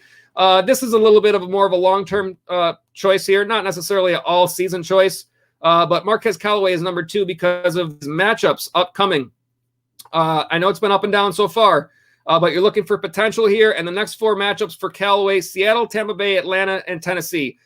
In order, the fantasy points being allowed to wide receivers by those teams, they are number 10, number 7, and number 8, and number 1 in order. That is a nice run. So that provides you some good potential. The thing with these waiver wire pickups, I like to look at what's coming up rather than looking at what's just happened. I mean, there are situations where a guy has a big game, you go out and pick him up, and then you look at the matchup afterwards, and you're like, oh, this guy's got a terrible matchup this week. And you went ahead and you use your waiver priority, and now you got a bad matchup, and you either you end up playing him or losing, or you decide to just leave him on your bench. And at that point, you lost your priority number, and you got a guy just sitting on your bench. So I'm looking not only at guys that have done some stuff already, but also guys that are in line with nice, what you might say, streaming matchups at this point. So Callaway falls in that line. Currently rostered in 34% of all leagues. Some nice games ahead for Callaway. It's the same situation for Jameis Winston. Obviously, the same games with the Saints: Seattle, Tampa Bay, Atlanta, Tennessee. Fantasy points being allowed to the quarterback spot by those teams in order 15, 4, 7, and 5. So a streaming quarterback you can look to get through some of your bye weeks there is Jameis Winston. Same deal with Carson Wentz. 2 nice matchups in a row for Wentz. San Francisco allowing the 11th most fantasy points to the quarterback spot. Tennessee allowing the 5th most fantasy points to the quarterback spot. Again, another streaming option if you need someone at quarterback. And at number 5, I've got Darnell Mooney from the Chicago Bears. Again, currently rostered in 44% of all leagues. The matchups are there this week against Tampa Bay on the 7th most fantasy points to the wide receiver spot. Then San Francisco at 17. Then Pittsburgh at 4, and then a bye. So a nice run of matchups there for those guys. And then here are the bonus names that I've got for you this week. J.D. McKissick. These are not in order. They're not in order of my ranking them. They're in order of what they're rostered currently. So McKissick currently rostered at 42%. Again, I'm only considering players rostered at less than 50%, and I'm using Yahoo stats. I like McKissick's potential here. Green Bay is a middle-of-the-road matchup this week, but we saw 10 targets for McKissick last week with Antonio Gibson a little bit banged up. You think that he works into that offense a little bit more for Washington this week. So I like J.D. McKissick as a bonus waiver wire name this week. The next name I've got up there again for Washington is Ricky Seals-Jones. currently rostered 29% of all leagues. Green Bay currently allowing the 14th most fantasy points tight end spot. Again, a lot of buys this week. You might need a tight end to fill in. Ricky Seals-Jones, a guy you might be able to get. And you're probably going to need a priority for him this week, but you might not need the top priority for him. Last week, 6 targets, 4 catches, 58 yards with a touchdown. 9 targets and 6 targets in the last 2 games, and fantasy points 9 and 16 in the last 2 games. Next guy up here is Rashad Bateman. I believe I spelled Rashad wrong. I believe it's O-D at the end there, not A-D. So I try to get these graphics right. Sometimes it happens. Other times it doesn't. But Rashad Bateman from Baltimore, 1 game so far this year, 6 targets, 4 catches, 29 yards last week. The run of games is not quite as great. This week against Cincinnati, currently at 21st, so kind of right in the middle, and then a bye, and then Minnesota at 20, and then Miami at 3. Rashad Bateman is more of a flyer in the aspect of if he ends up having a nice role in that offense in Baltimore, then you've got him. Not necessarily about his matchup so much as about his potential in that offense. And then I've got another quarterback here, Tua Tagovailoa, not a player that I've been really high on, but did have a nice week last week in the first week back from injury, 329 through the air, 2 touchdowns, had a pick, had 22 rush yards. That was against Jacksonville. A good matchup this week against Atlanta. Atlanta allowing the 7th most fantasy points to the quarterback spot. Then you've got Buffalo, Houston, and Baltimore, 32, 13, and 22 in order. So the matchup's not quite as good, but perhaps you're looking for a buy, a starter to make up for your buys this week. I think Tua is certainly worth consideration, currently rostered in 17% of all leagues. So those are the waiver wire players that we've got for this week. I wanted to take a chance to run through those again, and then we'll jump back to the chats to go back through these. But I did see a couple of chats about the waiver wire questions specifically. So hope that that's out there. And Kazap, you did say thanks, man. I appreciate it a lot. And I say, of course, thank you. I hope that some of those waiver wire pickups do help you with some thoughts that might allow you to bolster your needs either at wide receiver or at running back. But there are some names on there that might be a little bit more of long-term plays than just a 1-week deal. If you're looking for a 1-week deal, I definitely think Dearness Johnson is the top guy that can slide in there at running back, especially if you're looking for help at running back. I know, as you said that in your first chat there, running backs are not easy to come by off the waiver wire that can actually impact your team. I think Dearness Johnson will probably be that, but probably only for 1 week. And I will say look to Rashad Penny for Seattle as another guy down the road. Who is sounds like it's going to be on his way off of IR. And I think if Alex Collins is a little bit banged up, it will be Rashad Penny in that backfield.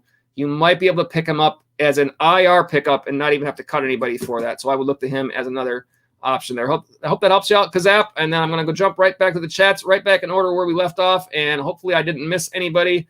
If I did, again, I don't mean to. Just tell me, hey, Joe, you missed mine, and I'll go back and get it.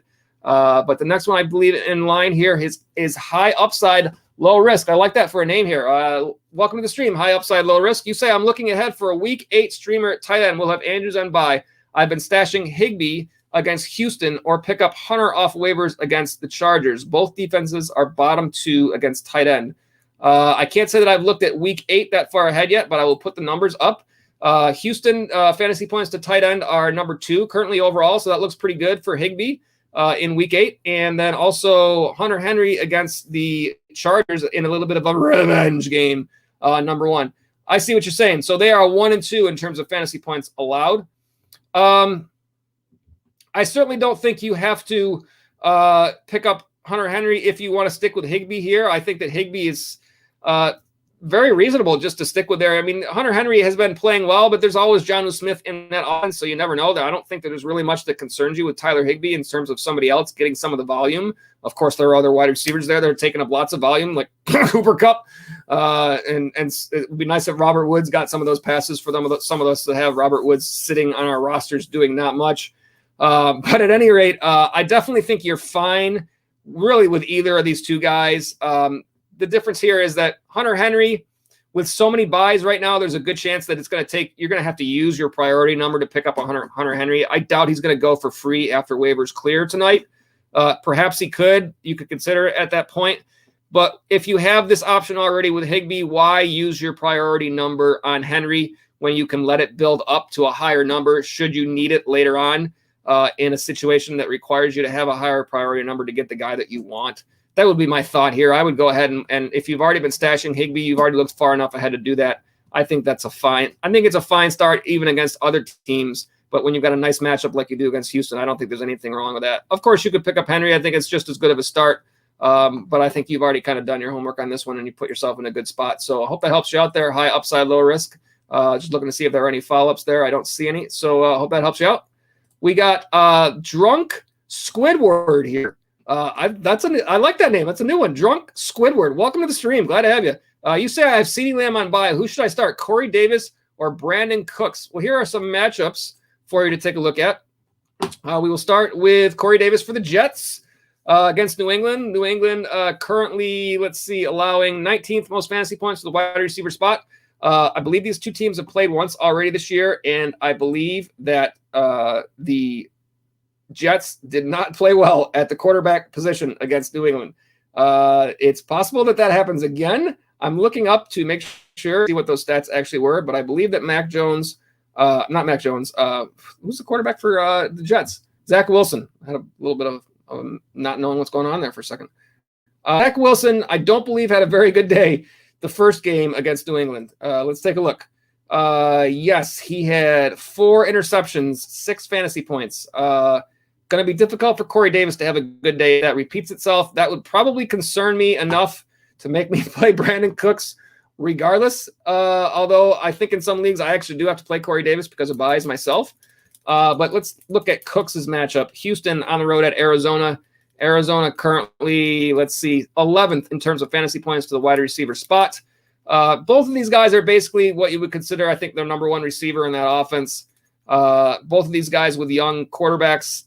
The difference is one of them is playing Bill Belichick, and I see another person in there. Is that an AB? Does that say Antonio Brown in between those two? Like, it looks like it's kind of hidden, almost not to be noticed. You say 8-man PPR. I do see that follow up there. If that says Antonio Brown, then that seems to be the answer to me. Tampa Bay against Chicago. Chicago's matchup there, 14th. I think that is Antonio Brown has been I think I looked it up earlier. He's like wide receiver 15 for the year right now, I think.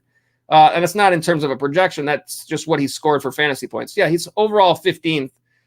You got to go with Antonio Brown here out of these guys. I would put Cook second. I would put Davis third because of the concerns about playing against Belichick against a young quarterback. Yeah, if that isn't meant to say Antonio Brown and it's just a typo, then I would go Cooks. But that's why I put them in order. Brown, Cooks, Davis. Hope that helps you out there, Drunk Squidward, and thank you for being on the stream with us tonight. Rapid Z is up next here. What running backs would you trade McCaffrey for 1-for-1? That list is one person, Derrick Henry, and that's all. I would not trade McCaffrey 1-for-1 for anybody else, despite the injuries. Now, if they came out and said McCaffrey was not going to play again until week 14, then I would change that. But I'm going to do my best to work through the injuries. When you were fortunate enough to get number 1 pick in your draft, I'm going to want to see that through. I would assume that we're not going to be in the same situation we were in last year where McCaffrey never plays again. You hope that's not the case. That can't be the case. If that is the case, then we're really in trouble. All of us who have McCaffrey on rosters, which I do in one spot this year. I think you've got to do your best to kind of make your way through whatever it takes. That's why the waiver wire is there. You know, like I always say, we don't ever want to see players get injured, but injuries do happen. And these are the reasons why you make sure that you have a high waiver priority number, because that way when there is a player you can pick up, if it is a running back, even if it's a Dearness Johnson who only potentially gets you 1 week, when it gets time for your playoffs, you might end up making your playoffs by 1 win. And if that was the week that you played Dearness Johnson for 1 week while you were waiting for Christian McCaffrey to get back, then you've done what you have to do to get there. So there is not, to me, enough value 1-for-1 of another running back besides Derrick Henry for Christian McCaffrey. Even Austin Eckler, who right now is really good. I mean, there are other players who are up there who are really good, especially in PPR. Eckler, Najee Harris, Zeke, Jonathan Taylor's playing great, but I just wouldn't trade McCaffrey for any of those guys without something to tell me that McCaffrey is going to remain injured for the rest of the year. I just can't imagine. I don't know why Carolina has. I don't want to say they've mishandled his injury, but last year, I said this earlier, like last year, it was like, hey, McCaffrey's coming back. No, he's not coming back. And then this year you were like, oh, all right, he's only going to be out a couple. No, he's on IR. Like, what? Like, how does this happen? Like, how do we not know where we're at better than this? Like, if he needs weeks to get better, let him get better. Like, we'll wait.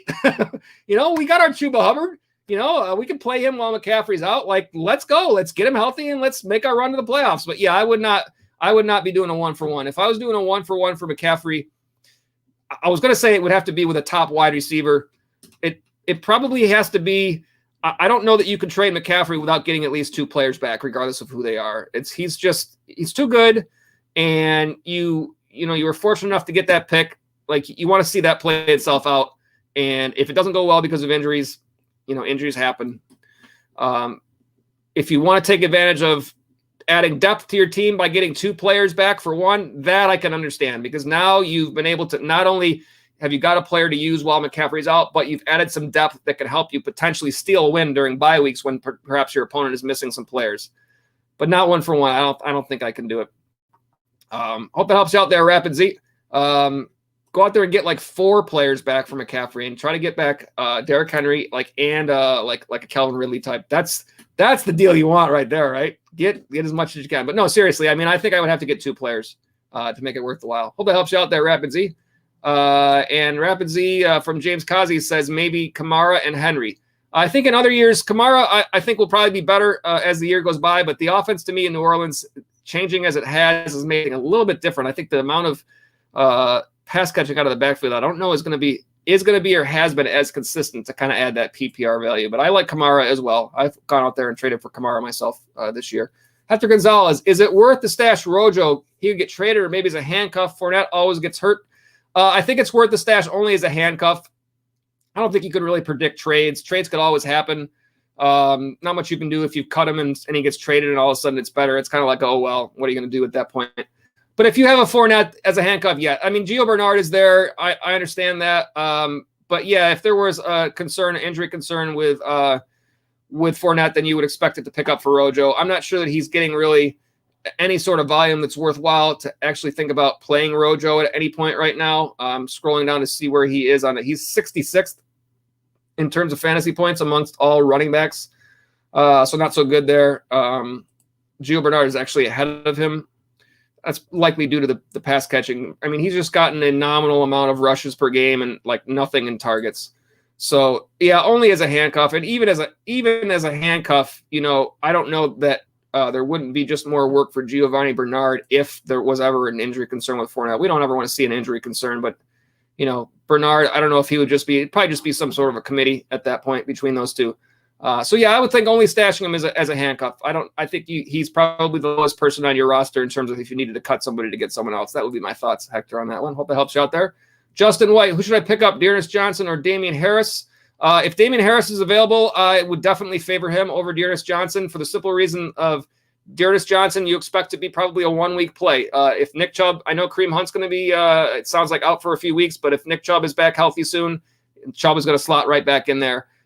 Damian Harris is you'd expect him to be the main guy to get the rush volume there for New England. He might not be the pass catcher per se in that offense, but he's going to have, you would think, a much more involved role throughout the rest of the season. I definitely would prioritize Harris over Johnson. If you can't get Harris, if perhaps somebody else picks him up with a higher priority number, you can always go up and go after Johnson as a second choice there and back yourself up. At least you get to use him until the other players are back. But I would try to go for Harris first there. Hope that helps you out there, Justin.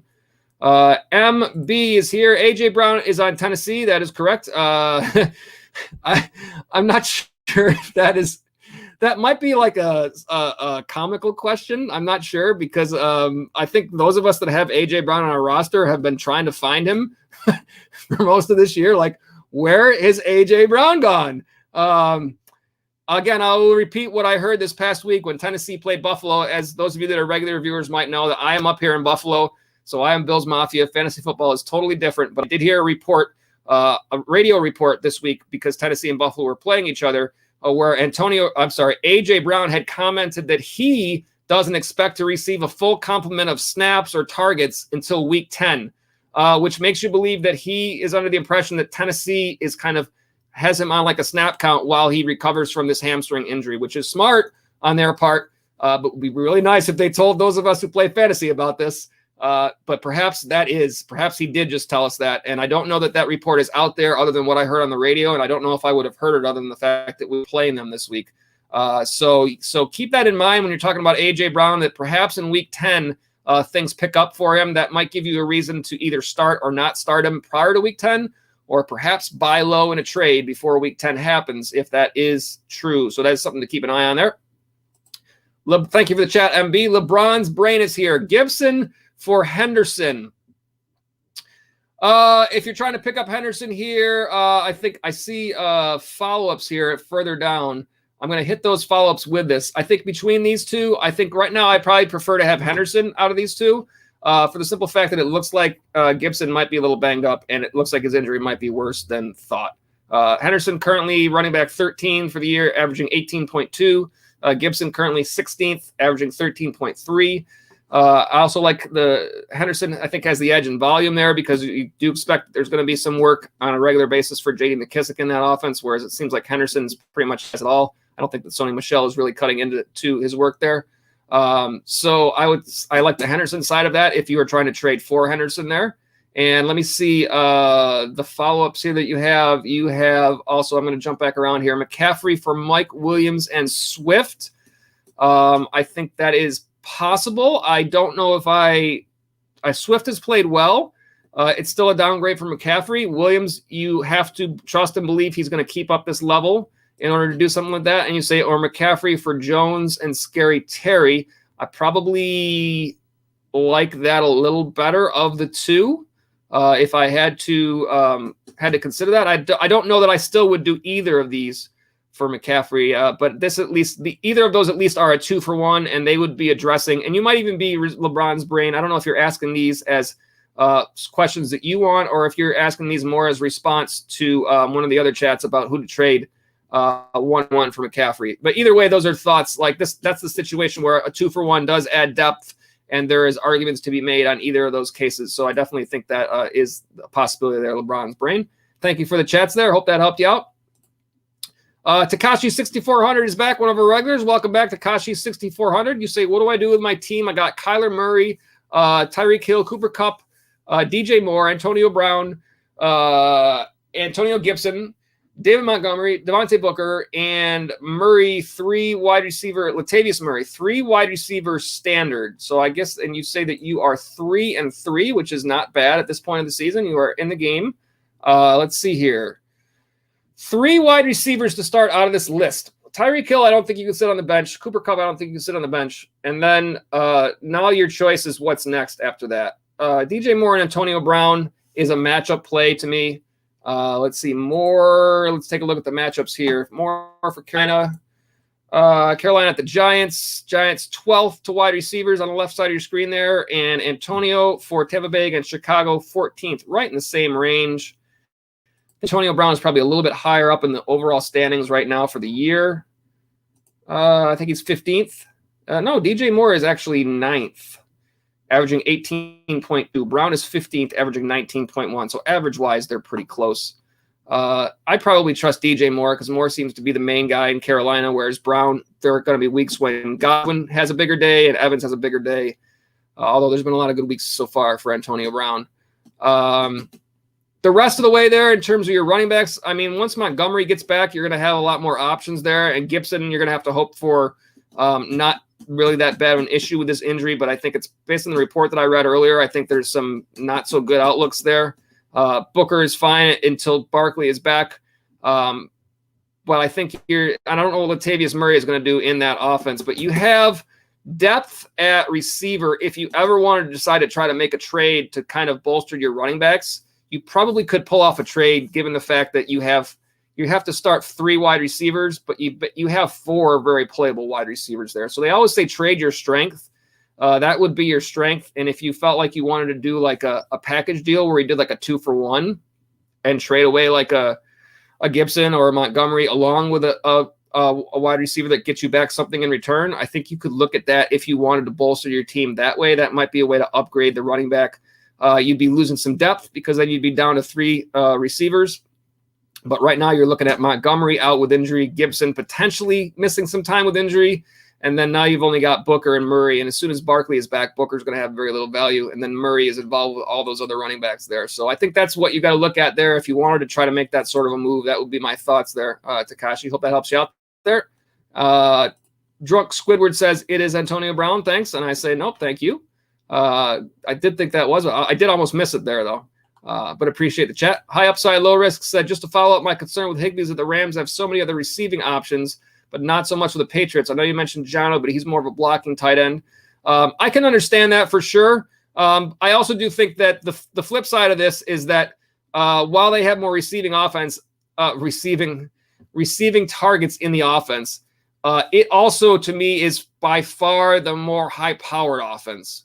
So the trade-off to having more options is that you have more potential for points to be scored in that game than you do in a lot of the New England games. You have more potential for pass game volume. Henry, I think, is fine. I think there are probably going to be games where either one of these guys are ahead of each other. Like if you look at the actual, I'm going to look at the actual numbers here just to compare them.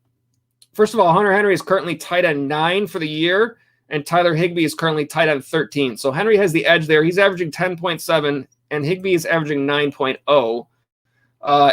I like to look at the targets, instead of just looking at the points. So the involvement based on targets for Henry in order for 6 games: 3, 4, 6, 5, 8, 2.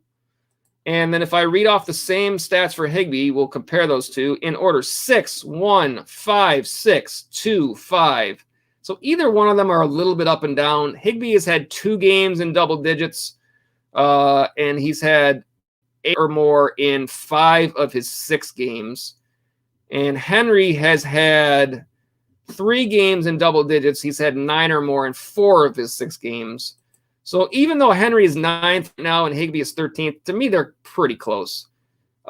Henry, they actually have the exact same amount of targets for the year. Henry has 3 more catches and yardage. Henry has a little bit more yardage and 1 more touchdown. So they're reasonably close. Given that that's the way it is, I mean, I see what you're saying here for sure. It's just going to be a matter of, like I said, if LA scores more points or if they decide they want to throw it around more than New England, then yes, you have more targets, but also you have more passing availability in that game than you might with New England. I'm trying to remember what the 2 matchups were. One of them was, I'm going to look it up on the screen. One of them was Houston. The other one was the Chargers, right? Houston and New England and the Chargers, and the Rams and Houston. This is what I would look at as the difference in these 2 games. Which one of these 2 games do you expect to be lopsided? The Rams and Houston. If the Rams are crushing Houston and they end up running the ball for a lot of the game, then that is what I could see taking away the volume from Higbee. If the New England Chargers game, to me, has more potential to be closer, and if it's not close, then I would think it's the Chargers that are winning, which means New England is the one that has to forced to throw the ball to try to play catch up, and that's better for Henry. So if you want to go that deep and look at game script, then to me, game script definitely favors Hunter Henry between those 2, and that is one of the factors that we will frequently take a look at. So that might be, along with the concerns that you're already looking at in terms of other pass catchers, perhaps that's enough to swing you towards Henry in that situation. And you say, plus I'm already starting Henderson, so that gives you more diversification. So, yeah, I can see a lot of reasons there to look at the Henry side. A lot of good thoughts there. You're doing your homework, and I like the thoughts. So whichever guy you go with there, I always say I hope they crush it. But I can definitely see your thoughts on that one. All right, let me see who is up next here. Drunk Squidward says, now for flex, would you start Robert Woods or Sterling Shepard or Brandon Cooks? Well, some of you that are regulars know my thoughts on Robert Woods this season. I will look at matchups, but Robert Woods, if I have a valid option over Robert Woods, I'm probably picking it at this point. I just don't love the involvement in that offense for Woods right now. I wish it was more. I know he's played better recently. Perhaps that continues. The matchup with, I got to get back to week 7 here because I'm about to give you week 8 matchups. That doesn't help anybody. Rams, Detroit. Detroit currently allowing 24th, 9th fewest fantasy points to wide receivers. Sterling Shepard for the Giants might be my choice here. Carolina, the matchup not as good, 23rd. Actually, it's about the same. And Brandon Cooks for Houston against Arizona 11th. I actually, if you want to go, I think matchup play here is very reasonable to make with Cooks. My instinct says Sterling Shepard because of the injuries in New York. Like, they got to throw the ball to somebody. So it could be Shepard here. I think that you may be more comfortable or less hesitant with playing Robert Woods than I am. Clearly, the highest tier player amongst these guys is Robert Woods. I'm just really not. I'm just not all about how it's going in that offense. I just feel like the targets are not what we might have expected Robert Woods to see this year, especially with Cooper Kupp with getting as many targets as he's gotten.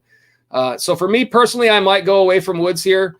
You might feel more comfortable with him as the bigger name. I certainly don't fault you there if that's the way that you went. But again, game script wise against Detroit, you would think the Rams are comfortably winning that game, which means less volume in passing, more volume in the run game. The Giants game against Carolina, perhaps they have to throw the ball a little bit more. And Houston, for sure, you would think would have to throw the ball a little bit more. And you've seen Cooks see a lot of that volume. I think that I'm talking my way into Brandon Cooks here. He's currently wide receiver 17. And comparing that to, Shepard is not. Robert Woods is actually wide receiver 26. So it's a little better than he's been. But I think that Cooks's volume has been a little bit better this season. He's had only every game 7 or more except for 1 targets in terms of targets. And he had 13 this last game. That was his second highest of the season. Only 1 game less than double digits. Robert Woods has had only had 1. He's only had 2 games with over 6 targets. So there's the difference between the two. I probably prefer Robert Woods in this situation from my own opinion throughout this year and also from the data. I'm sorry, did I say Woods? Brandon Cooks over Robert Woods. And Sterling Shepard is a thought, but I think that Brandon Cooks has probably proven himself a little bit more over the course of the season so far. So that would be my thought there. Drunk Squidward is for your flex, Brandon Cooks. Hope that helps you out there. Let's see, Justin White. Only need him for 1 week to follow up on the question above. And from Justin White, that was who should you pick up, Johnson or Harris? I will say this, that based on the matchups, we talked about this before. If you look at the matchups this week for Cleveland against Denver, Denver is 5th fewest fantasy points allowed to the running back spot. And Damian Harris for New England playing against the Jets. The Jets are currently 2nd most fantasy points allowed to the running back spot. You expect Harris to be the guy that is the ground game back, as opposed to either Ramondre Stevenson or Brandon Bolden as terms of the pass catcher out of the backfield. You would expect New England to be ahead in this game. Possibly, I don't know. The Jets did beat Tennessee somehow. I don't know how that happened. But you would think if game script goes that way, it's going to be Harris. The Johnson side is a volume play, but the matchup is not as good. And also, if Baker Mayfield doesn't play, your whole offense could be. It's just there's a lot involved there. I don't dislike Johnson this week, but I think if you have to use your priority on somebody and you have this option, and there are some factors like Harris having a good matchup and the fact that you may only need him for 1 week right now, but like I say, you never want to see players get injured, but you just never know what's going to happen. So if you want to consider having a player that might be playable down the road, that would be Harris. If you're looking for the guy that is going to be Johnson is going to be the hot guy this week off the waiver wire and the guy that most people are going after and trying to play this week. I do think he's going to get the volume. I do think he has the chance to have a nice game. I think there are some other factors that could go the other way, always to be aware of.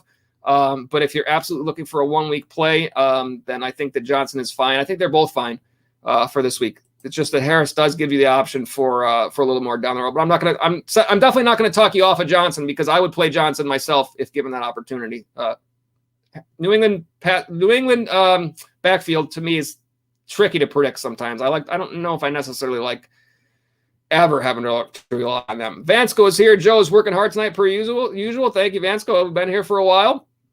It's been we're over 4 hours. The light is off. The light's been off for a long time tonight, but we're still here. Drunk Squidward says just sub. Thanks for answering the questions, and I absolutely appreciate the sub. And I say thank you for being on the chat as always. Kevin Martinez is here. Michael Thomas, you say Michael Thomas might come off the IR. Should I drop Julio Jones to bring him up? Can't seem to trade Julio. I think Julio, if you absolutely have nobody that is of less value than Julio to drop, I still believe there is some potential there for Julio, but so far we haven't seen it. So that's tough. If you don't have if he's absolutely the lowest option on your roster, then sometimes you have to make those decisions. I do think you're going to find, you would think there's more upside right now in Thomas than Jones, although we don't know what Thomas is going to have off of this injury. it is kind of weird that he got injured last year and you expected off-season surgery and things to turn around and be ready to go. And all of a sudden, like, what's going on? So we don't really know what's going to happen there. But I would probably favor Thomas over Jones if you had to pick one of the two. And if Jones is the guy that you have to cut, sometimes you have to make those decisions. Somebody else in your league will probably swoop right in and pick him up. Doesn't mean he'll play right away. Right now, the way things are looking, it's possible he doesn't hardly play again the rest of the season. I mean, what happened last year? He was injured for a little while and then he hardly played. So it could happen again. We don't know. And in that case, then what harm is there in dropping him? It's just a decision that you're going to have to make at some point, and this could be it. But I think you have to get Michael Thomas in there. That being said, you do have the option here. What I might do in this situation, Kevin, is just because Michael Thomas is off of IR doesn't mean that you have to remove him from your IR. I should say this. I don't know if that's exactly the truth on every platform, but at least on Yahoo, you can keep him on your IR even if he's not listed as being on IR anymore, as long as you don't. You can't move him into play on your roster, and you wouldn't be able to make any more waiver wire moves if he's not listed as that. So if he's listed just as questionable, you're going to not be able to make a move. But perhaps like if you're good and you don't have to make any waiver wire moves anyway, that buys you some time, because you never know. There might be a situation where somebody else. Again, I always like to say we never like to see anybody get hurt, because I don't like to put it that way. But if somebody else on your team was left the game and was listed as out, then you could swap them, move that person to IR, bring Thomas back in, and you haven't lost Julio. So I might, if you don't have to do anything yet, I might wait and see what happens. Because even if Michael Thomas comes off of IR, there's no guarantee that he plays that first week when he's back. And that way you save yourself some options. So I would just wait on this one to see what happens. That way you don't have to cut Julio. I would hate to cut Julio if I didn't absolutely have to yet. That would be my thoughts there, Kevin. Hope that helps you out there. Takashi 6400, you say, what players do I try and target? I'm going to scroll back up here to, let's see, make sure that you were talking about, I think you're talking about in a possible trade. Tell me if I'm looking at that the right way, Takashi, because I'm scrolling up and down here, and I know that your earlier chat was right here about these guys. What players should you target? You're looking at it depends on what you're willing to offer. If you're willing to offer whatever player gets you the biggest return, then you're talking about offering a main guy off of your roster. I don't know that you want to give up Tyreek Hill. I don't know that you want to give up Cooper Kupp. Those guys are too good. That leaves you with DJ Moore or Antonio Brown. Antonio Brown's been playing great. If Antonio Brown has another huge game and he's going to have a lot of value to try to make a trade, you might be able to do Antonio Brown plus, you name it, Gibson, let's say. And then what you're going to have to do is you're going to have to look at your other rosters in your league. And if you're trying to bolster your running back, you need to find a team that has depth at running back that would be willing to trade somebody, because you need that person to feel like they're getting an upgrade. Like they're weak at wide receiver and strong at running back. They need to get an upgrade from you for what they're weak at, which is your wide receiver. That's your Antonio Brown. By giving them back an Antonio Gibson, you're hoping to get an upgrade to your Gibson from their roster. Who could be an upgrade to their Antonio Gibson that they might put in the deal? DeAndre Swift, James Robinson, Kareem Hunt, who is currently he's out injured, but that might be a reason that somebody would be willing to trade him. And then hopefully when he gets back, he's healthy. He helps your team. That might be the reason why that person is willing to trade that guy, whereas otherwise they might say no. Other guys in that range that might be a little farther down. Again, Nick Chubb, same type of guy, out with injury. Perhaps this guy on the other team feels like he needs to get somebody back sooner than he's willing to wait for someone to return. Those are players I would look at right now. You're taking a little bit of a chance that they are healthy when they come back, but in your situation, that might be a chance that you have to make. If you are 5-1 for your year, then you don't need to take as many chances. But if you feel like you're in the point where you need to make up wins, then those are probably chances that you have to take, and that makes it worthwhile. So that's the guys that I would look at, people in that range. Even a Darrell Henderson might be in that range, Joe Mixon. These are guys that are not like the top guys, but they're currently, in terms of overall points for the year, ranked ahead of Gibson. So in theory, you're getting a little bit of an upgrade there. You don't want to go below because now you're not getting an upgrade anymore. If you're willing to trade a bigger name from your team, then you're going to be able to get more back in return. If you're willing to give up a Tyreek Hill or a Cooper Kupp, then you might be able to get back a guy that's up higher, like a Zeke or a Jonathan Taylor or an Aaron Jones or Najee and Austin Eckler are probably too high. Same with Derrick Henry. You probably wouldn't be able to get that high up the rungs without super big names in terms of trade. But a lot of times people say, trade away whoever gets you back the most value. And so if you try to keep your top guys and trade your lower guys, you might not get as much back. It's just a matter of what you're willing to part with and where you're at in terms of record. If you really need to turn that season around, then that might make you take a bigger risk here. But I hope that helps you out there, Takashi, and I hope those guys crush it for you, whatever deals you do make there. Let me see. Again, if I'm scrolling around through these chats, if I miss anybody, I don't mean to. So just tell me, hey, Joe, you missed mine, and I'll go back and I'll find it. I don't mean to, but I'm trying to stay in order here. Let's see here. I got those. Let's see. Where are we at here? Justin, I think, is up next. Just needing one of those running backs for 1 week. Cook and Najee Harris, but they're on bye this week. What now? Pick up which one, Johnson or Harris? Oh yeah, that's what I talked about already. Yeah, that's the same situation. I think you're okay with either. But I think that what you're going to need to do, Justin, is it's going to take. You're probably going to need your waiver priority for either one. So I would probably put a claim in for both. If you have the number one waiver priority, then it's your choice. But even if you have number two, I think there's a good chance that Johnson's going to get picked by a lot of number ones in a lot of leagues. So my suggestion here is that whoever you're going to cut, we've talked about this before on other streams. This is just waiver wire strategies for you to work here. Whoever is the player on your roster that you are planning to cut, okay, this is how you make sure that you don't cut more players than you want to. You put in a waiver wire claim. Let's say I'm going to pick a random person just out of the, let's say it's Kenny Golladay. I don't know who's on your roster. I'm just random person. You're going to cut Kenny Golladay. And you're going to pick up Dearness Johnson. So your waiver wire, your first claim is Dearness Johnson to pick up Kenny Golladay to cut. Then a lot of you might know this already, so you're probably like, Joe, I already know this, but I think it's worthwhile to point out anyways. I think it's a helpful tip for anybody that's might not be doing it this way. Your next waiver wire claim, you're going to pick up Damian Harris, and you're going to cut Kenny Golladay, the same person. And the reason why you do that is because that keeps you from losing players you don't want. For instance, if you want, let's say the second player on your list is, we've talked about Julio Jones, so we'll use him for example. If you put your first waiver wire claim in for Dearness Johnson and you cut Kenny Golladay, and then your second claim is to pick up Damian Harris and cutting Julio Jones, if somebody else gets Johnson before you with a higher priority and you get the Harris claim, now you have cut Julio Jones and kept Kenny Golladay when actually Kenny Golladay was the guy that you considered the first player that you would drop if you had to drop someone. So you don't want that to happen. It is possible that you get both. And when the reason to put in claims for different players to drop is if you're trying to get both. But if you're only trying to get one, you want to make sure that you put that claim in, both of those claims, to cut the same person. And that way it will only run one of the claims. If you get the Johnson cut, if you get the Johnson claim as your first one, it will cut Golladay and it will disregard the Harris one completely. So you don't end up cutting players that you want.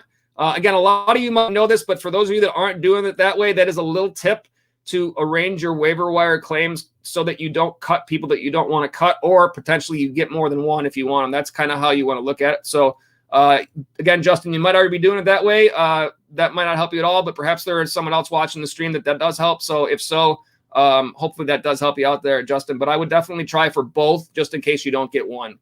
It wouldn't be good if you only went for Johnson and you didn't get him, and then somebody else got Harris when you could have, because then you're out both. So you want to make sure you're covered in that situation. Thank you, Justin, for the chat. James Kazi, I'm in a 6-man league and everyone's team is stacked, and your team is there it is. Your team is Dak, Alvin, Aaron Jones, Calvin Ridley. Your team is making all of us jealous who are playing in leagues that are deeper than this. Calvin Ridley, Stephon Diggs, A.J. Brown, Darren Waller, Scary Terry, Fournette, Kareem Hunt, and Jacoby Myers. And you say, since my team has no real holes, I'm trying to improve the individual positions. What do you think of the trade for Derrick Henry for Aaron Jones and Scary Terry? Well, yeah, that's a definite upgrade.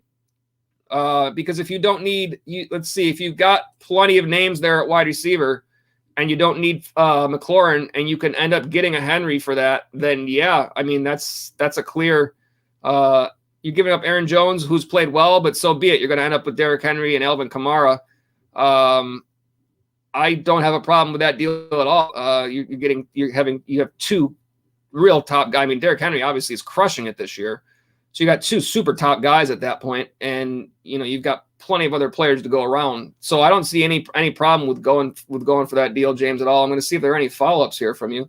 I don't see any, but hopefully that helps you out there, James. Yeah, I think you're fine to do that in a 6-man team. I can't say I've ever played in a 6-man team. I'm pretty sure the least I played in is 10. It's got to be a completely different scenario. I mean, not only is it the teams are stacked, but you also got to figure out when lots of guys have good matchups, which guy you're going to pick out of those guys. So it's got to be completely different. But wish you the best. Hope you're able to go out there and get those W's and get those players that you're looking for here. Let me see who's up next here. Justin White said you have Swift as well, but he isn't on bye this week. Trying to scroll up to see if that's part of what I considered with the rest of those. He is definitely not on bye this week. Let me see who's up there. Again, if I miss anybody, I don't mean to. I'm scrolling around a little bit as I go through these. Looks like Hunter Bone is up next. Welcome, Hunter Bone, to the stream. Glad to have you. Looks like you might be a new viewer. You say, who are you starting in a non-PPR league this week? Edmonds, Elijah Mitchell, J.D. McKissick, if Gibson is out, of course. I think J.D. McKissick is playable even if Gibson does play, but he would probably have more value in a PPR league, as you say. Again, the same thing with Chase Edmonds, who seems to be the pass catcher in terms of the running backs in Arizona. If you just look at it let me do this. I normally talk in PPR terms because I assume that most players play that way, but I'm going to switch my other screen over to standard so that I can look at where these guys are in the overall standings for the year. Chase Edmonds is currently running back 29 in terms of standard, averaging 7.7, I'm sorry. And then J.D. McKissick is actually 30 in standard, averaging 7.3. And then Elijah Mitchell, who I have concerns with still, currently at 50. He's missed some time, but he's averaging 9.3. His average is a little bit higher, but I don't know how we feel yet about the volume. He only had 9 rushes last game. I don't know if and then there was a bye for that. I don't know how much we look at that at all. If we look at these matchups, perhaps that will help us make this decision here. Arizona, let's see, home against Houston. Houston, 8th most fantasy points to the running back spot. A good matchup there. You would expect the run game to be, game script-wise, to be good, but that might be James Conner over Edmonds, because Edmonds is the pass catcher you would expect there. Let me just see what his kind of splits have been in terms of how much work he's getting on the ground. I would expect the work to be on the ground in that game for Arizona. And Edmonds, last 2 games, 6 rushes and 4 rushes. He's had a couple more before that, but nothing great. Connor is, let's see, actually ranked higher in standard. He's ranked 17th, and his rushes are pretty steady. He's been over 10 for the last 4 games, 16 in the last game. So I don't know in standard. I don't know if it's necessarily Edmonds. I don't know if it's necessarily Mitchell, because I'm not sure about the volume that he's going to get there. But again, if we look at the matchup, San Fran against Indy. Indy currently, where do they sit? 4th fewest fantasy points to running backs. Another reason to kind of stray away from that one. McKissick for Washington. Let's see here. At Green Bay. Green Bay, it's 17th, right in the middle. So that being said, the best matchup is for Edmonds.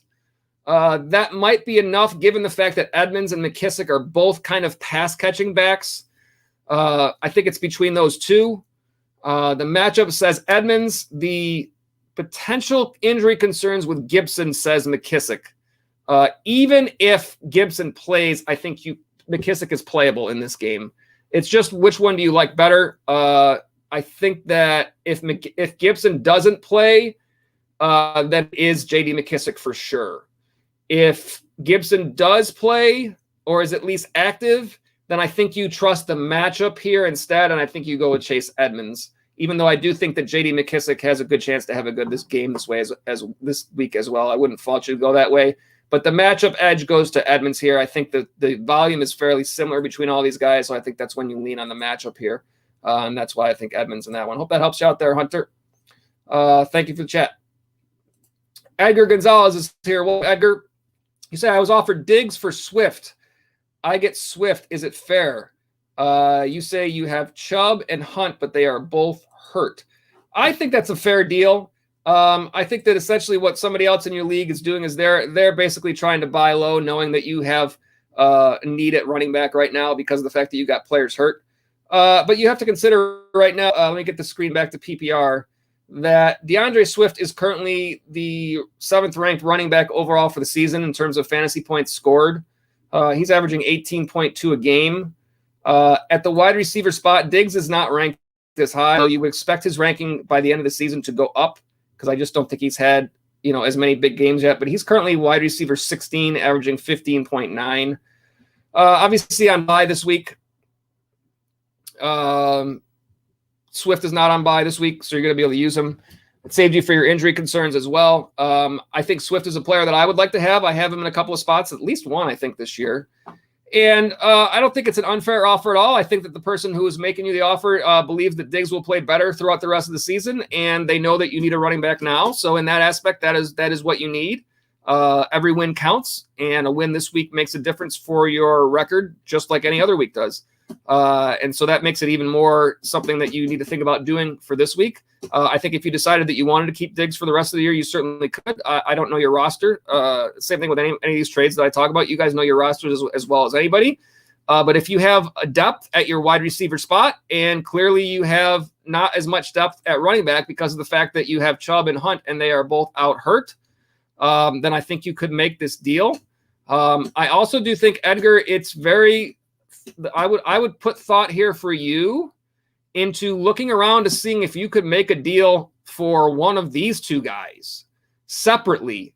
In other words, if you take Diggs for Swift, now you have traded away a wide receiver and picked up a running back. If you then go and find another player in your league who needs a running back that might be able to wait for these players to return from injury and has depth at wide receiver, you can then replace your wide receiver from another team and offer up one of these two running backs. The reason why I think that is because that will diversify your team a little bit. Chubb and Hunt have both played great, but at the end of the day, you still got two players on the same team. So what happens when Hunt has a great game, and because Hunt has a great game, Nick Chubb doesn't get as much, or vice versa? Or what happens when Cleveland just plays poorly all overall and neither one of them get points? It puts you in a bad spot.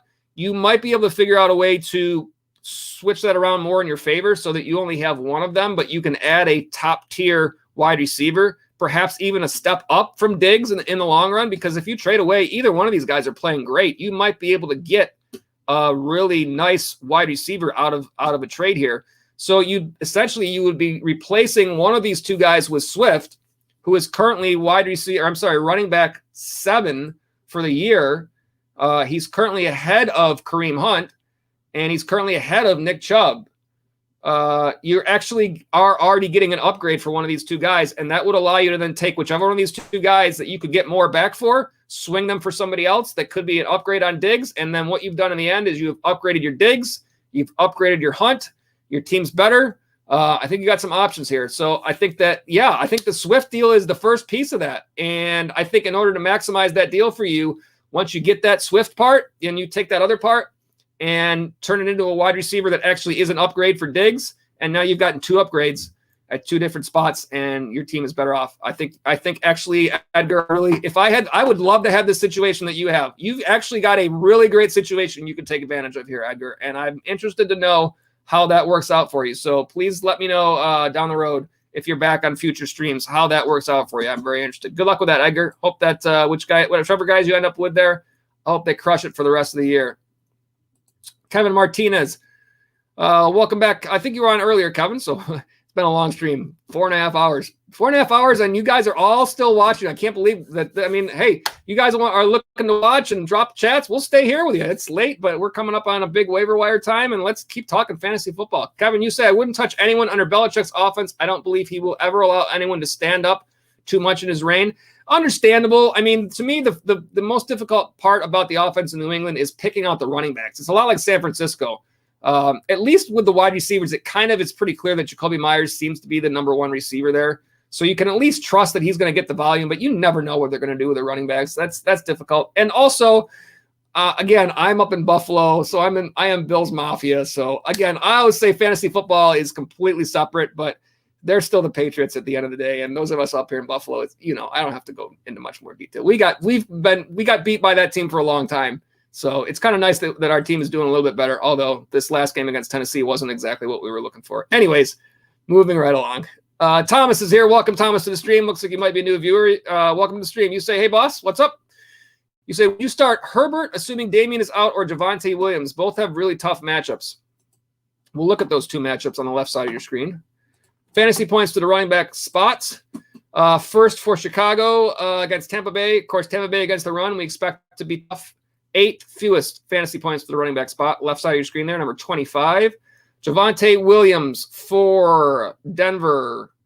Let's see. Cleveland on the road Thursday. Cleveland sits at 31, second fewest. The reason why, to me, it's Herbert is the volume. You would expect, again, we don't know because it was protocols for Damian Williams, so we don't really know what that's going to be. But you would expect Herbert to get all the volume in that situation where he's the only running back there. And the 4 factors I always talk about when we're talking about these decisions are ability, volume, matchup, and game script in that order. And there's a reason why I put volume ahead of matchup, and that is that you usually trust the volume, even if one player has a better matchup, unless there's an extreme difference. So if you expect Herbert to get all the work, Javonte Williams is splitting with Melvin Gordon. So that gives you a safer floor, considering there's more volume there, and that means if he pops off a couple big ones or gets in the end zone, he has a chance for a really big day. Of course, Javonte Williams could also have a nice day, but it's simply probably you expect less opportunity because of splitting time. So that means that Herbert is the guy that I would take in this situation. Also because I feel like with Justin Fields there, I think Chicago is still going to do what they can to make things simpler for Fields, and to me that means a lot more run game. So I would take Herbert in this situation. I know both matchups are tough, but you got him off the waiver wire for a situation like this. I don't think Javonte Williams is a bad player by any means. It's just simply the volume difference there. I think this is a volume play. So that's what I would go with there, Thomas. Hope that helps you out. Welcome to the stream. Lee Shakur. I always try to say this name wrong. Lee Shakur. I think I try to say it too fast, and I get it out of whack. So I hope I'm saying your name right, Lee. Welcome back to the stream, one of our regulars. You say, hey, what's up? I say, hey, what's up as well. You say, question, should I trade DK, Antonio Brown, Edmonds, and Amon-Ra St. Brown for DeAndre Swift and McLaurin? In a full PPR league, I have Kamara, JT, CD, Deontay, and Higgins. Let's see here. So what are you losing? In terms of running backs, you're not losing a starter. You're at best losing a flex player, possibly, in Edmonds. In terms of wide receivers, your CD and your Deontay. DK is probably a starter most times, but right now you got a backup in there. So are CD and Deontay the guys you would consider starting every week? Obviously, Pittsburgh is on bye. Dallas is on bye this week. My question is, are you going to make this trade after this week? Because if you trade away, you're going to play if you trade away these guys, because you don't have CD or Deontay to play this week. So if you get rid of those other guys, DK and Antonio Brown, Amon-Ra St. Brown, who are you? Swift and McLaurin. You have McLaurin, you'd be playing McLaurin and Higgins. I guess that's a situation that you have to live with in terms of buys. Do I like the Swift play? Like the Swift play, it turns you into a running back heavy team where you can play your flex. I think you're playing Edmonds. You might be playing Edmonds as your flex now, but I like Swift better than Edmonds as your flex. So you're looking at Kamara, JT, and Swift. And then your receivers would be CD, Deontay, McLaurin, who I hope has better days. I don't know if it's necessarily going in the right direction. But again, DK with a backup in Geno Smith. Antonio Brown has played well.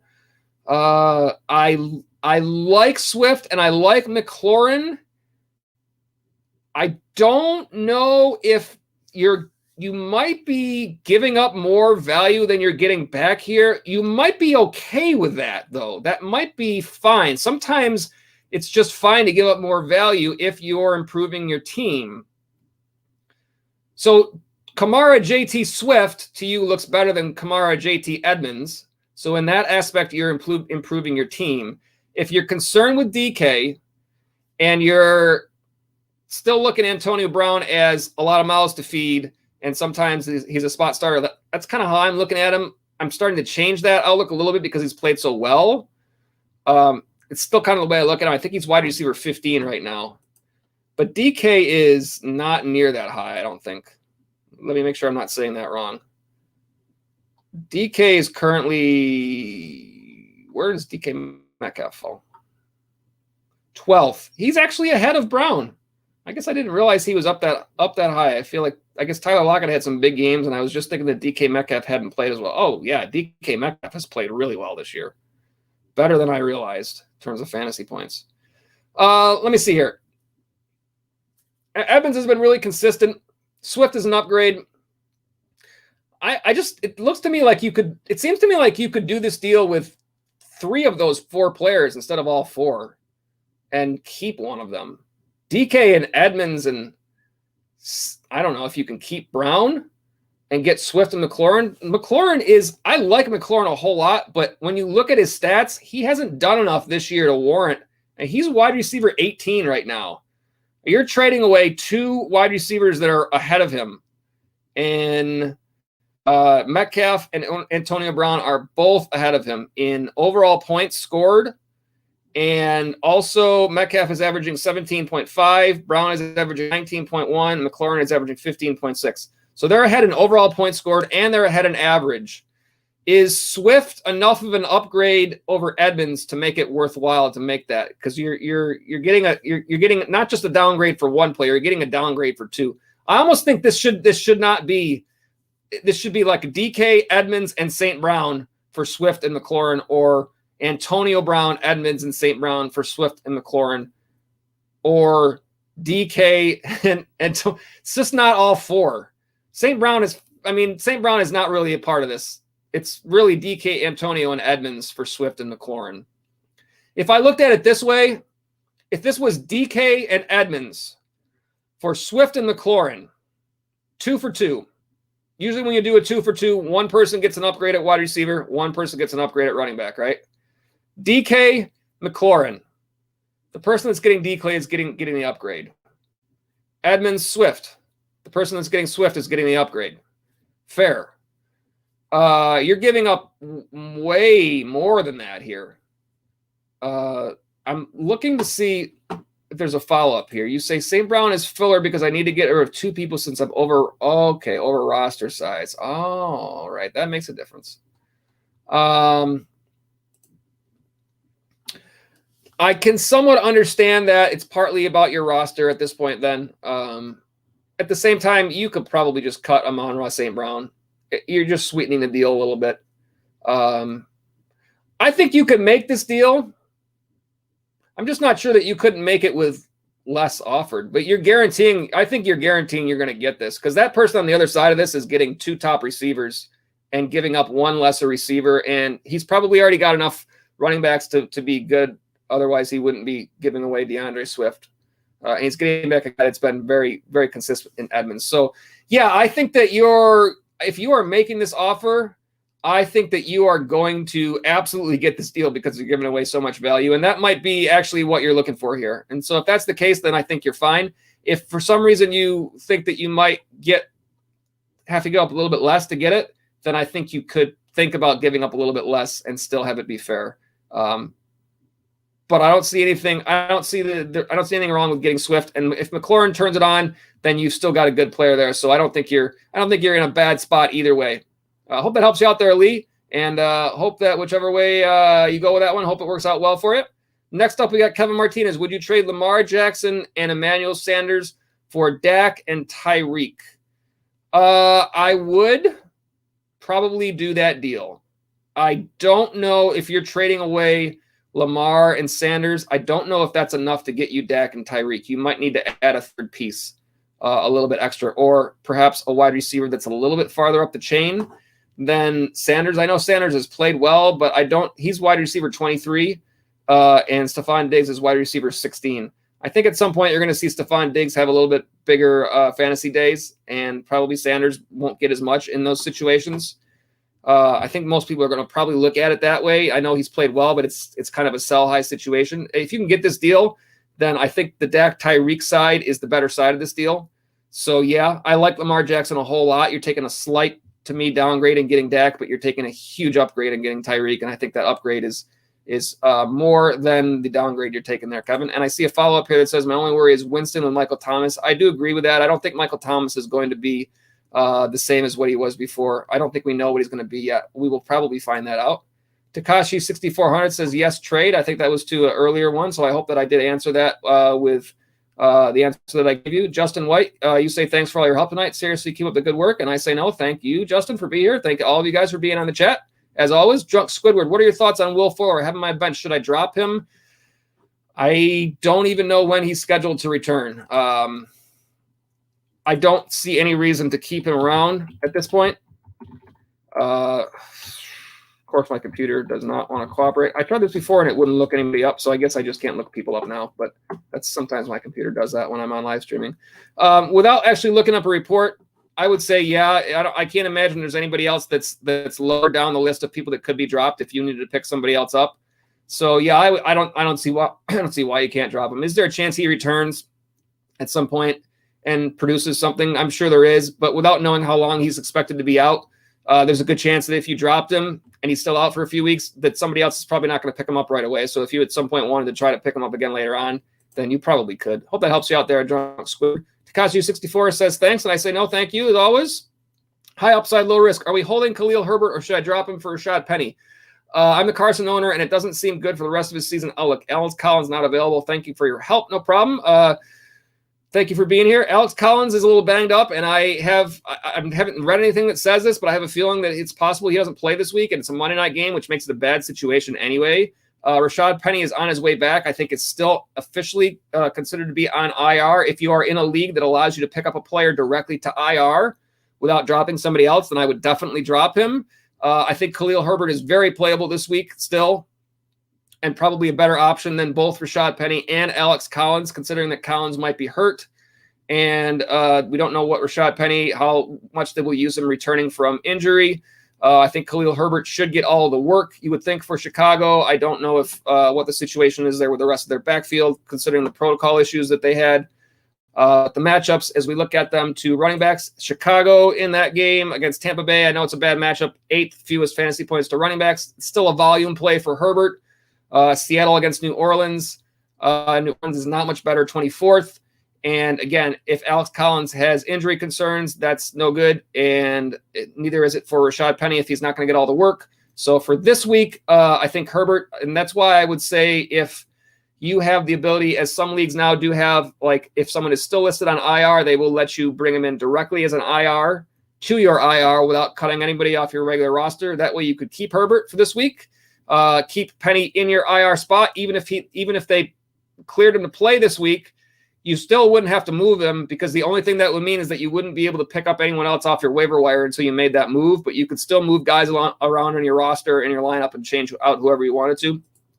That would be the way that I would approach that. High upside, low risk, and that way you can kind of get both. And hopefully that helps you along the way. And I hope that helps you out with that chat as well. Evan Rosales, should I trade Mike Williams for Gibson?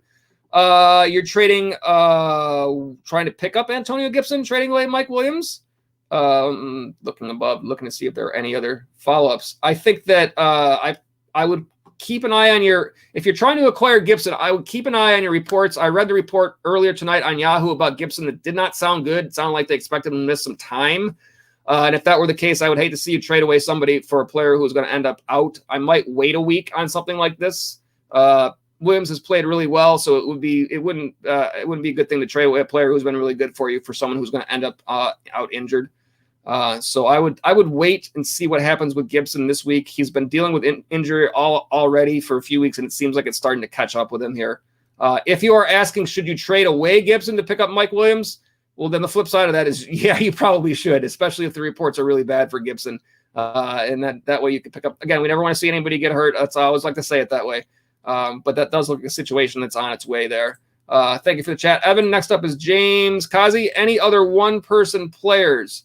Let's see, that I could trade up for, such as CMC for that offer. Let's see if I can find where the other one was, and perhaps I already answered that. Let's see. And that's where you said about you're trying to prove the individual positions. You're trying to trade up for CMC. What one person could you trade off of your team for CMC? I'm looking at your other players that you listed. I don't know if I see one, not a 1-for-1, because a CMC if it was for a wide receiver, you would need a really top guy like a Tyreek Hill or Devontae Adams, and your top guy is Calvin Ridley. And I don't think anybody's probably not going to trade Kamara or Aaron Jones for CMC, so it would probably take 2 players. And I don't know that I would trade away CMC without getting at least 2 players back anyway. I think it's pretty tough. CMC is a pretty tough guy to get. You're going to have to offer a whole lot. If there are other one-person players that you could trade up for, again, I think it's going to be what your best bet is trading a wide receiver, unless you want to go the other way and try acquire a wide receiver. And then I think you could definitely, well, your top 2, you don't have a lot of depth at running back because you have Kamara and Jones, and then you have a lot of depth at wide receiver. Ridley, Diggs, Brown, McLaurin. You could probably get something for Darren Waller if you had another option at tight end, because a lot of people are going to want a top tight end. That might be the most value that you're able to get here. If not, I would think about the problem with Ridley, Diggs, A.J. Brown right now, even McLaurin, right now, those guys are all going to be considered buy low candidates from other people in your league. You're not going to get the value that you deserve in return because those players haven't had enough big games yet. So if you're looking for value, it's not a good time to trade them because you're just not simply going to get enough value back. You deserve more than that for those players. They're better players than what they've shown so far. So you're kind of stuck with them. The players that have shown it are Kamara, Jones, if you're willing to get rid of one of them to get a top name receiver, but you're already stacked at receiver. So I don't know that I see a lot you can do there. Waller's probably the only guy that I see that you might be able to get involved. I don't think you're not going to certainly get a CMC for a Waller, but you might be able to get an upgrade at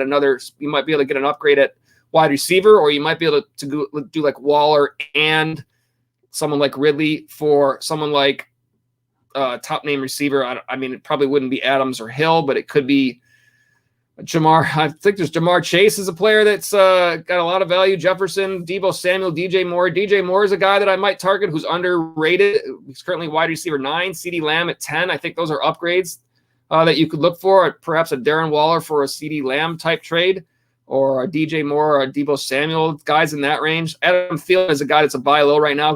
Not anymore. The week before he had a bad game. DK Metcalf is a buy low right now. DeAndre Hopkins is kind of the same. You got to look for buy low options, or basically what your best bet is to look for. You want to look for your other rosters in your league and try to figure out where do they have depth, and wherever they have depth, if they have a weakness in another area, you need to have a strength in that area and offer them something that helps them and also helps you. That would be. But CMC is tough 1-for-1. I'm not sure that I would be willing to give up CMC unless it was Derrick Henry. You're probably not going to give up Derrick Henry for CMC either. Hope that helps you out there, James. Let's see. Mano is here. Welcome, Mano. Looks like you might be a new viewer to the stream, so glad to have you. Welcome. You say giving Cook and Jalen Hurts, getting Kamara and Murray. Thoughts? I think that the injury concern with Dalvin Cook, and you're getting back Alvin Kamara, who has already had his bye week as well. Of course, Cook is on bye this week. Cook is lower than he should be in the standings right now overall because of the injury concerns. He's currently running back 21. That's not a projection. That's his overall standings, but his average is 16.5 right now. Kamara, that's in the PPR. Kamara is running back 14, averaging 17.4, right about in the same range. I think Hurts for Murray is an upgrade. I like Jalen Hurts a whole lot, but Kyler Murray is right now, has been playing really well all season. Actually, they're only one spot apart in terms of their overall scoring so far. Kyler Murray is quarterback 4 and Hurts is quarterback 5. It does sound like the natives are starting to get a little bit restless. Like they're starting to get a little bit concerned with Hurts in Philadelphia in terms of like starting to want him out of the lineup. I don't know why. Fantasy wise, he's been really good. I guess it's the other. I don't think that's the problem in Philly. I think it's the play calling.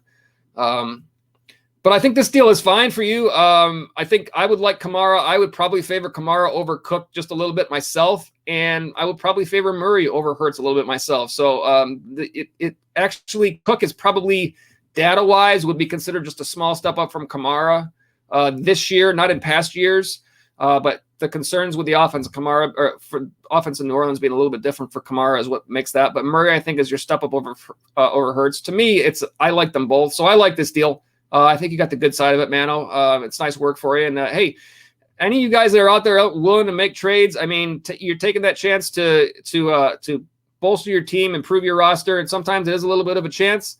But if you feel like it's the best move, like I always say, you guys know your roster as well as anybody. So go out and make those moves and do what you can to get towards those playoffs and that fantasy championship. Thank you, Mano, for the chat. Appreciate it. Hope that helps. Takashi 6400. You say, hey, Joe, just got offered Henry, and she, what did she say? I don't know what that means. Hill and Cup, it looks like, is who is being offered. So you're giving up Hill and Cup for Henry Chenault. Henry and Chenault. I got you. Henry and Chenault for Hill and Cup. And you're asking me what I think about that one. Let me see if there are any follow-ups here. I think Derrick Henry is the best player in that trade. However, Tyreek Hill and Cooper Kupp it takes a lot to get Derrick Henry. So if you are strong at wide receiver, and with so many chats, I'm sure you probably told me exactly where you were at wide receiver, and I probably just don't remember by this point stream. But just in general, to put it in general terms without trying to find your other chat, if you're strong at wide receiver, you trade your strength, and that's what you're doing. Cooper Kupp is number 1, Tyreek Hill is number 2. That's a ton of value. Derrick Henry is a clear-cut number 1 at running back. So if you need help at running back and you feel like you have the depth at wide receiver to still be in good shape, I think Laviska Shenault is not going to make a huge impact in this trade. I think it's kind of somebody that at best you're going to start as a flex player here and there, probably not all the time. So I don't think that impacts us a whole lot. I think that in terms of who's getting the best player, I think probably Derrick Henry is the best player, but not by much. I think Hill and Kupp at their position are also pretty much right now the best players. Tyreek Hill certainly you might consider the best player along with Devontae Adams. So it is a lot to give up. But if Henry is somebody that you value and if that's what your needs are for that team, again, you are making moves that are making your team better, not necessarily trying to win the trade in terms of what somebody else thinks about it. So even if you've given up a lot of value, if that makes your team better and gives you a better chance to win, then you make the deal. I think it's a lot of value. So I think the other team, they're getting a pretty big score as well on their side to have Hill and Kupp, and they've probably got extra depth at running back if they're giving away Derrick Henry. But it takes a lot to get Derrick Henry. So that's what you got to do. That's what you gave up, and you got him. So hopefully both sides work out. That's what a good trade is both sides work out, and you're able to turn that into a bunch of victories. So that's what you look for, Takashi, and let us know how that works out, and we'll love to hear if that pans out by the end of the year for you. But at any rate, getting Derrick Henry not easy to do. So good job in getting that. Next up, we got 808DOL3. I'm not sure if there's a different pronunciation to that, but I'm doing the best that I can with that one. Welcome to the stream. Looks like you might be a new viewer. You say, should I trade Kittle and Mixon for Claypool and Fournette? What do you have at tight end? 808DOL3 or 13? I'm not sure which. I'm seeing, let's see here. Seeing if there are any follow-ups here. I do see some follow-ups, but I don't know if there are specific follow-ups to the question or if they were just what you were talking about with other guys here. So I'll go ahead and go through this first. I guess my question here is, what are you doing to make up for Kittle? Do you have something in place like a second tight end already? And if that's the case, then you're picking up Fournette. To me, in this trade, Fournette is the downgrade to Mixon, and Claypool is in terms of his relation to Kittle in terms of who is the better player there. That has a lot to do with Kittle's injury status to me. If there's a chance that Kittle is out and doesn't return to form this year, then clearly you're getting a good deal. That's kind of what you're banking on, actually, if you're looking at this. Because otherwise, I think Kittle is a top name at the tight end spot, which come by. But he's been out for a while, and it's tough to deal with not having any points at that spot. I think Claypool is going to be in good shape for the rest of the year. With the unfortunate injury to Juju Smith-Schuster, we don't ever want to see him get hurt. But does probably mean more targets for Claypool and also for Deontay Johnson as well. So I think that's good for both of them. I think that Fournette has proven himself to be the lead guy in that backfield for Tampa Bay. He's only running back 11 for the season. Mixon is currently running back 12. So it is only a slight upgrade in Mixon for Fournette. They're right about kind of like a lateral move. And essentially you're getting a playable wide receiver for a tight end who's out.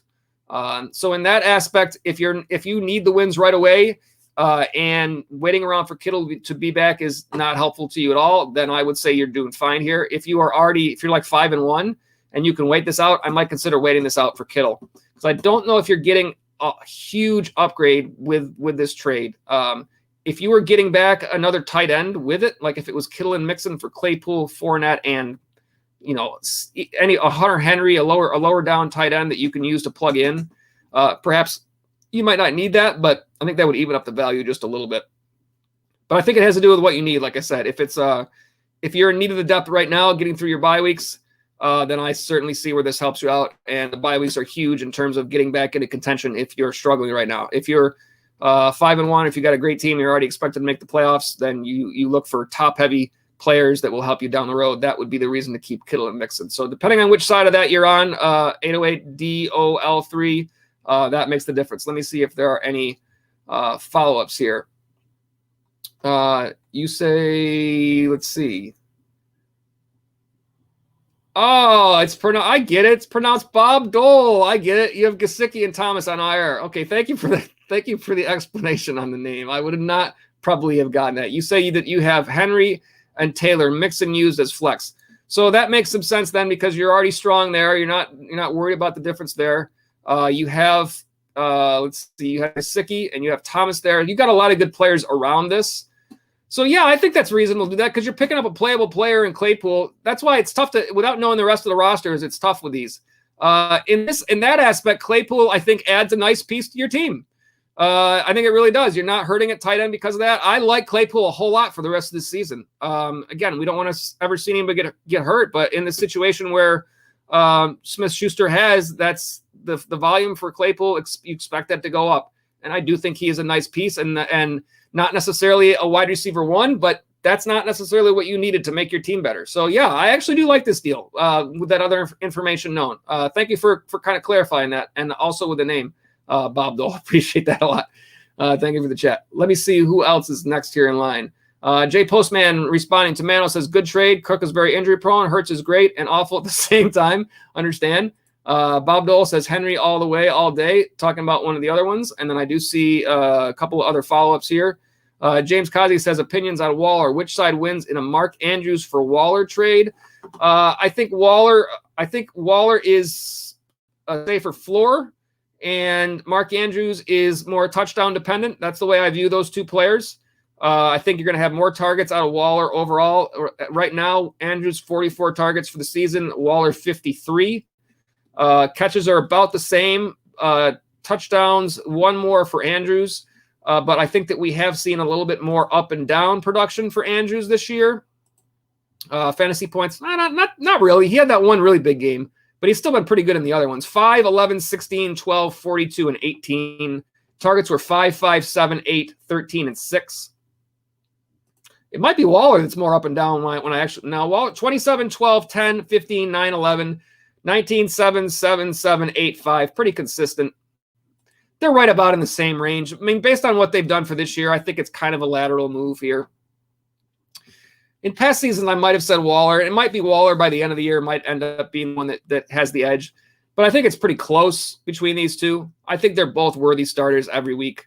At the tight end spot, it's tough to find those people. So when you have them, you're in good shape. I'm not sure there's a huge difference between the two. Bob Dole says Andrews would be a keeper, more consistent. Andrews is king of check down, has range, also isn't much of an injury risk because he's subbed out when he's tight end is needed to block. Let me see what else here. James Kazi said I prefer the Mixon side trade. That's talking about the Kittle and Mixon. Again, with other thoughts in mind there in terms of what, how that exactly plays out and what you're looking for. So I understand that. Bob Dole says, thank you. I think I got that one already. Thank you again, Bob Dole. Vansco says, tons of insight tonight. A lot of good information. I might as well just stay up till waivers go through at this point. That's pretty much what ends up happening to me, Vansco, at the end of these. I'm like, well, I might as well see if waivers go through, because then if I don't, I can just see who's left and pick up somebody right away after they go through. Unfortunately, these streams end up, it's almost 3:00. This is probably got to be our latest.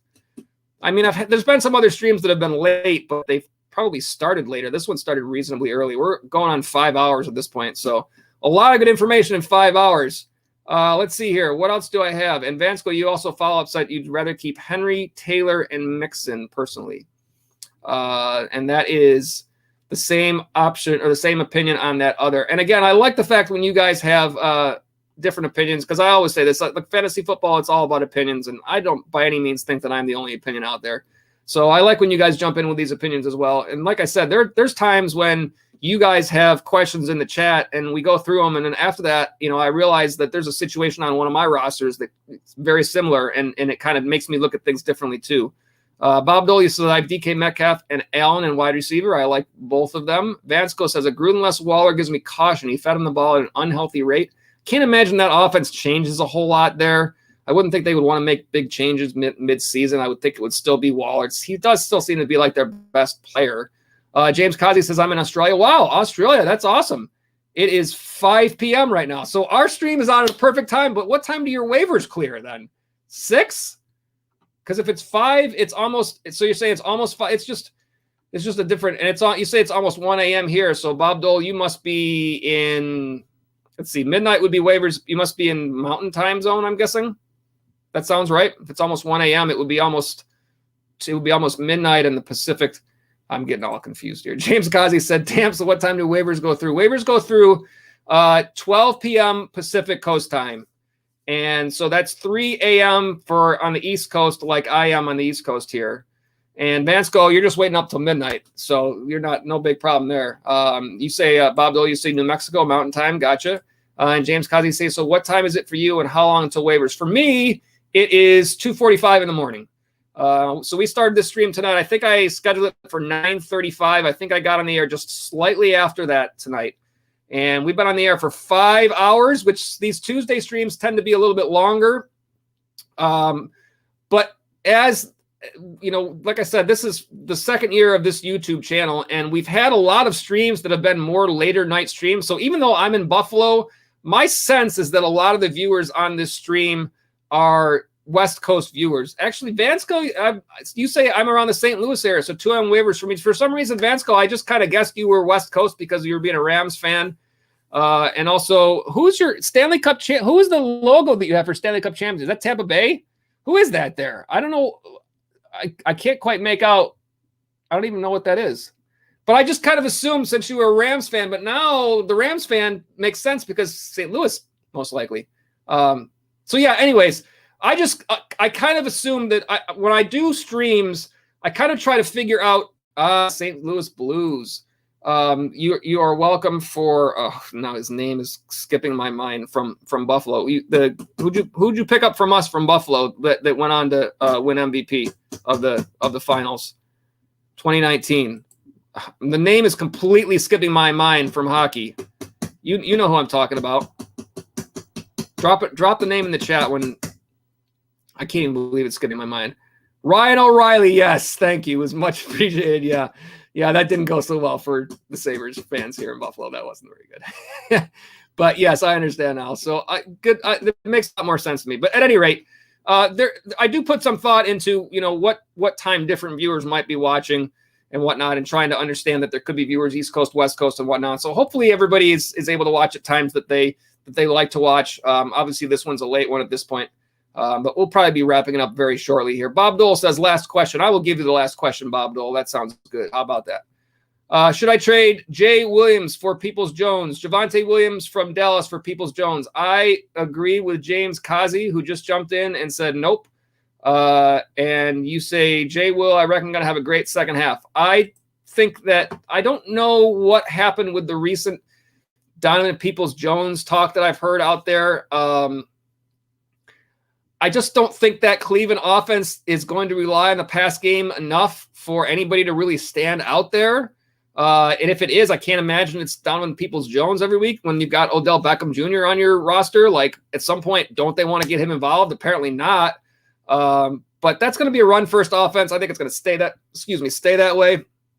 I think that between Williams and Gordon in Denver, I think they're still probably going to split the most of the way through. But I think you're still probably in better shape to have a running back that you feel like you can count on than Peoples-Jones is. I want to see he's at right now overall, just to take a look.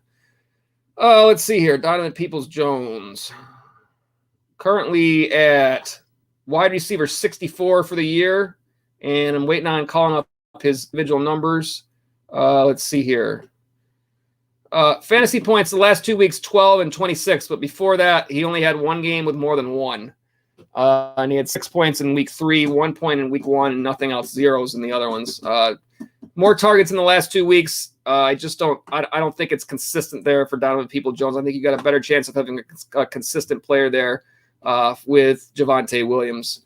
Let's see here. James Kazi said, don't wish on him, but I reckon Gordon will get injured. I hope not. You say injured. I never want anybody to see anybody get hurt. You say you're a Browns fan. That's interesting. We've had a lot of thoughts on different Browns players.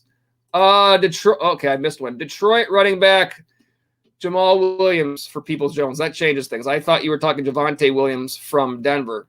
Let's see. Let me go right in order here. And we're really watching out, especially with Mayfield having a fully torn labrum. That is a problem for sure. Bob Dole, you say, being that I have Henry, Taylor, and soon Fournette, I still think Jay Will, Cole Pierce. Oh, this is a different. I'm sorry. I'm looking for the follow-ups. I'll hit yours up, Cole Pierce next, and Landry is back. Yeah, I do still think you keep Williams there. Yes, you're probably not going to start him, but it doesn't hurt to have depth. I think even though Jamal Williams hasn't had as much production, I still think I just don't think there's enough there from Donovan Peoples-Jones. I think he is somebody that could be picked up off of waivers if you were getting him for free, but I don't think he's somebody that you give away somebody that you have on your roster, even if it's just Jamal Williams. I don't see it there yet. Could that change? Possibly. But I think you probably hold on to, you never know what happens. So it doesn't never hurt to have depth. And if you're okay at wide receivers, unless you're I think there are other wide receivers out there on the waiver wire right now who you could potentially find at least as much or more production out of than Peoples-Jones. So I would hold on to Williams there if it was me. Hope that does help you out there, Bob Dole. Let me see from Cole Pierce. A couple more. We'll just wrap this up for the rest of the night here. Cole Pierce looks like it might be a new viewer. Welcome to the stream. You say, would you trade away Cordero and AJ Brown for DeAndre Hopkins? I think you would at this point. I do think that Cordero Patterson's usage in that offense is probably going to continue for the rest of the year. Atlanta really likes him for some reason, and he is currently running back 10 overall. But DeAndre Hopkins, I think, is going to climb up the ranks. He's currently wide receiver 13. I think he will continue to go in that right direction. It's been a little weird the way they've spread the targets around there for Arizona, but Hopkins is just too good of a player. A.J. Brown is not showing you what you want to see so far. He is currently, I know there's been some injuries. He's currently, where is he? He's in 65th overall. Of course, he's missed some time. Keep in mind this as well. I heard this report during the Buffalo, Tennessee radio stuff this week that A.J. Brown has somehow indicated that he doesn't believe he's going to get a full complement of snaps or targets until week 10 because of being on some sort of a pitch count, snap count about his hamstring injury. So perhaps after week 10, things do turn around there. But you are essentially buying you're not buying low because A.J. Brown will be buying low. You're selling high on Cordero Patterson, and you're getting a DeAndre Hopkins here. As long as you have enough depth at running back that losing running back in Patterson doesn't hurt you, then you're getting a nice upgrade at Hopkins there. I like the deal. I would try to get Hopkins if I could in spots where I don't have him yet. I have him in a couple lineups. And Bob Dole agrees. Yes, Hopkins. And let me see if I can get these. I hope that helps you out there, Cole. I'm jumping around to these other ones. James Kazi says, then again, Detroit's schedule is not looking good until upcoming, but still agree. Bob Dole, you say, great advice. I've made my moves and appreciate you in the chat. And as I always say, thank you for being on the chat. I always thank you guys right back on these. And James Kazi, you say, can I just ask about Miles Sanders to end off? Drop him or hold in hope? I would not drop Miles Sanders. I would hold him if you are convinced that he is not going to give you the production you were looking for this season, that he doesn't turn around. Then you look for a big game and you sell high and you get rid of him when you can. Kind of a similar situation to what I've been trying to do with Robert Woods for the past couple of weeks. Like, hey, there's a good game from Robert Woods. Get him out of here. Because I just don't believe that production is going to turn around. Like, I just think that the things in that offense have changed enough with Stafford there. He likes Cooper Kupp a whole lot. I think Woods is going to, from time to time, be okay, but for the most part, not quite be at the level of where he was drafted. That might be the same situation for Sanders this year. And if that's the case, you have to evaluate whether or not you feel like he's going to turn it around. If he has a big game, then that means one of two things. That means he's turning it around, or it means big game, and then whoop.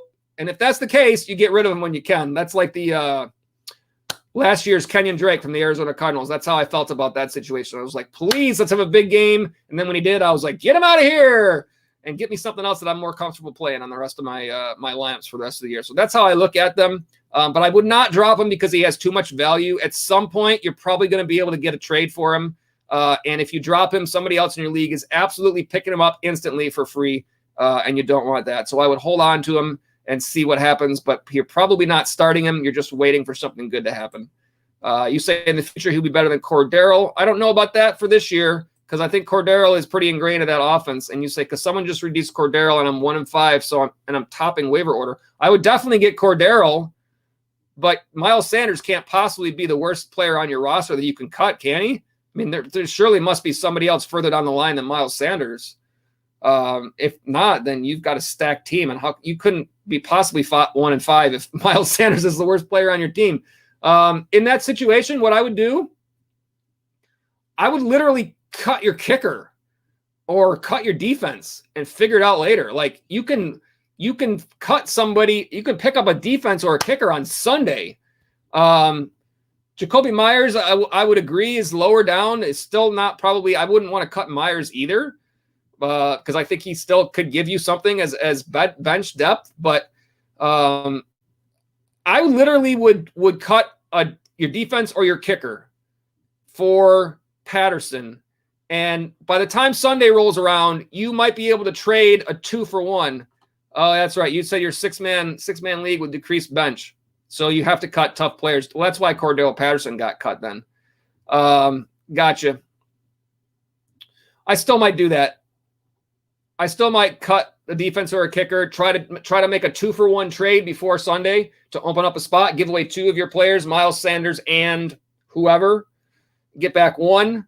It gives you an upgrade at some position, and you open up a spot. Then you can go ahead and get a new kicker or a new defense. And then if it doesn't work out, then you cut Myers at that point, and then you pick up your defense or your kicker, or you cut whoever. But at least that gives you some options. You don't have to absolutely lose your guys now.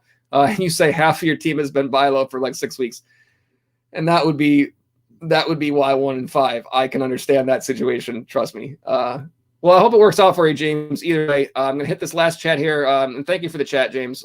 Lee Shakur, going to trade St. Brown, Moss, and Edmonds for Devontae Smith. I like that deal. I like Devontae Smith. I think he has some good opportunity in that offense. And I would take him over any of those 3 guys. Although Chase Edmonds, I think, is close. But I think I like Devontae Smith a little bit more in terms of being the main receiver in that offense. And hopefully Philadelphia starts to turn it around just a little bit. I like that deal. And I might like that a little bit safer deal than the other ones that you were thinking about where you were giving out. I think you were the one that you said you had a deal where there was a lot that you were giving up there. So this opens up, right? You needed to open up a spot here. So I like that, Lee. I think you're doing good with that one. All right, guys. Well, here's what I'm going to do. It is almost waiver time. I think we're going to call it a night for tonight's stream. James Martin is here, my dude. What's up, James? Glad to have you back on here. I think we're going to call it a night for tonight. You say, thank God you're on. You just caught us, James. We're on our way out. I'm gonna see what these last couple of chats are here that are popping in here. Bob Dole is. I think Bob Dole is trolling James Martin with that one. At any rate, I'll give you a couple here for James to get you. If you got a late chat here, while you do that, I'm going to put up a little promo here for you guys before we call it a night. Our 6 picks game, for those of you that haven't gotten a chance to play this before, it's a weekly game where you guys are able to play along. There's no cost or anything like that. But we basically give you 6 fantasy matchups that occur within the same games. You're picking who you think is going to have a better fantasy scoring day in each one of those matchups. For instance, like you see, this was last week, McCaffrey versus Cook. Obviously, that game didn't happen. That matchup didn't happen because McCaffrey wasn't in there, didn't play in that game. But it's very simple. We put out the video. You make the 6 picks to the matchups in the comments section on that video using PPR scoring, who you think will have a better fantasy scoring day. We keep the standings all season long. The picks close at 1 o'clock on Sunday, and we keep the leaderboard, which is currently what you see here, and that was after 6 weeks. We haven't updated it yet. It was Vansco in the lead, who we've seen on the chat tonight, and we keep it by win percentage because we know that people will play different amounts of weeks. And so Vansco was leading, Michael McFarland in second, Bill Romanowski with third, So keep an eye out for the 6 picks video, something you guys can play along with as the season goes along. And while we do that, I will check on James Martin here. Let's see what we got here. Zach Moss for Jamal Williams and 150 fab. Bob Dole says all love. Zach Moss for Jamal Williams and 150 fab you're getting back. I don't see a reason not to do this. I think, Zach, you're picking up the fab. Zach Moss is probably slightly favored over Williams, but Williams has been just fine this year, and he's actually probably ranked ahead of Moss overall, if I had to look. Zach Moss is currently running back 25. Jamal Williams is running back 26. It's a lateral move. Yeah, you're in the same place there. That's fine. I don't see a problem with that. You say I need a running back due to injuries and buys for this week, and you pick up the fab. James Martin says at Bob killing me. You say I would get Jamal Williams. Yeah. And the fab. The fab is more important because Moss for Williams is you're getting the same player. All you're really getting is somebody who's available this week. I'm not the same player. Zach Moss is the goal line guy for Buffalo. But in terms of fantasy points, they're right about at the same range. Moss has got a slightly higher average, 12.7 for the year. Williams is 10.6. But in terms of they're both splitting time. There's not a big difference there. The fab is what helps you. That's I would take that deal. Vansco with the emoji. Appreciate it, Vansco. Go and get it, James. Make that deal. If you have to do it before the waivers go through, it's just 3:00 on the East Coast now. So the waivers have just gone through. But that's a good time for you all to check out your fantasy teams and see if you got all your picks. I know it'll take a little while, but you can at least see who didn't go through. Should you want to pick up somebody else that's available right now, I will probably do the same as we look forward to week 7. All right, 5 hours and 17 minutes. That might be a new record. It's very possible that it is. We had a great night of chats, a lot of information. We look forward to another big week of football coming up, and hopefully you guys are all on your way to getting those players that you want and looking towards another big W this week, moving towards making that run towards your fantasy football playoffs and hopefully ultimately a fantasy football championship. We will wrap it up for tonight. We thank you for being on the stream. And as always, we say good luck in fantasy. We'll see you next time.